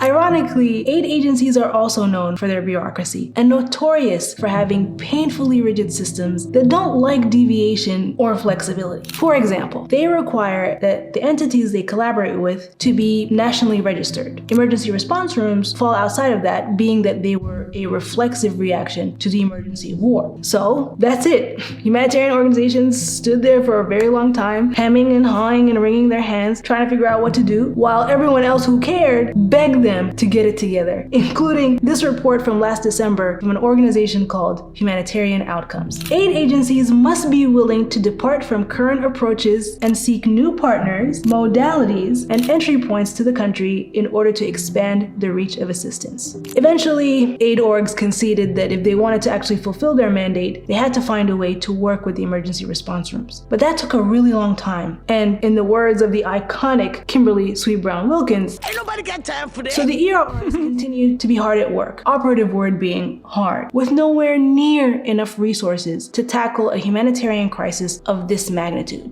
Not to brag or anything, but it is known as the worst humanitarian crisis on planet Earth right now.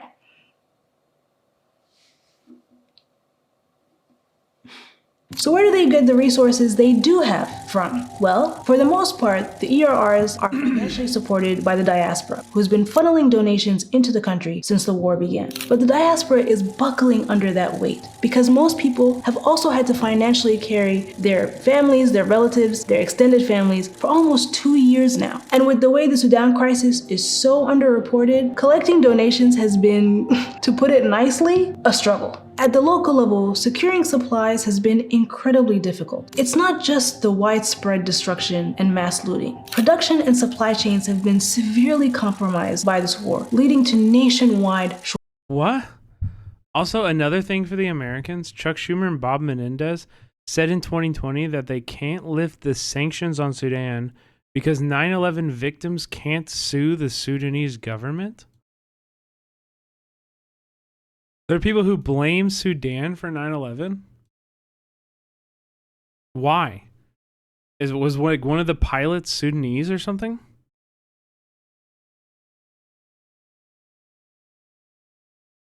Is that like a small detail that I forgot? Why do they blame Sudan for 9/11?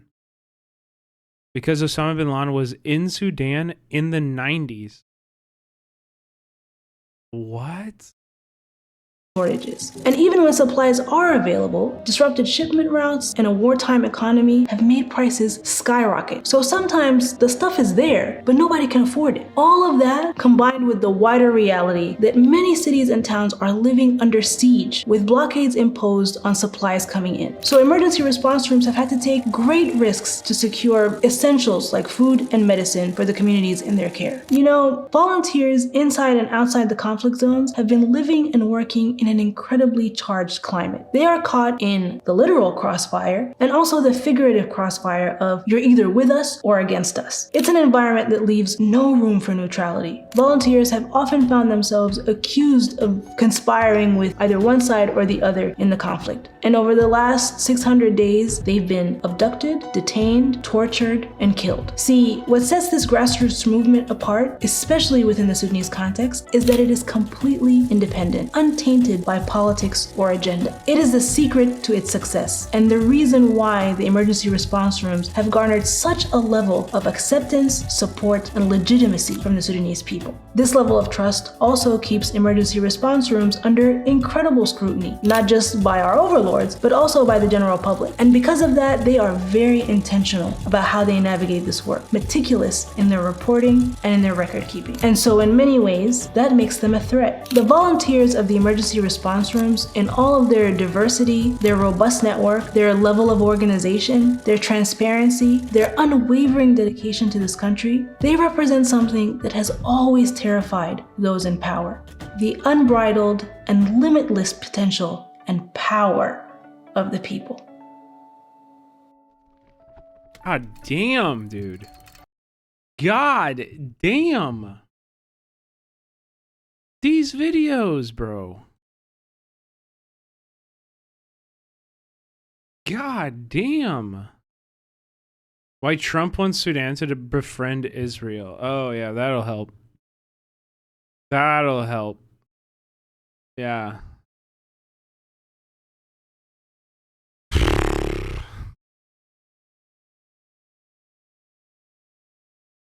We're gonna save that. That'll help it. That'll do it. That'll do it. They got Sudan to agree to pay $335 million. By the way. Going through my YouTube tabs on the here. And then this guy pops up.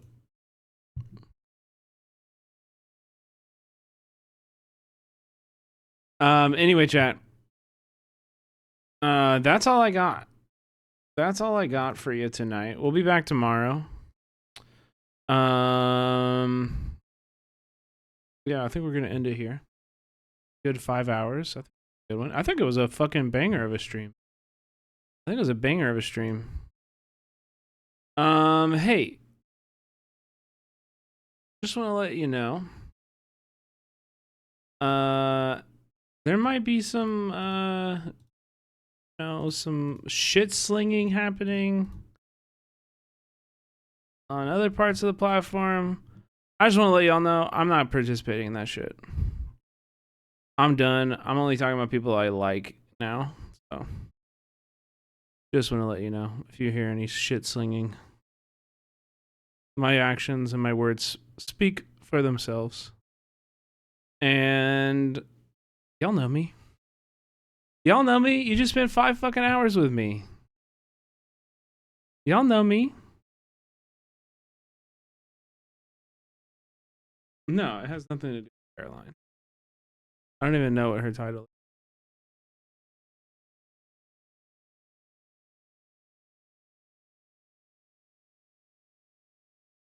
How would anything in her title?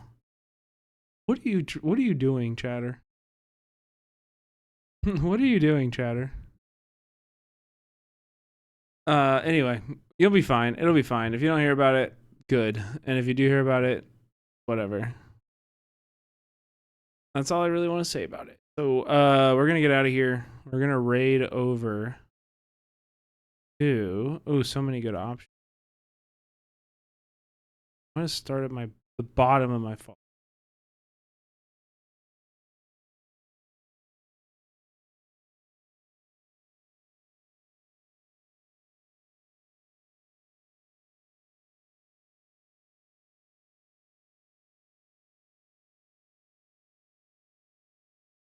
Frick it, dude. We're raiding Doodleburb. Frick it, dude. We're gooning over at Doodleburbs. Hell yeah, Air Pop Tart. I'm giving you strength. You're gonna fucking kill it. Brad is with you. Brad is with you. Alright? Wait, not gooning at Doodle. We're gooning with Doodle.